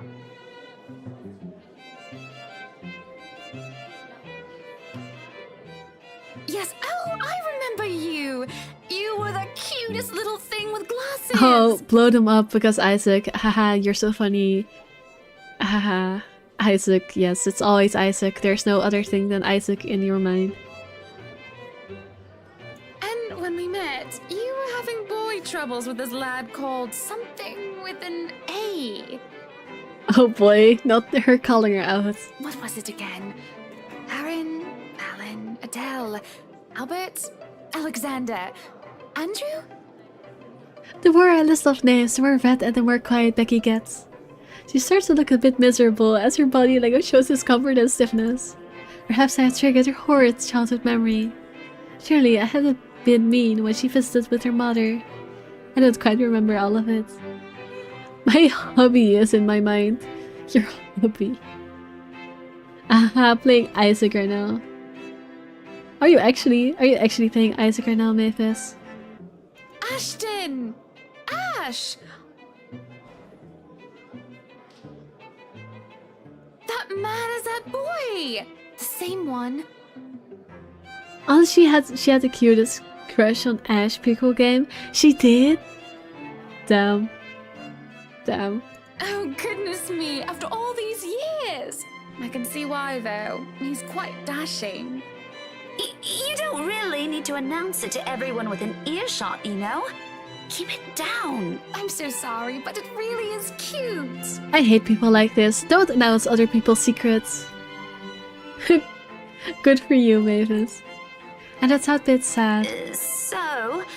This is a nice party, Miss Wright. Please, Anna's fine. We're friends of a sort, aren't we? We must be friends, seeing as I know about your little infatuation. Don't call it a little infatuation. She is being so condescending right now. Like, I get that she's older, but this is beyond just being older. She's being really condescending right now. Don't you worry, dearie. You'll have your happy ending yet. I'm not too concerned about that, am I? That's not what I'm looking for. Oh? And what makes you think that? Doesn't everybody want their happy ending? The idea of happy endings sounds like they're just for fairy tales. And they are, sorta. And you're not a baby? What are you talking about, Mavis? I don't think you can just sit around, trapped in some tower and hope for the best. I mean, if true. you love them, you have to fight for it, right? You're not just going to sit there and hope that everything will just fix itself on its own. Like everything, you have to work at it. This is actually some advice she needs right now. But what do I know? There's a grimace, although she starts to relax around my presence. How long has it been since we met as children? Certainly a long time. She was tiny back then, if I recall correctly. I'm sure the daughter of the two greatest professors I've ever known is smart enough to know what she's talking about. But have you told him how you feel? And it's been what? 20 years? How old is she actually? Do I know?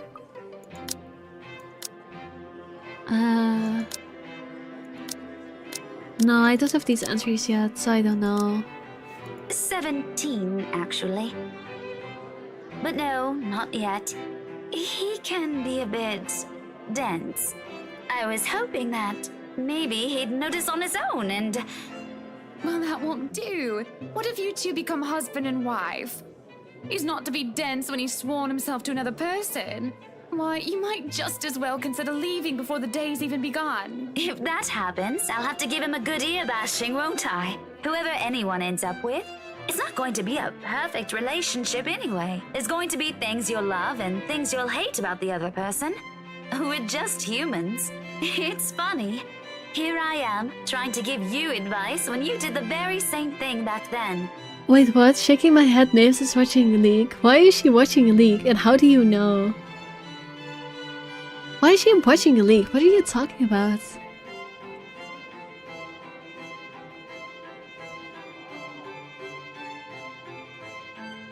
What? Why is Mavis watching what? I remember you giving me a makeover when we were still kids. And you were the first I told anyone about my... crush. You're doing everything at the same time. Don't ask how I know. Oh, is it because you were also watching League? Is that why?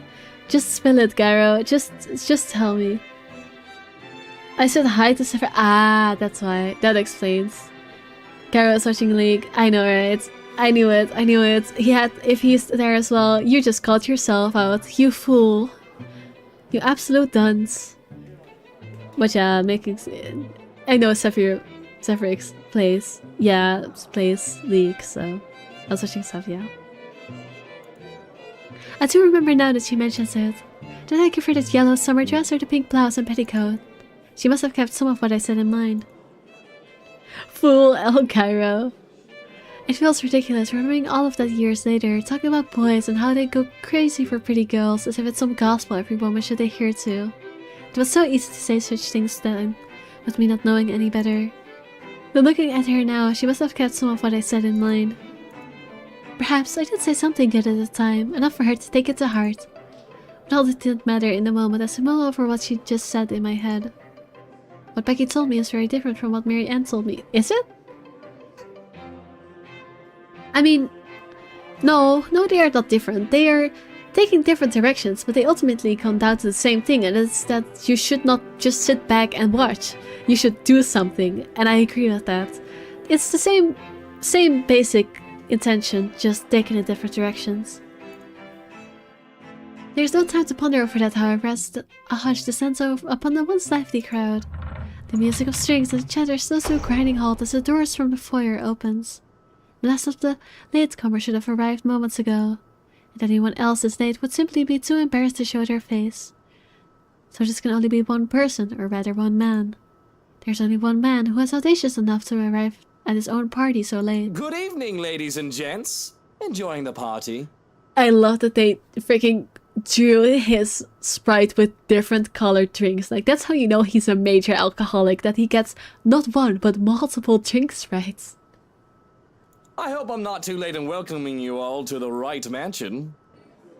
Unlike I, who was raised in the spotlight and simply grew used to its presence, he sought it out every chance he could, even when there was no spotlight that My hair is stuck to my— Ow! My hair got stuck to my chair and it just broke off. Ow. Stupid chair. That hurt.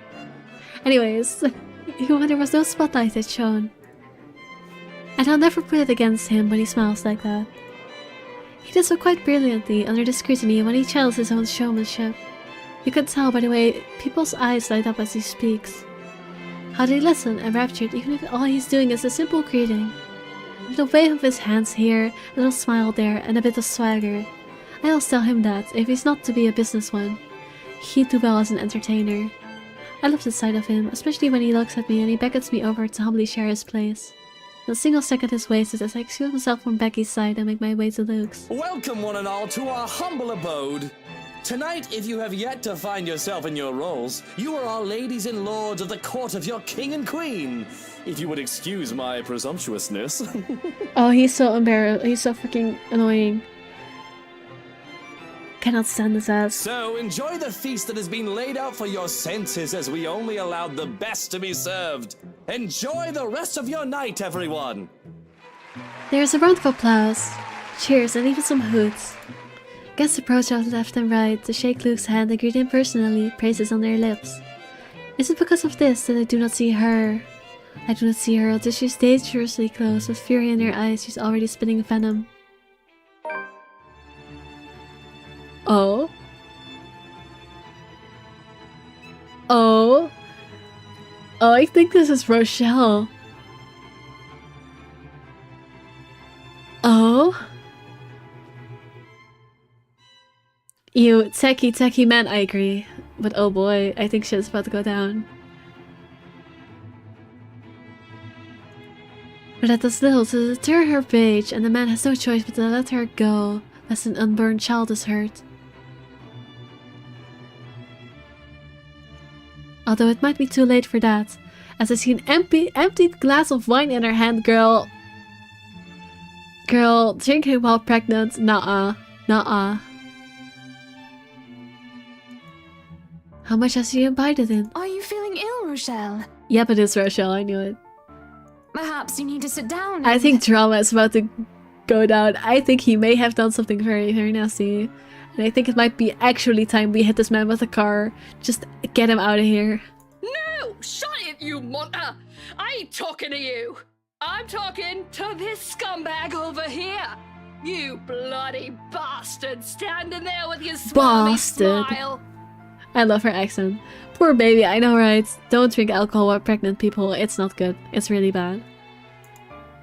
She interrupts me, jabbing her finger in my direction before she rounds on Luke. Even as whispers and murmurs break out among guests, all I can focus on is the heat of the moment. Obviously intoxicated, judging by the smell of alcohol on her breath. I'm not tricked off about the still display of hers, at least not yet. But I am absolutely pissed by the fact that she'd endanger her own baby by drinking. Agreed, 100% valid. There is a considerable amount of restraint and grace that I must exercise while I wait for her tantrum to subside. Wait, maybe it's his baby? I was thinking the same thing actually. I think it might be his. I keep a patient, if tight smile on my face. Luke's expression, on the other hand, is indecipherable. Watch your tongue! You're on thin ice, Rochelle. Where's your husband? Who even invited you? Damn. I did. And I told you with great emphasis not to. Now we have a drunk, hormonal, pregnant woman causing a stir. I don't like the way he says that. Like, I know I said that she was just being a pregnant woman earlier as well, but I don't think it's the right thing to say right now. What is even going on? I am just about to ask that exact thing. I don't know. But Rochelle, do calm down before you hurt yourself. I can't understand a word you're saying. Where is that husband of yours? Lee! Collect your wife right now! Don't you fucking talk like I'm not here and you're not responsible, you ass! You told me that I should wait for you in the gardens. Shut the fuck up, Luke, I know. Excuse me.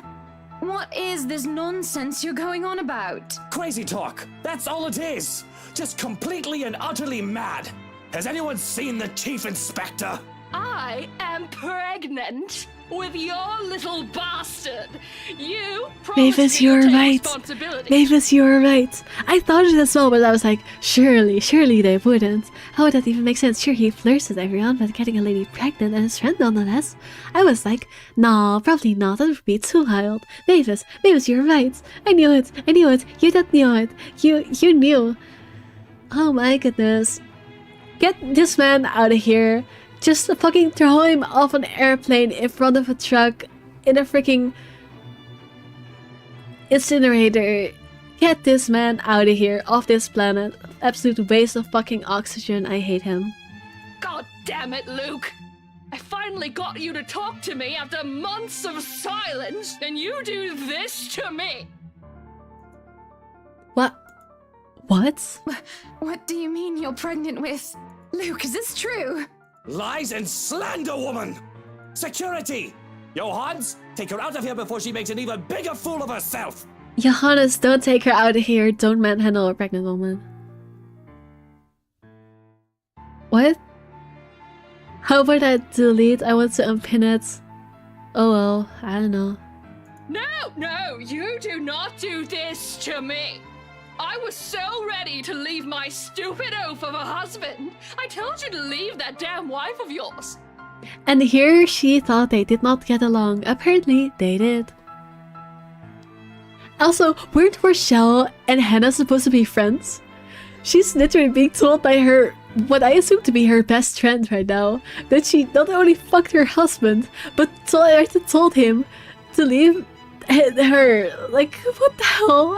I do actually feel bad for Hannah right now. This is some kind of bullshit. Look at her. Does she look like she wants a baby? Yes, she does. Yes, she does. She's literally been making a whole ass baby room and whatever. She has fucking... What? Yes, she does. What are you on about? Does she look like she could take care of a baby? Of a baby? Can these people exist a moment without trying to fuck each other? So true. All these people are way too horny. There's something in the air here. It is now that Johannes returns with security along with a concerned-looking Officer Lee. They surround her and move to escort the hysterical woman. Judging by his pale face, he has heard the whole thing and I feel nothing but pity for the man. I'm so sorry for her behavior. She's been under a lot of stress. And the alcohol. Poor Rochelle too. No. I mean, I do feel kind of bad for her. But first of all, she also cheated on her husband with a man who is also married, so I'm not giving her any pity for that. And also, she is drinking while pregnant, which, no matter how angry you are, is not okay, so I'm not giving Rochelle any pity. Nuh-uh. Like, yes, it's bad that he is not following his word, but that does not excuse her from being a piece of shit as well. Talking nonsense, that's all it is. You're not allowed to drink because of the baby, Shelley. What are you thinking? Nothing to see here, people. Move along.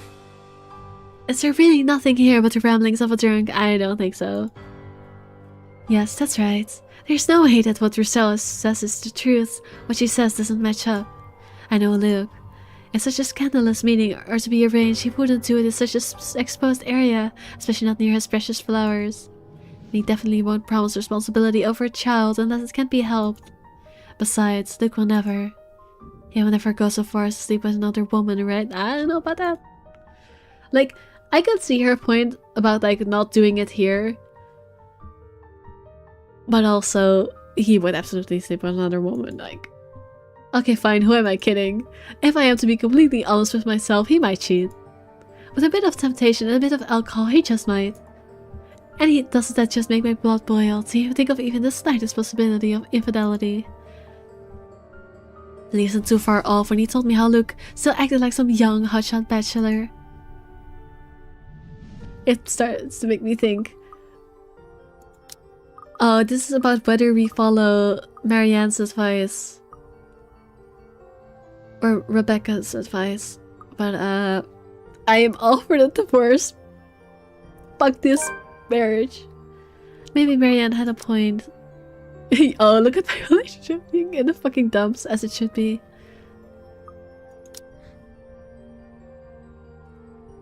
If I am frustrated, if I am unhappy, maybe a break is needed. Some time apart might be just what the doctor ordered.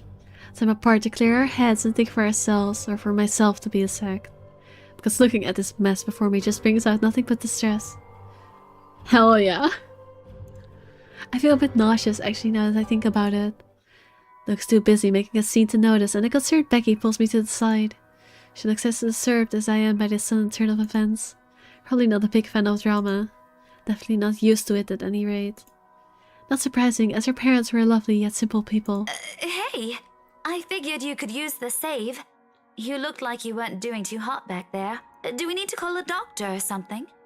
Oh no, I'll just be needing some fresh air, that's all. Some help getting out of here would be much appreciated. Sure, that won't be a problem. I wanted to get away from this drama too anyway. Just... Hey, Zachary! Hey, Zach! At the mention of his name, I can't help but seek him out in the crowd as he makes his way over. They know each other. Becca! This is a real oh, hey, Miss Wright. If I am to assign a random number to dictate the odds of having two of my acquaintances know each other, I'll say the odds are 1 out of 1,000. And if this is any other situation, I would have been suspicious. It is completely impossible to have two random strangers who have met on separate occasions know each other in what will be completely random happenstance. It's just that it's been faked before to try and dupe me because of who I am and who I am married to. But right now, coincidence or not, I am just grateful for the help.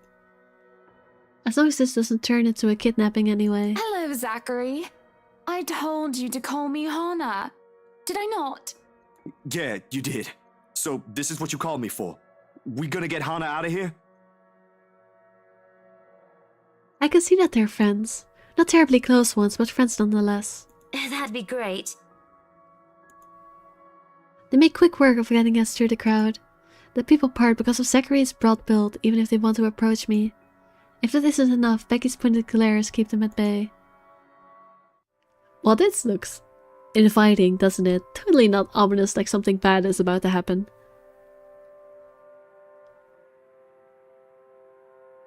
We even make it out of the ballroom without any untoward incident. Though judging by the commotion in the other room, the same cannot be said about the unexpected evocation. I really do need fresh air. I need to be away from those nosy Parkers. I need to be away from Luke. This is as good a start as any. Hey, I gotta go back in there. Completely forgot my bag like an airhead, and I'll see if I can tag Ash on the way out. Oh no, I'd love to be there. Honestly, No, I wouldn't. I'm not there for the drama, but I can't blame anyone who does want to just sip the tea in the corner. You'll be fine here, right, Hannah? Not to worry, dearie. I'll just be right here. Zach will be with you if you need anything. Becky balks at the idea of going back into the ballroom. Anyone who hasn't yet would have realized I am gone by now. And those busybodies will be gossiping about how I left the building with 2 unknowns. Along with what just transpired, stories both inaccurate and made up will spread by the night's end. It all matters very little in the grand scheme of things, of course. I would even bother to try and call them by returning to the fray. That leaves me with... Zachary? Yeah, you need something? I was only going to say how nice it is to see you again. Don't flirt with him right after your fucking husband got accused of cheating. Girl.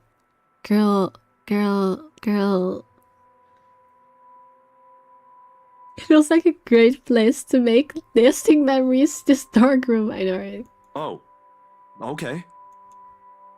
I can see the tension in the line of his shoulders. Odd how awkward he is. When this isn't our first meeting, I would be too. We had met on professional terms, certainly, but I'd like to think it was friendly. Nonetheless, I do not push the issue about the apparent discomfort when we are left alone. Not right away, at any rate. I know my curiosity will get the better of me soon. Before I can say anything, however, he speaks up. You okay there, Hannah? I mean, of course you're not okay after what happened in there. I mean, that was terrible. But you're not gonna just fall down and faint or anything, right? I'm fine. Thank you for your concern. A bit. I should be asking you the same thing. I remember you being a lot more eloquent. Oh yeah, I'm just not too good with staying too long in a crowded room. Or handling intense drama, you know? Sorry about my clothes, didn't think there'd be a dress code. Not that I have anything that nice to wear to a shindig like this. I dig nice, small, simple parties, so this is a real doozy for me. And do you host your own nice, small, and simple parties often? Only when there's occasion, birthdays and stuff. Those are a lot more fun for me, and I can be a lot more selective about letting only the people I'm cool with attend, right? I get to pick the food too. Of course I make most of them myself. I gotta go sleep now. See you later, alligators. Good night, Garo. Have a good sleep. Hope you sleep about nicer things than the people in this game sleep about, because their dreams are pretty terrible. But yeah, hope you have better luck. There's usually a dozen people or less, and all we really do is just hang out. Maybe do some grilling, karaoke, dancing, you know, the usual. That sounds nice. Yeah. You sure you're alright? You aren't exactly being eloquent yourself, as you put it. You must have something you want to get off your chest. I don't know, Zachary. What am I supposed to say? You can scream merde if you want. I won't snitch.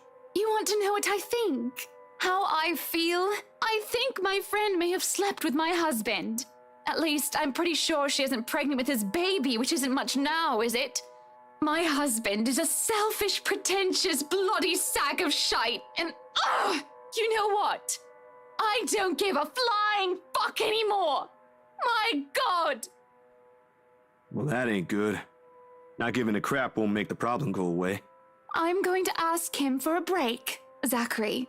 I'm not going to pretend that there isn't a problem, but I just need to step back. Fair enough. As long as you don't just up and disappear on him, I suppose. I wonder when we will start learning about the actual curse. I too do wonder, like, I know this game is long and was going to be a slow progression.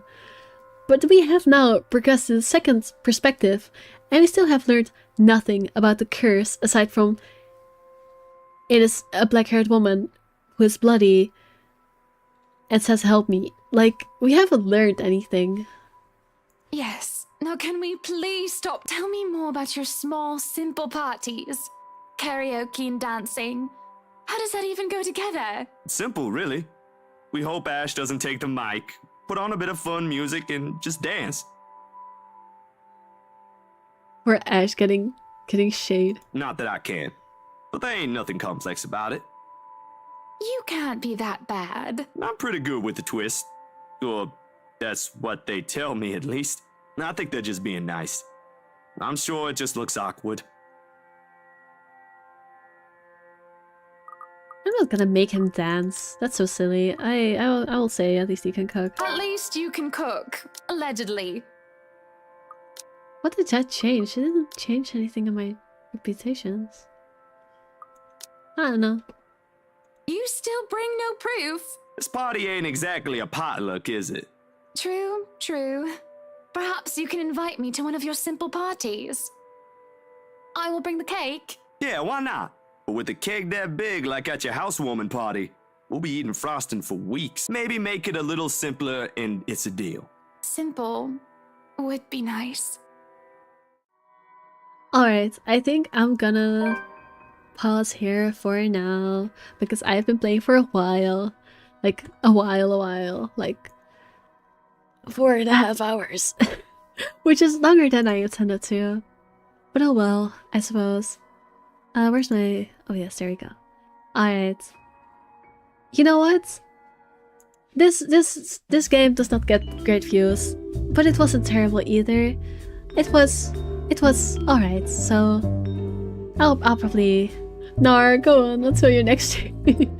No, Mavis, I need sleep, Mavis. But I will say, I'm not gonna cancel the series. I will do another one next week. But yeah. Alright, I'm gonna end the stream for now. For the people that are watching me on Twitch, hi, thank you for watching. I don't know if there's anyone on Twitch. I can see the numbers, but if anyone is watching on Twitch, thank you for watching my first stream on Twitch. I usually stream on the YouTubes. I will occasionally do a dual stream to Twitch as well from now on, but not all of the time. So if you want to see more of my streams, you should watch me on YouTube. But yeah, to the YouTube viewers, thank you for watching as well. And like please, subscribe please. And I don't really know what to comment about all of this because it's so negative. Like, all my ideas are very bad ideas that I absolutely will not make people comment. So maybe if you have any ideas for commenting, I would love to hear them. Because my brain is not being cooperative right now.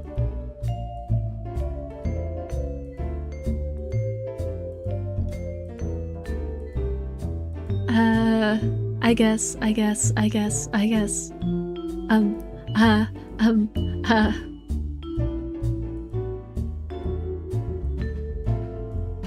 Favorite ship so far, maybe? You know what, sure. What's your favorite ship in this game? Yes.